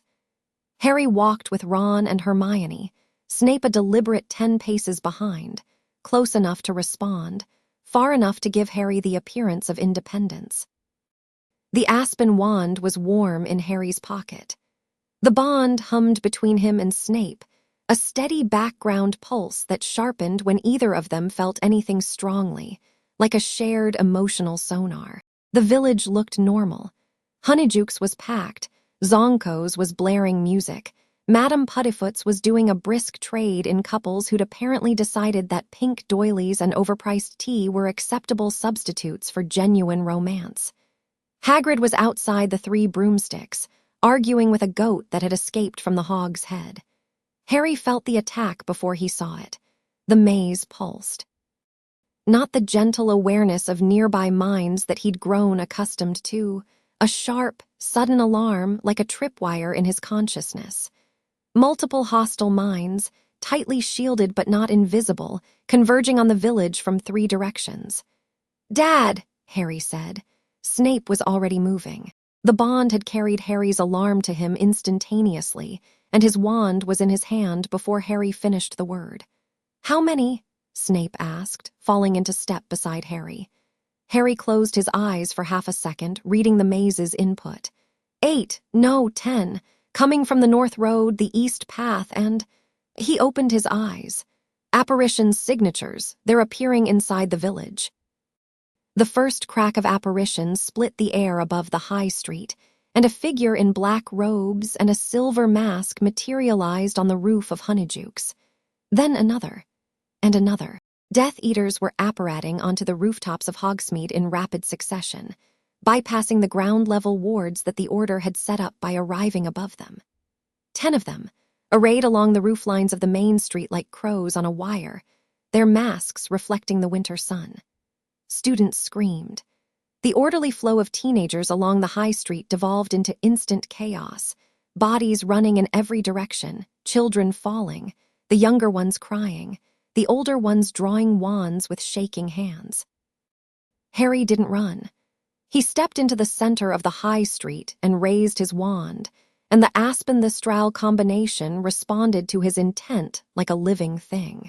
A shield charm erupted from the wand tip, not the personal-sized shield he'd demonstrated for Umbridge, but a dome. A massive, shimmering dome of magical force that expanded outward from Harry's position and covered the entire width of the high street, from Honeydukes to the Three Broomsticks, sheltering the fleeing students beneath it. The Death Eaters opened fire. Curses rained down from the rooftops, stunners, cutting curses, and the sick green light of at least 2 killing curses, and they struck the dome and bounced. Not absorbed, not deflected. Bounced, ricocheting back toward their casters with enough force that the Death Eater on the Honeydukes roof had to dive sideways to avoid being hit by his own spell. The students under the dome stopped screaming. They stared up at the shimmering barrier above them, at the curses splashing against it like rain on glass, and at Harry standing in the middle of the street with his wand raised and his eyes blazing, holding the shield with one hand and not even breathing hard. "Move," Harry said, and his voice carried through the dome with perfect clarity. "Get to the Three Broomsticks, get inside, go." They went. Hermione was already herding students, Ron beside her, both of them wand out and shouting directions. Neville appeared from somewhere and bodily lifted a frozen first year, carrying her toward the pub. Snape was not under the dome. Snape was on a rooftop. Harry felt it through the bond, a surge of cold, precise fury, Snape's combat magic activating like a machine switching on.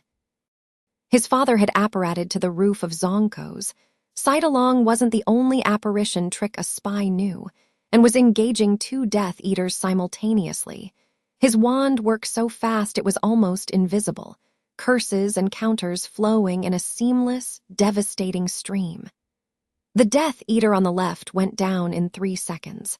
A body bind, a disarming charm, and a blasting hex to the section of roof beneath his feet, dropping him 2 stories into a display of dung bombs.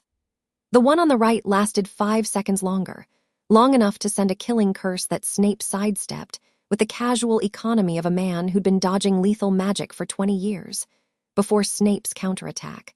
Something dark and fast and Prince family that Harry felt through the bond like a bass note, put him through the roof entirely. On the street, Harry held the dome and assessed the situation. 8 remaining Death Eaters, arrayed on rooftops. Students evacuating under his shield.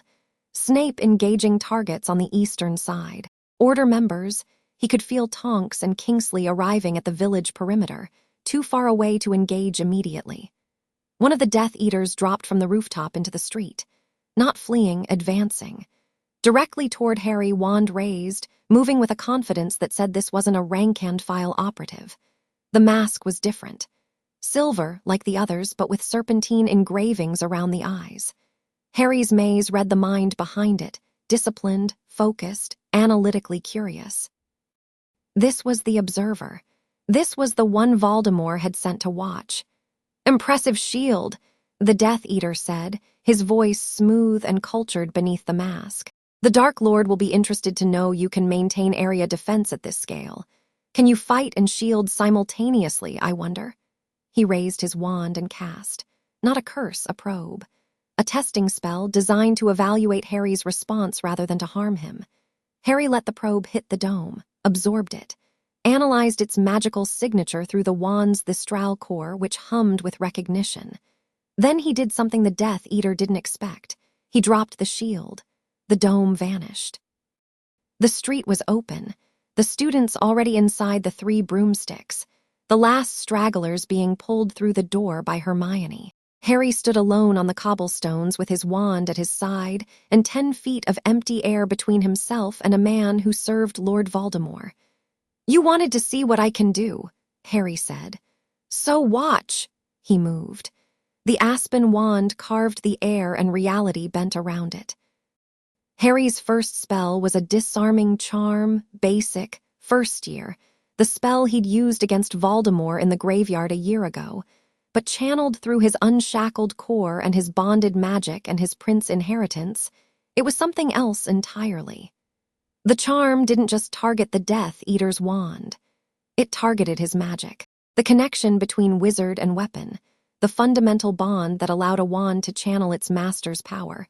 Harry's Expelliarmus reached through that connection and pulled. The Death Eater's wand flew from his hand. But so did something else, a visible thread of magic, silvery and thin, trailing from the wand back to its caster like an umbilical cord being severed. The Death Eater staggered, gasped, and Harry felt the man's magical core shudder as the forced severance disrupted his ability to channel. "What?" the Death Eater started, staring at his empty hand. Harry's second spell hit him before he finished the word.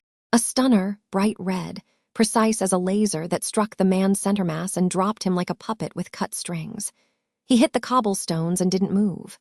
On the rooftops, the remaining Death Eaters had seen. Harry felt the shift in their emotional states through the maze, the analytical curiosity of the observer replaced by something more primal. Several of them were afraid. One of them on the Scrivenshaft's roof was considering apparating away.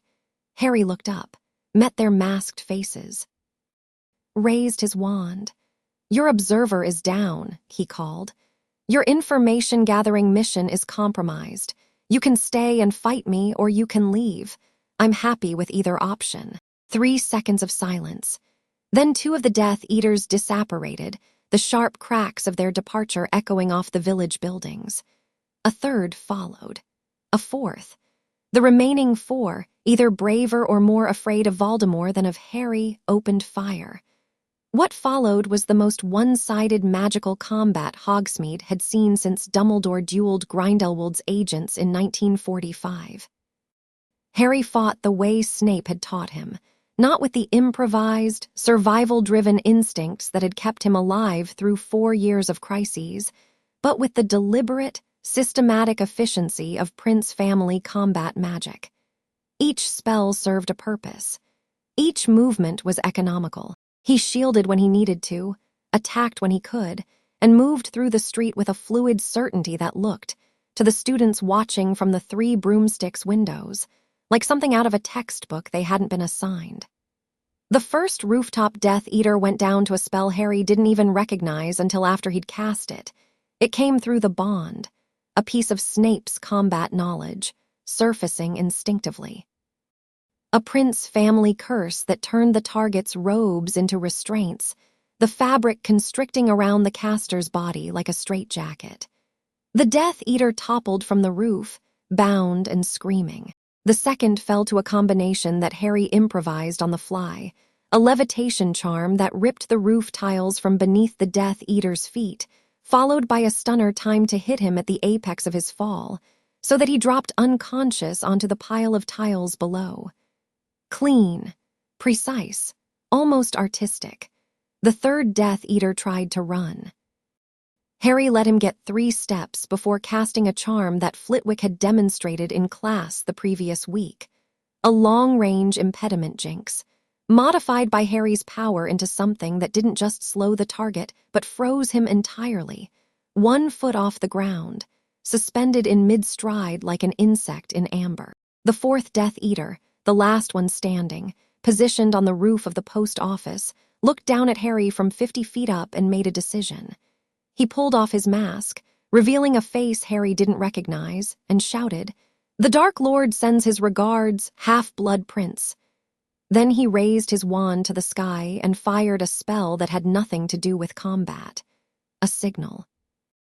A dark green burst of light that climbed above the village and exploded into the shape Harry knew too well, the dark mark, grinning skull, serpent tongue, hanging over Hogsmeade like a declaration of war. Harry's wand came up. He pointed it at the dark mark and cast. His Patronus erupted, the doe, massive and luminous, but different from any Patronus anyone present had ever seen. It didn't charge at a Dementor because there were no Dementors. Instead, it leapt upward, climbing the air in great silver bounds, and it hit the dark mark head-on. The mark shattered. The skull cracked, the serpent dissolved, the green light fragmented into 1,000 pieces that scattered across the sky like broken glass. In its place, the doe hung in the air, silver and proud and burning with a light that was warm instead of cold, alive instead of dead, everything the dark mark wasn't. The doe looked down at Harry. He looked up at it. Through the bond, he felt Snape, still on the rooftops, having dispatched his opponents with the brutal efficiency of a man protecting his son, stop and stare at the sky. The doe faded. The winter sun reclaimed the sky. The last Death Eater on the post office roof was staring at the space where the dark mark had been, his face slack with something beyond surprise. Harry hit him with a stunner almost as an afterthought, and the man crumpled. Silence. The kind of silence that follows an earthquake, when the shaking stops and the world holds its breath to see what's still standing. Harry lowered his wand. His hand was steady. His breathing was even.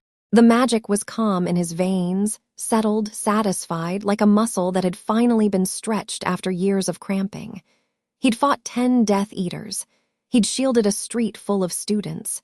He'd shattered the dark mark with a Patronus. And he wasn't tired. He wasn't even close to tired. The door of the 3 broomsticks opened.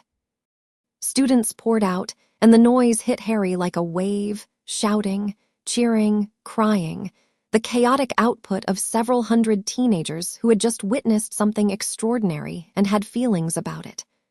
Ron reached him first, pounding him on the back hard enough to stagger him.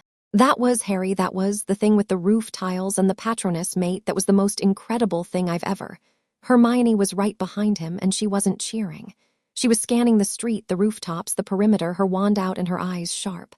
"Are they all down, all 10? "All 10, Harry confirmed. "Snape got 2 on the east side, I got 8. "You got 8. "They weren't very good." Hermione stared at him. "Harry, 2 of them cast killing curses." "I know, they missed." "Because you moved faster than the—" She stopped herself and took a deliberate breath. "We need to secure the area. The Aurors will be arriving soon, and we need the Death Eaters bound and collected before the Ministry tries to spin this." She was right. Harry, Ron, and several DA members who'd drawn their wands during the attack spent the next 20 minutes collecting unconscious Death Eaters from various rooftops, street corners, and one memorable location inside a collapsed display of dung bombs. Snape descended from the eastern rooftops with his robes slightly singed and his expression carved from black ice, and he walked straight to Harry and gripped his shoulder, the familiar gesture, the grounding contact, and said nothing because the bond was saying everything. Alive, safe, proud, mine. Harry leaned into the grip for half a second. Then he straightened, and they both pretended the moment hadn't happened, because they were Snapes and emotional vulnerability in public was still a work in progress. The aura response arrived 30 minutes after the attack ended, which was 30 minutes too late, and everyone knew it. Kingsley Shacklebolt led the team, and his face when he surveyed the scene, 10 bound Death Eaters, minimal property damage, 0 student casualties, and Harry Snape standing in the middle of it all looking mildly inconvenienced, was a study in professional reassessment. "You did this," Kingsley said to Harry. It wasn't a question. "My father helped. Severus took 2, you took 8. They weren't very good. They were Voldemort's inner circle strike team, Rookwood Dolohov the Carrows." Kingsley looked at the frozen Death Eater suspended in mid-stride. "You caught Rabaston Lestrange in an impediment jinx so strong my team can't break it." Harry felt a flicker of something through the maze, Kingsley's emotional state, not just impressed, awed, and underneath the awe, a thin thread of the same thing Umbridge had felt in her office. Fear. Harry met Kingsley's eyes. "I'm not a threat. I know that." Kingsley's voice was steady.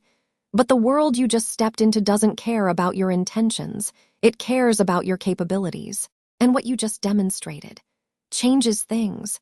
Changes everything." Kingsley looked at the sky where the dark mark had been. "Voldemort sent his best. You swatted them like flies and then destroyed his mark with a Patronus. By tomorrow morning, every Death Eater in Britain will know what happened here. And so will every wizard in the Ministry, every member of the Wisengamot, and every reader of the Daily Prophet." He paused. "You're not the boy who lived anymore, Harry. You're something new. And the world is going to react to that." Harry said nothing. He was watching the students being shepherded back toward the castle, watching the Order members secure the perimeter, watching the Prophet photographer, the same one who'd cried at the blood bond, snapping photos of the bound Death Eaters with trembling hands. The world was going to react. Voldemort was going to react.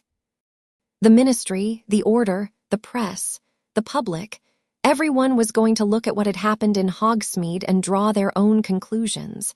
And most of those conclusions would be about power and threat, and what happens when you poke a sleeping dragon.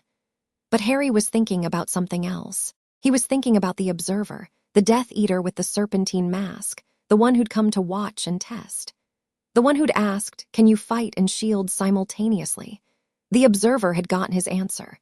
And he'd gotten more than that. He'd gotten the disarming charm that severed the wand bond, the Patronus that shattered the dark mark, the sight of a 15-year-old wizard dismantling an elite strike team without breaking a sweat. He'd carry all of that back to Voldemort. That was the point. Voldemort had sent a probe, and Harry had sent a message. Come and see what Dumbledore was afraid of. The fallout was immediate and seismic. The Prophet's Sunday edition ran a photograph that would become iconic. Harry standing in the Hogsmeade High Street, wand raised, the silver dough blazing above him where the dark mark had been, Death Eaters scattered at his feet. The headline read the Prince SDANDS, and the article beneath it was, for the first time in Harry's experience, actually favorable. Not just favorable, reverential. In scenes reminiscent of the legendary battles of Albus Dumbledore's youth, Harry Snape, formerly known as Harry Potter, the boy who lived, single-handedly defended the village of Hogsmeade against a coordinated Death Eater assault yesterday afternoon. Witnesses describe extraordinary feats of magic, including a street-wide shield charm that protected dozens of students, wandless combat techniques, and a Patronus charm of unprecedented power that destroyed the dark mark itself. "I've never seen anything like it," said Hogwarts professor Phileas Flitwick, who observed the battle from a secure position. "The level of magical control, the precision, the sheer power, this is a once-in-a-generation talent fully unleashed. The attack, which sources within the Auror office confirm, was orchestrated by he who must not be named as a deliberate test of the young wizard's abilities following the removal of an ancient glamour, resulted in the capture of 10 Death Eaters, including several high-ranking members of the Dark Lord's inner circle. Ron read the article aloud over breakfast, doing dramatic voices for the quotes. Once-in-a-generation talent fully unleashed. Harry, they're going to start writing ballads about you. Please don't encourage them. The prince stands. That's a good headline, though. Snappy. Hermione was not reading the prophet. Hermione was reading a letter that had arrived with the Morning Post, and her expression was one Harry had learned to recognize as I have information that changes everything and I'm trying to figure out how to deliver it. What? Harry asked. Hermione set the letter down. This is from the solicitor who offered pro bono representation. She's been researching the legal implications of the Hogsmeade attack, and she's found something. The Death Eaters attacked a student population during a sanctioned school visit. That's not just a criminal matter. It's a violation of the International Statute of Magical Security, specifically the Geneva Protocols on Magical Conflict, which prohibit targeting educational institutions and their students. So the protocols allow the targeted institution to invoke emergency defensive measures, including, she consulted the letter, the right to formally declare an adversarial threat and petition the International Confederation of Wizards for protective status. If Hogwarts invokes the protocols, the British Ministry loses sole jurisdiction over the school. International oversight kicks in. And international oversight is not something Fudge can control. That's a nuclear option, Ron said. It's leverage, Hermione corrected. We don't have to invoke it, we just have to make it clear that we can. It puts Fudge in a position where opposing us means risking international scrutiny of his handling of the Voldemort situation, which he's been denying for a year. Harry looked at Snape, who had appeared behind him in his customary silent fashion and was reading the letter over Hermione's shoulder. She's right, Snape said. The protocols are rarely invoked, but the threat alone is significant.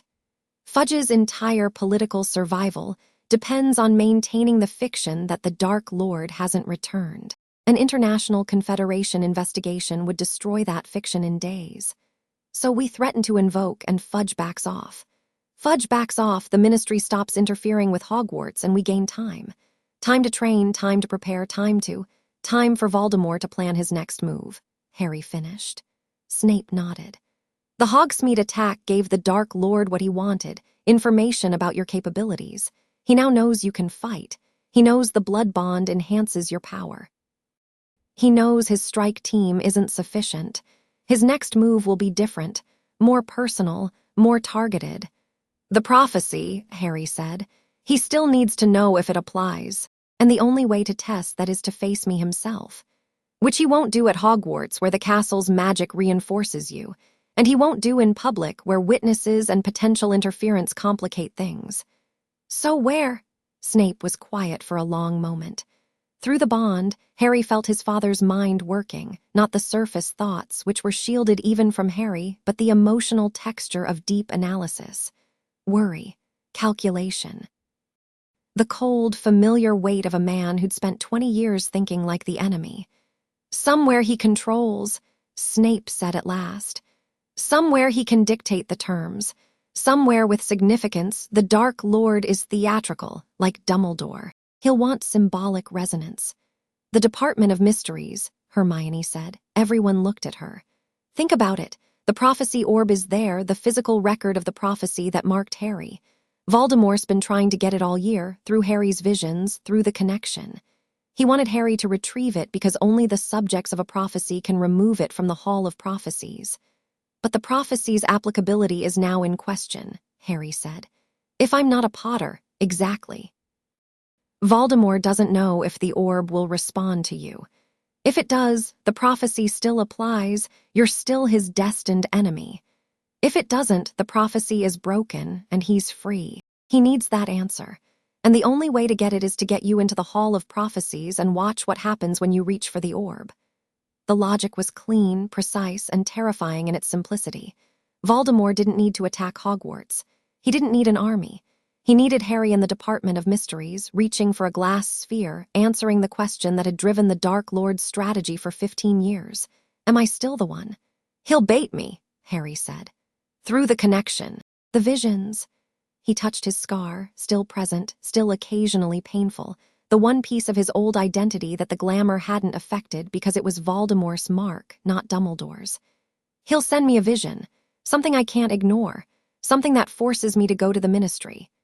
Then we prepare for that, Snape said. We prepare for a confrontation at the Department of Mysteries, on ground of his choosing, with the possibility that the prophecy itself is on the line. And if the prophecy doesn't apply to me anymore, then we fight the Dark Lord without the prophecy's protection, which is what we should have been preparing to do all along, instead of relying on the cryptic pronouncements of a divination teacher delivered over sherry. Despite everything, the danger, the complexity, the dawning realization that Voldemort was engineering a confrontation that could determine the course of the war, Harry laughed. That's disrespectful to Professor Trelawney. Professor Trelawney predicted my death 14 times during my years as a student. She has earned my disrespect. The tension in the room eased, just slightly. Hermione was already making notes, tactical considerations, Department of Mysteries layout, legal protocols for entering a ministry building under duress. Ron was staring at his chess set, which he'd taken to carrying everywhere, moving pieces in patterns that corresponded to the strategic situation. Snape was behind Harry, his hand not on Harry's shoulder but close, hovering, the bond between them warm and steady. They were ready. Not perfectly, not completely, you were never completely ready for Voldemort. But they were together and they were strong and they knew what was coming. The serpent had recalculated. Now they would too. The vision came on Tuesday night. Harry was asleep in his room in Snape's quarters, the spare room that had accumulated over 3 weeks, the detritus of a life. Books on the shelf, a Gryffindor scarf draped over the chair, the Marauder's map on the desk, a photograph of Lily that Lupin had brought from Grimmauld Place, propped against the enchanted window where the lake light caught her red hair. The dream started normally. Hogwarts corridors, shifting and strange in the way of dreams, familiar architecture melting and reforming. Then the corridors straightened, narrowed, became something else, a hallway lined with doors, dark and featureless, deep underground. The Department of Mysteries. Harry felt the tug. Voldemort's consciousness at the edge of his own, not pushing into his mind but pulling, drawing him forward down the corridor, toward a door that opened onto a vast, circular room lined with shelves.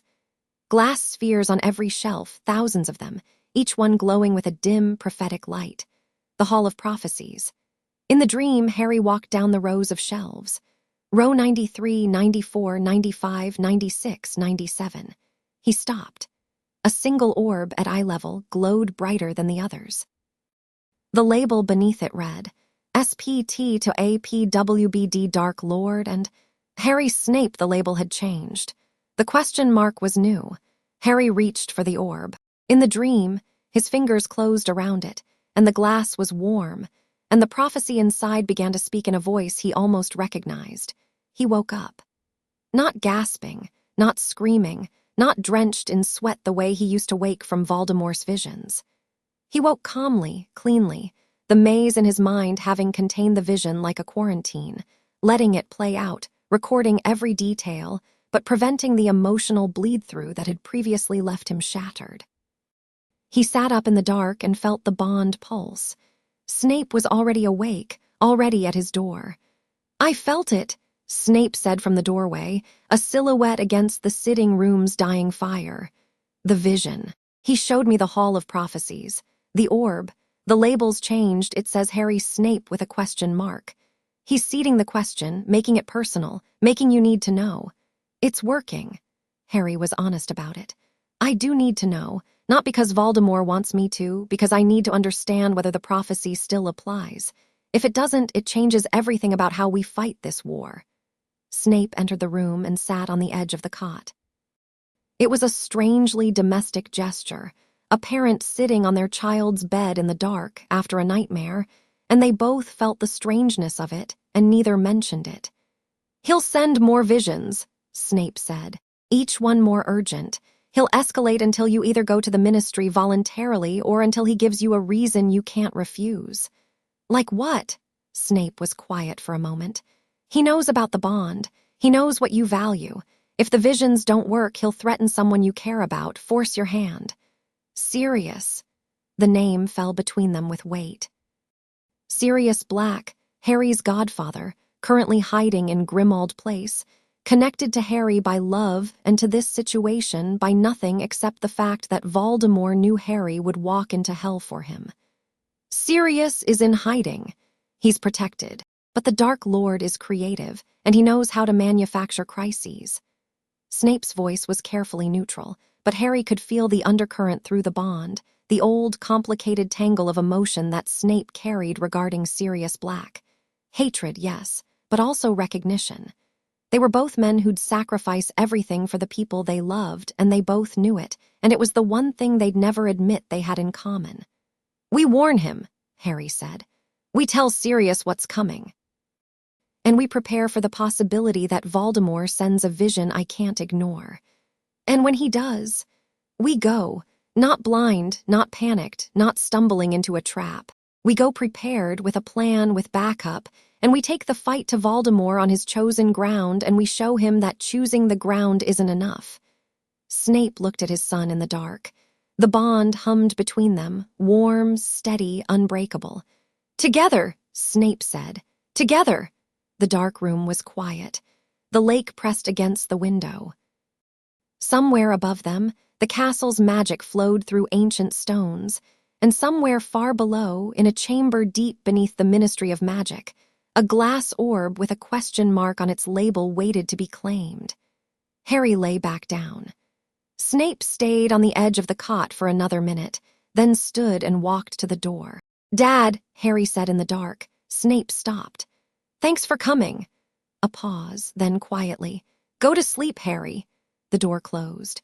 Harry closed his eyes. The maze settled around his consciousness like a fortress, and sleep came, not the vision-haunted sleep of the old Harry, but the deep, protected rest of a boy whose father was in the next room, watching over him, armed and ready and never going anywhere. The vision would come again. Voldemort would escalate. The confrontation at the Department of Mysteries was coming, inevitable as gravity, and when it came, Harry would face it. But not alone. Never again alone. Chapter 6. The Prince Stands. The vision that broke Harry came on a Thursday, and it was perfect. Not sloppy, not transparent, not the heavy-handed manipulation of the earlier dreams. This was Voldemort's masterwork, a vision so carefully constructed, so precisely calibrated to Harry's specific vulnerabilities that even the maze almost missed it. Harry was in potions. Snape was teaching, back at his post now, because the school needed normalcy and Snape needed purpose, and nobody had appointed a permanent replacement. Harry was brewing a strengthening solution, his aspen wand performing the stirring motions with lazy precision, while Ron tried not to melt his cauldron beside him. Then the scar exploded. Not the dull ache of Voldemort's distant emotions, not the sharp twinge of the connection activating. A full-body seizure of pain that dropped Harry from his stool to the stone floor, his hands clawing at his forehead, the maze scrambling to contain the intrusion. He saw Sirius. Grimmauld Place. The drawing room. Sirius on the floor, bleeding from a wound Harry couldn't see the source of, his face gray, his breathing shallow. Death Eaters in the room, 3, 4, standing over him with wands drawn. And Voldemort's voice, cold and amused and everywhere at once. "Come and get him, Harry. Come to the Hall of Prophecies and I'll let the dog live. You have 1 hour." The vision ended. Harry was on the potions classroom floor with Snape kneeling over him and the entire class staring and his hands shaking so badly he couldn't hold his wand. "Sirius," Harry gasped. "He has Sirius." Snape's face went white, not with shock, with recognition. This was the scenario they'd predicted, the escalation they'd prepared for, the trap they'd known was coming. "Everyone out," Snape said to the class. His voice was ice. "Now." Students fled. Ron stayed, his face tight with fear and determination. Hermione appeared in the doorway within 90 seconds. Someone had run to get her, or she'd felt the disturbance through the DA galleons, or she'd simply known the way Hermione always knew when things went catastrophically wrong. "Is it real?" Hermione asked immediately. Harry was on his feet, leaning against the workbench, his mind racing. The maze was replaying the vision, examining it frame by frame, searching for the seams. I can't tell. It's better than the others. The details are right, the drawing room, the layout, Sirius's face. If it's fabricated, it's Voldemort's best work. Then we verify. Snape was already at the fireplace, throwing in flue powder. Grimmauld Place. The flames turned green, but the connection didn't resolve. Static interference, the magical equivalent of a busy signal. The flue's been blocked, Snape said. Someone's cut the connection. That doesn't mean Sirius is in danger, Hermione said. Voldemort could have blocked the flue to prevent verification. It's exactly what he'd do if the vision is fake, cut off our ability to check, so we have to act on fear. And if it's real and we don't go? Harry's voice was sharp. If Sirius is bleeding on that floor right now, and we sit here debating the epistemology of prophetic visions. Harry, I know it might be a trap. I know he wants me in the Department of Mysteries. I know this is exactly what we said would happen. Harry picked up his wand. The aspen wood was warm in his grip, the Thistral core humming with his elevated heartbeat. And I'm going anyway. Snape caught his arm. Not alone. I never said alone. They looked at each other. Through the bond, Harry felt his father's emotions, fear, resolve, a cold and furious readiness that felt like a blade being drawn from a sheath. Snape was terrified. Snape was going anyway. I need to contact the Order, Snape said. Lupin, Tonks, Moody, Kingsley, everyone we can reach. If this is a trap, we walk into it with reinforcements. The flue is blocked. Patronus messaging. Yes. Mine reaches multiple recipients simultaneously. Snape raised his wand and cast. The dough erupted from the tip, luminous, enormous, the bonded Patronus that drew on both their cores, and split into 5 silver copies that streaked through the walls in different directions, carrying Snape's urgent message to every Order member in range. 20 minutes, Snape said. The Order can be at the Ministry in 20 minutes. We go, but we go with support. Sirius might not have 20 minutes. Then we buy him time. But we do not walk into the Department of Mysteries with 3 teenagers and no backup. That is how people die. Harry wanted to argue. Every instinct in his body was screaming at him to move, to run, to apparate to London and blast through the Ministry's doors and find Sirius before it was too late. The old Harry, the Harry without the maze, without the bond, without 3 weeks of Snape's tactical training drilled into his reflexes, would have done exactly that. Would have charged headlong into the trap and trusted luck and love and desperation to carry him through. But he wasn't the old Harry, and his father was right. 20 minutes, Harry agreed. Then we go regardless. Snape nodded. Then he did something he'd never done before. He pulled Harry into a brief, fierce, one-armed embrace. It lasted less than 2 seconds. It was awkward and stiff, and neither of them knew where to put their hands. It was the most important thing anyone had ever done for Harry. Don't die tonight, Snape said into Harry's hair. Same to you. They separated. The clock started. In 17 minutes, they had assembled a strike force in Snape's quarters. Harry, Snape, Hermione, Ron, Neville Longbottom, who had appeared uninvited with his wand drawn and his jaw set, and the unmistakable expression of a boy who was done sitting on the sidelines. And Luna Lovegood, who had appeared even more uninvited, claiming that the Raxperts had told her something important was happening, which was probably Luna's way of saying she'd overheard Neville in the corridor. On the adult side, Remus Lupin, who had received the Patronus and flew directly to Hogwarts, Nymphadora Tonks, pink-haired and grim-faced, and Kingsley Shacklebolt, who had left a ministry briefing mid-sentence and arrived still carrying his official portfolio. Mad-Eye Moody was en route. Molly and Arthur Weasley were securing Grimmauld Place from the outside, checking whether Sirius was actually missing. Dumbledore had been notified but had not yet responded, which could mean anything from I'm formulating a plan to I'm not coming, and Harry didn't have time to care which. The Department of Mysteries is 9 levels below the Ministry Atrium, Kingsley said, spreading a rough floor plan on Snape's desk. The Hall of Prophecies is the central chamber. To reach it, You pass through the entrance hall, then a circular room with 12 doors. Each one leads to a different department. The Hall of Prophecies is behind the door directly opposite the entrance. Voldemort will expect us to come through the atrium, Snape said. Through the visitor's entrance or the Flu network, he'll have that covered. There's a secondary entrance, Kingsley said. Maintenance access used by the Unspeakables. It opens into the time room which connects to the circular chamber via a side passage. Less direct, but it avoids the atrium entirely. We split, Harry said. Everyone looked at him. 2 groups.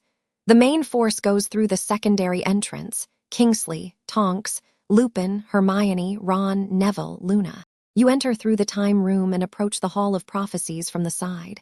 Draw their attention. Engage whatever forces Voldemort has positioned. And the second group? Lupin asked. Me and my father through the atrium, through the front door. Snape's eyebrow rose. The front door, where they'll be expecting us. Where they'll be expecting someone. They won't be expecting us together, with the bond active, walking straight into the trap instead of trying to avoid it. Voldemort wants me in the Hall of Prophecies. I'll give him what he wants, but I'll do it my way on my terms, and I'll have the most dangerous wizard I know watching my back. Second most dangerous, Snape said. Let's not forget Dumbledore. Dumbledore isn't here. The statement landed flatly. Snape acknowledged it with a minute nod. The atrium together, and when we reach the hall, I touch the prophecy orb, we get our answer, and then we deal with whatever comes next. Kingsley studied Harry for a long moment. You're 15 years old. Everyone keeps mentioning that like it's going to change something. It should. It doesn't. Kingsley exchanged a look with Lupin, who shrugged with the weary resignation of a man who'd spent 2 years watching Harry Potter walk into impossible situations and come out the other side. He's going, Lupin said.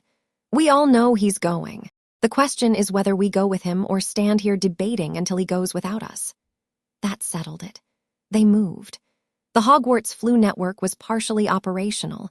Snape rerouted it through a secondary connection that bypassed the blocked channels.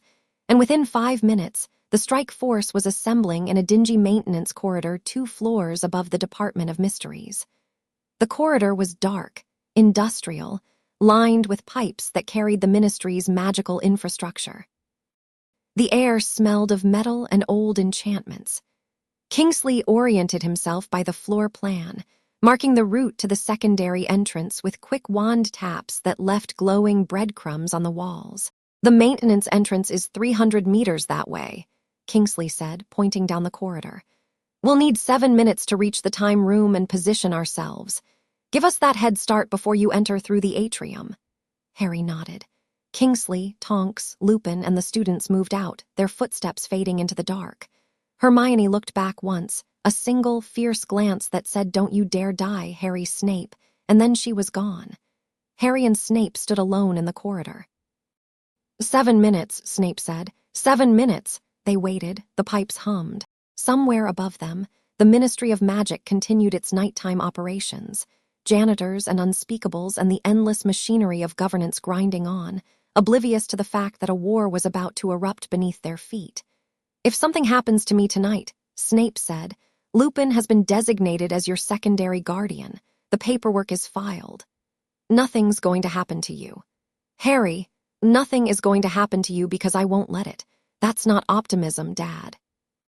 That's a statement of capability. I am powerful enough to keep you alive, and I intend to do exactly that. Snape's mouth did the thing, the twitch, the almost smile. Arrogant. Genetic. The Prince line is not arrogant. We are confident based on demonstrated. Arrogant, definitely arrogant. The 7 minutes passed faster than either of them wanted. Harry checked the bond, still strong, still steady, the magical connection between them humming like a taut wire.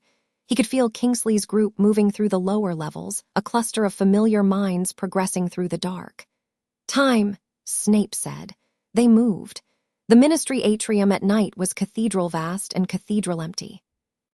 The fountain of magical brethren stood at its center, the golden statues gleaming dully in the low light.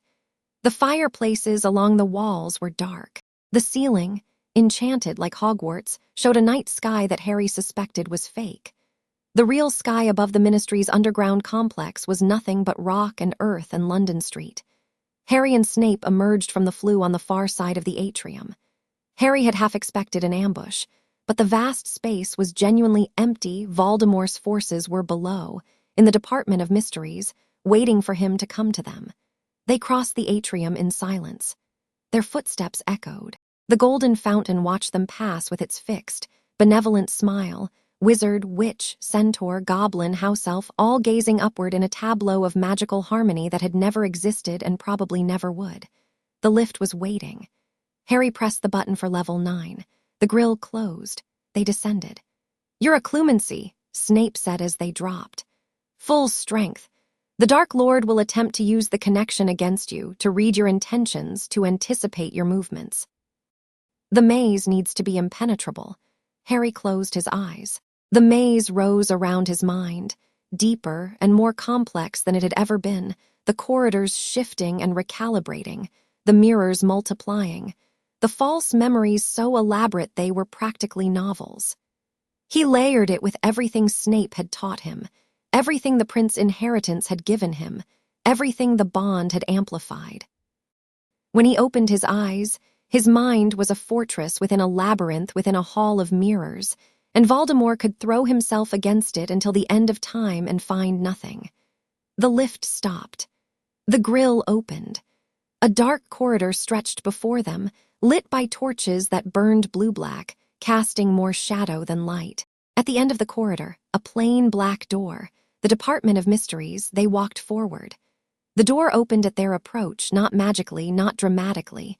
It simply swung inward as if someone on the other side had been waiting.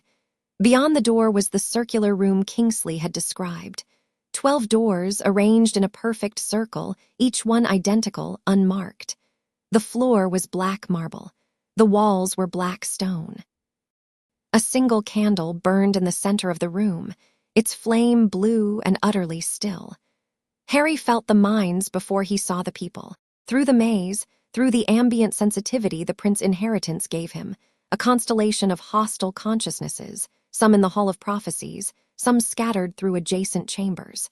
At least a dozen, possibly more, and one mind that burned brighter and darker than all the others, a mind like a void, not shielded but empty, a deliberate, terrifying absence of normal human thought, cold calculation and absolute malice and nothing else. Voldemort was here. Harry looked at the 12 doors. "Straight ahead," he said, and walked forward, and the correct door opened before he reached it, whether because the department responded to intent or because Voldemort wanted him to find his way. Harry neither knew nor cared. The Hall of Prophecies opened before them. It was vast. Towering shelves stretched from floor to ceiling, each one lined with glass orbs that glowed with soft, internal light. Thousands of prophecies, millions maybe, the accumulated predictions of centuries of seers, each one a tiny universe of possibility captured in crystal. The light from the orbs was diffuse and silvery, casting the hall in a perpetual twilight. Row 97 was directly ahead. Harry walked toward it. Snape flanked him, wand out, eyes scanning every shadow. They reached the shelf. Harry looked up. The orb was there, glowing slightly brighter than its neighbors, pulsing with a rhythm that matched Harry's heartbeat.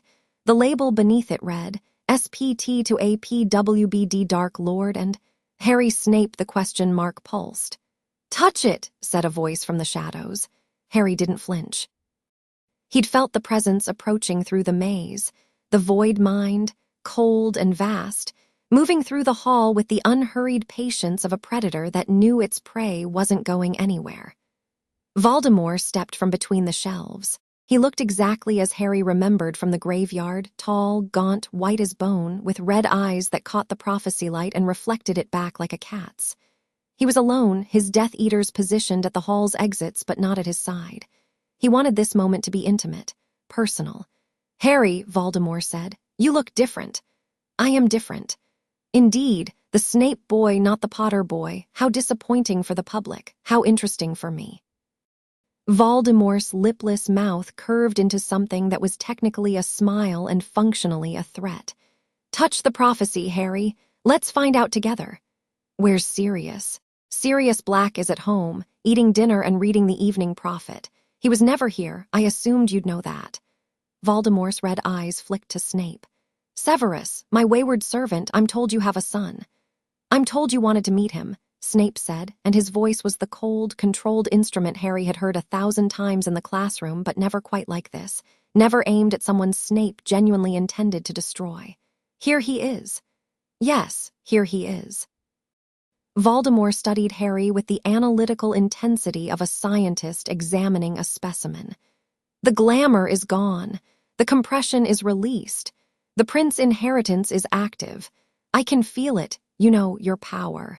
It's considerable. A pause. Dumbledore was wise to suppress it. He understood what you could become. And what's that? A threat. Simple, honest. The most dangerous compliment Harry had ever received. Touch the prophecy, Harry. We both need the answer. Harry looked at the orb. The question mark pulsed. The glass was warm. He could feel its heat from 2 feet away, the prophecy inside it straining toward him, reaching, wanting to be claimed. This was the moment. The pivot point.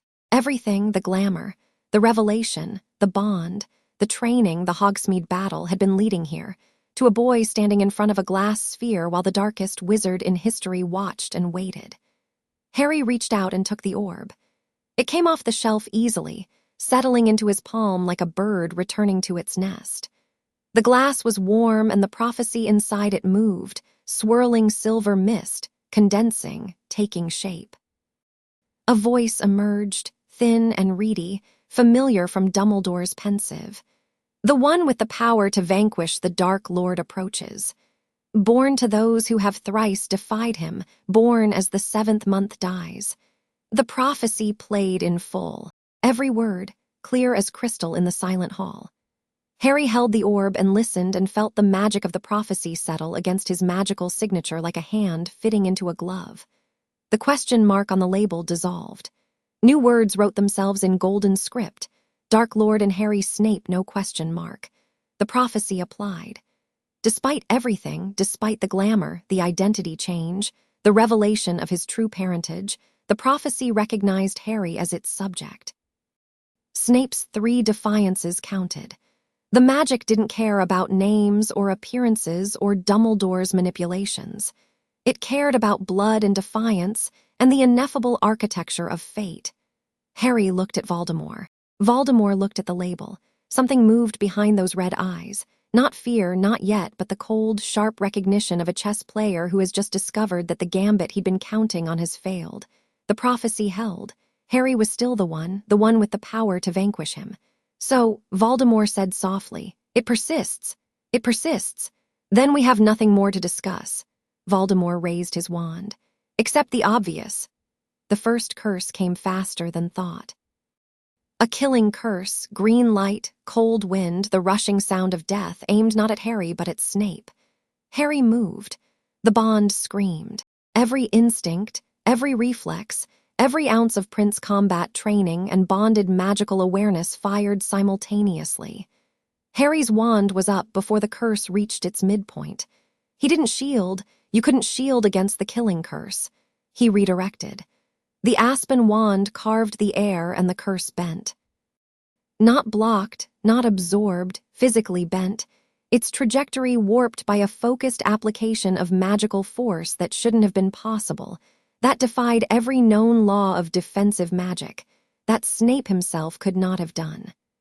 The killing curse shot sideways and struck a shelf. Prophecy orbs exploded in a cascade of glass and silver mist, ghostly voices crying out fragments of predictions that would never be fulfilled. Voldemort's eyes widened. For one fraction of a second, the mask of cold composure slipped, and Harry saw what was underneath. Surprise. Genuine, unfiltered surprise. Lord Voldemort, who had not been surprised by anything in decades, stared at a 15-year-old boy who had just deflected a killing curse with a wand movement and felt the unfamiliar sensation of encountering something he hadn't anticipated. "Interesting," Voldemort breathed. Then the battle began. Voldemort attacked with everything.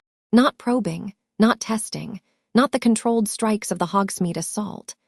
Full power, full fury, the Dark Lord unleashed. Curses Harry had no names for tore through the air, black fire, silver chains, spells that warped the space they passed through, leaving scorch marks in reality itself. The shelves on either side detonated as stray magic hit them, prophecy orbs shattering by the hundred, the floor becoming a sea of broken glass and swirling silver mist. Harry fought. Not defensively, not retreating, not surviving. He fought like a prince, precise, controlled, devastating. The aspen wand sang in his hand, channeling his unshackled core with an efficiency that turned every spell into a weapon and every movement into a statement. He dueled Voldemort down the length of the Hall of Prophecies, spell for spell, curse for counter-curse, and he did not give ground. Snape fought beside him. Father and son moved in a combat synchronization that the bond made possible and practice had refined. Snape covering Harry's left flank, Harry covering Snape's right, their magic weaving together into a unified assault that hit Voldemort from two angles simultaneously. The Dark Lord blocked one attack and the other struck home. He dodged a curse and walked into a hex. He raised a shield and two spells hit it from different sides at the same instant. They were driving him back. Slowly, by inches, but unmistakably, Voldemort was giving ground. His red eyes blazed with fury. His attacks intensified, became wilder, more desperate. He cast the Cruciatus at Harry. The bond absorbed the pain, distributing it between father and son, diluting it to something manageable. He tried legilimency. The maze swallowed his probe and sent him spiraling through false memories, so convincing, he wasted 3 seconds extracting himself. He conjured fiendfire. Snape countered it with a Prince family water charm that doused cursed fire like a river smothering an ember. At the far end of the hall, the other battle raged. Harry caught fragments of it through the maze, Kingsley and Tonks engaging Death Eaters in the circular room, Lupin dueling Dolohov, Hermione and Ron fighting back-to-back against the Lestranges, Neville, brave, stubborn, furious Neville, holding off 2 Death Eaters at once with a ferocity that would have made his parents proud. Luna was doing something inexplicable with a reductor curse and a jar of something she'd found on a shelf, and it seemed to be working. Voldemort's forces were losing. The strike team was overwhelming the Death Eaters. The Dark Lord's trap had been designed for an impulsive boy charging in alone, not a coordinated assault force led by Aurors and backed by a war council's planning. Harry pressed the advantage. He cast 3 spells in rapid succession, a disarming charm, a blasting hex, and something that came through the bond from Snape's combat instincts, a Prince family curse that targeted the caster's magical core directly. The triad of spells hit Voldemort's shield simultaneously. The shield cracked. Voldemort staggered. For one crystalline moment, the Dark Lord was off balance, his shield fractured, his wand arm dropping, and Harry had a clear shot. One spell. One perfectly aimed, fully powered spell from the Aspen Thestral wand through Harry's unshackled Prince Evan's core, and it could end here. Tonight, now, Harry raised his wand, and hesitated, not out of mercy, not out of fear. Harry hesitated because the maze picked up something, a shift in the ambient magic of the hall, a new consciousness entering the space, vast and familiar and burning with power. Dumbledore had arrived. He came through the far door of the Hall of Prophecies, moving with a speed that belied his age, his robes billowing, his wand blazing, his face terrible in its focused fury. He crossed the hall in seconds, passing through the smaller battle like a force of nature, Death Eaters scattering from his path, curses deflecting off his shield without him seeming to notice them. "Tom," Dumbledore said, and his voice echoed through the ruined hall with the weight of decades. Voldemort's red eyes snapped to Dumbledore, then to Harry, then back. 2 enemies, the old one he'd fought before, the new one he couldn't beat. Voldemort made a decision. He didn't retreat. Lord Voldemort did not retreat, but he shifted. Drew back, not physically but magically, pulling his power inward, condensing it. Preparing not for a fight but for something else. Harry felt it through the scar. The connection between them, the fragment of Voldemort's soul, the piece of darkness lodged in Harry's forehead since he was a baby, pulled. Voldemort was trying to possess him, not physically. The Dark Lord didn't melt into Harry's body or hijack his limbs. He went deeper, straight into Harry's mind, through the scar connection, bypassing the maze entirely because the scar wasn't a door in the maze. It was a hole, a wound. The one vulnerability Harry's defenses couldn't cover because it was made of Voldemort's own magic. The world went dark. Harry was no longer in the Hall of Prophecies. He was inside his own head, in the space between consciousness and darkness, and Voldemort was there with him. Not a body, a presence. Cold, vast, annihilating. The void mind unfiltered, pouring through the scar like poison through a puncture wound. "You are mine," Voldemort's voice said, not aloud. "Inside, everywhere, you were always mine. From the moment I marked you, you were mine. Father, prophecy, name, none of it matters. You carry my soul. You are my vessel, my anchor, my Horcrux." The words surfaced in Harry's consciousness like a bubble from deep water.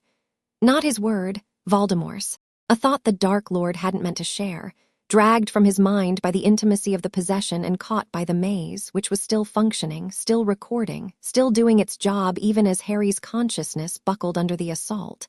He was a Horcrux. The scar wasn't just a wound. It was a container.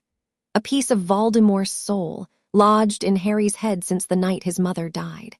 That was why Dumbledore had suppressed his power. Not because of the prince's inheritance, because of the Horcrux.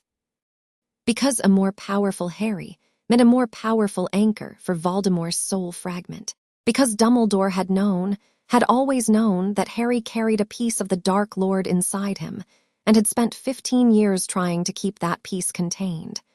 The revelation should have broken him. In another version of this story, it would have. The old Harry, isolated, manipulated, kept weak and ignorant, would have crumbled under the weight of it. The knowledge that he was a vessel for evil, that the scar he'd carried his whole life was a leash, that the man who claimed to protect him had known all along and said nothing. But Harry wasn't the old Harry. He was the son of Severus Snape. He was a prince. He had a father who loved him and friends who'd followed him into the dark, and a bond that ran deeper than blood, and a maze that could swallow armies. And he was angry. Not the hot, reckless anger of his youth. Cold anger. Prince anger. The focused, surgical fury of a man who has been used and used and used, and has finally found the scalpel sharp enough to cut himself free. Harry reached into the dark and found the Horcrux. It was there, a knot of darkness behind his scar, tangled into his magical core like a parasite in a host.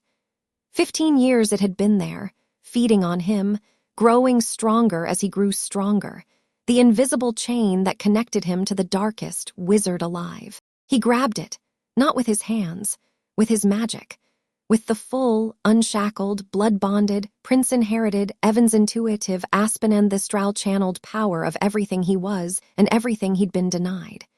He grabbed the Horcrux the way you'd grab a splinter embedded in your own flesh, with precision, with pain, and with the absolute intent to pull.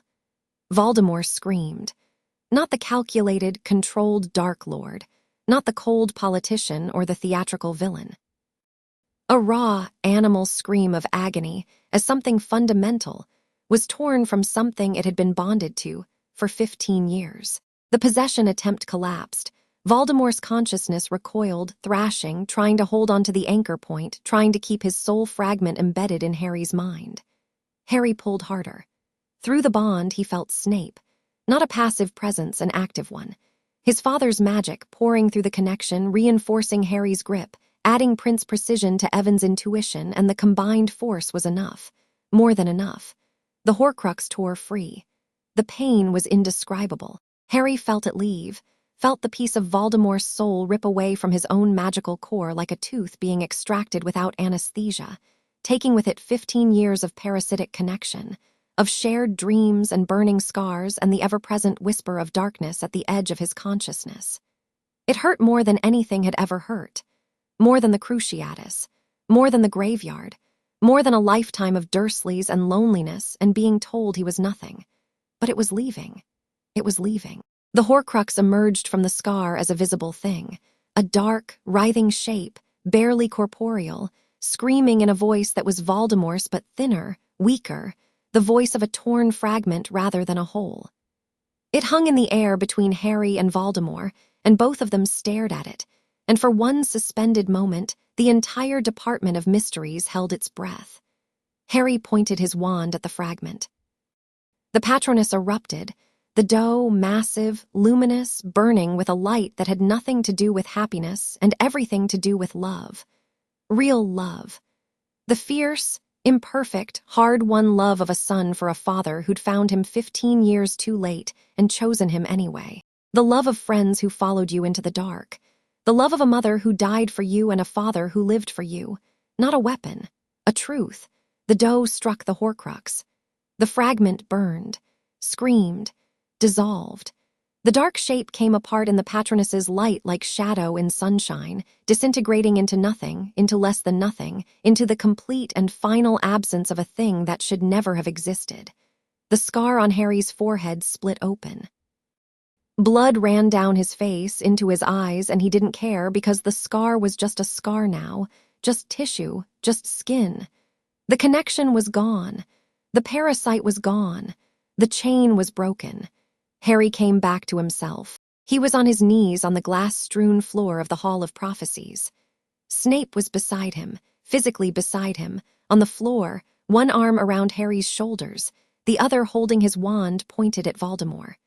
Through the bond, Harry felt his father's magic wrapped around him like armor, like a wall, like the warm, unyielding grip of someone who would die before they let go. Voldemort was standing 20 feet away. He was not unaffected. The loss of the Horcrux had hit him. His face was contorted, his body hunched, his wand hand trembling. He looked diminished, not in power, in substance, as if the destruction of the soul fragment had cost him something fundamental, something he couldn't replace. Dumbledore stood between them, wand raised, his face terrible and ancient and blazing with a power that had nothing to do with magic, and everything to do with the absolute refusal to let this moment end in more death. "It's over, Tom," Dumbledore said. Voldemort looked at Harry. At the blood on his face, at the empty scar, at the absence where the Horcrux had been. The Dark Lord's red eyes widened with a comprehension that went beyond strategy or calculation. He understood what Harry had done. He understood what it meant. One of his anchors was destroyed. One of his ties to immortality severed. Not by Dumbledore's schemes or the Order's battles, but by a 15-year-old boy who had grabbed the darkness inside himself and ripped it out with his bare hands. "This changes nothing," Voldemort said, but his voice was thin, strained, and Harry, whose maze was still functioning, still reading, still doing its job, felt the lie beneath it. It changed everything. They both knew it. Voldemort disapparated. Not elegantly, not with the theatrical flair he usually favored. He simply vanished, a crack of displaced air, a rush of cold, and then nothing. Gone. And with him, the remaining Death Eaters, pulled away by whatever signal he'd sent, disapparating from their individual battles in rapid succession, until the Department of Mysteries was empty of enemies and full of silence. Harry knelt on the floor in the broken glass and the silver mist of 1,000 shattered prophecies and breathed. Snape's arm was still around him. The bond pulsed between them, not the urgent, combat-heightened connection of battle, but something quieter. A heartbeat, a shared breath. The simple, profound presence of another person who was not going to let go. "The Horcrux," Harry said. His voice was raw. "I was a Horcrux." "I know." Snape's voice was rough. Through the bond, Harry felt the earthquake of emotion his father was containing, horror, fury, grief, and underneath it all, a relief so vast it threatened to swallow everything else. "I felt it when you pulled it free. I felt what it was." Dumbledore knew. "Yes." Harry looked at Dumbledore, who stood in the ruined hall with his wand lowered and his face showing every one of his 150 years. The headmaster met Harry's gaze, and there was no twinkle, no mask, no performance. Just an old man who had made terrible choices for reasons he'd believed were right, looking at the boy he'd failed and finding no words adequate to the failure. "You knew I was a Horcrux," Harry said. "That's why you suppressed my magic. That's why you raised me to die, because you thought the only way to destroy the Horcrux was to destroy me." Dumbledore's silence was confirmation. And you were wrong. More silence. Then, very quietly, yes, I was wrong. Harry stood. Snape stood with him, keeping the arm around his shoulders, and Harry let him, because he was 15 years old and he'd just ripped a piece of Voldemort's soul out of his own head, and he was bleeding and exhausted, and he needed his father, and he was done pretending otherwise. The Order members were gathering.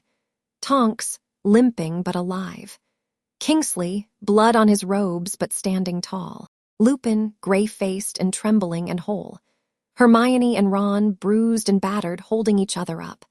Neville, with a black eye and a broken nose and the fierce, blazing grin of someone who'd fought Death Eaters and won. Luna, serene as ever, apparently untouched, carrying the mysterious jar she'd weaponized. They were all alive, every one of them. Harry counted them, counted again, felt the tightness in his chest ease when the numbers held. Then he counted again because there was someone missing. "Where's Sirius?" he asked. Lupin's face changed. "Harry, where's Sirius? The vision was fake. He was at home. He should be." "He came," Lupin said. "He got the Patronus message, and he came to help. He was fighting Bellatrix in the chamber beyond the hall, the room with the arch." Harry felt the ground tilt. "Where is he now?" Nobody answered. Harry pulled away from Snape and ran.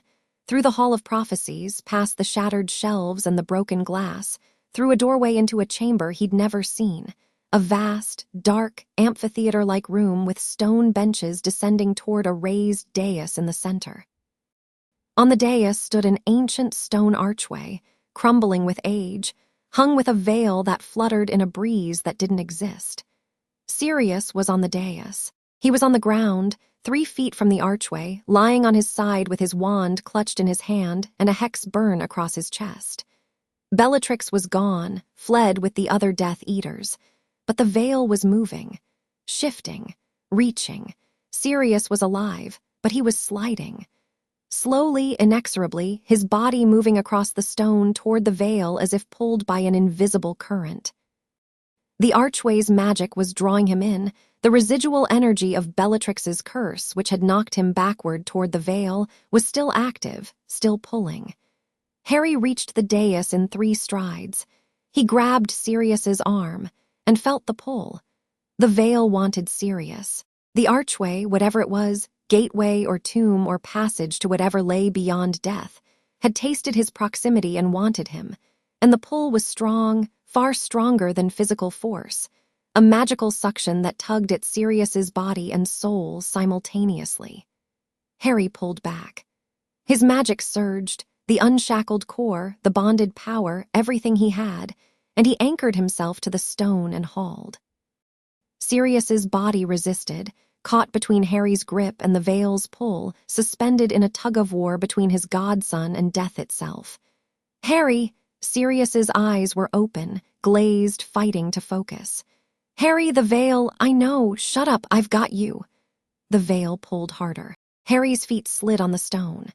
The archway's whispers grew louder, voices beyond the veil, calling, beckoning, offering rest and reunion and an end to pain. Harry heard them and ignored them with the focused, furious determination of someone who had lost too much already and refused, absolutely refused, to lose one more person.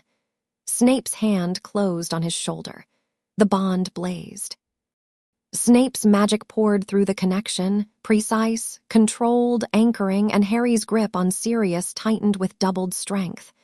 Father and son braced against the pull of the veil, 2 anchors instead of 1. "Together," Snape said through gritted teeth. They pulled. Sirius came free. He slid away from the archway with a sound like tearing fabric, the veil's grip breaking, the magical current snapping.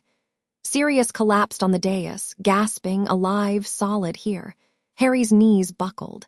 He sat down hard on the stone, Sirius's arm still clutched in his hand, his magic spent, his body shaking, and the veil behind them settling into stillness, its whispers fading to nothing. Sirius blinked up at him. Focused. Saw Harry's face, the new face, the Snape face, the black eyes and sharp features and the bleeding scar that was just a scar now. "Harry," Sirius whispered. "Yeah, you look different. Long story. You look like..." Sirius's eyes moved past Harry to Snape, who was kneeling on the dais beside his son, hand still on Harry's shoulder, breathing hard. Sirius looked at Snape. Snape looked at Sirius. The silence between them was decades long. Two men who had hated each other since boyhood, connected by a woman they'd both loved and a boy they both claimed, kneeling on a stone dais in front of an archway to death, alive because they'd worked together. "Snivellis," Sirius said weakly. "Mutt," Snape replied. "You saved my life.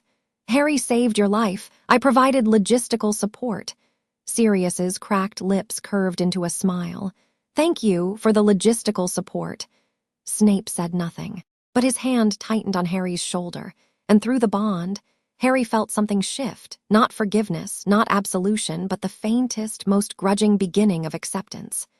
The recognition that the world was bigger than old grudges, and that the boy sitting between them on the cold stone was more important than either of their egos. It wasn't peace. It was a ceasefire, but it was a start.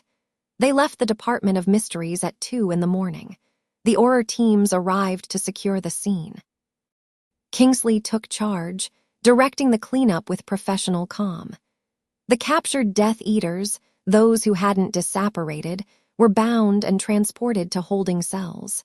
The Hall of Prophecies was sealed for repair. The chamber with the veil was locked and warded. Dumbledore remained behind to deal with the Ministry officials who were arriving in increasing numbers, Fudge among them, finally confronted with evidence of Voldemort's return that even he couldn't deny: 10 captured Death Eaters, a destroyed Darkmark, and a battle site in the heart of the Ministry itself. Fudge's denials ended that night, along with a great many other things. Harry walked through the Ministry atrium with Snape on one side and Sirius on the other.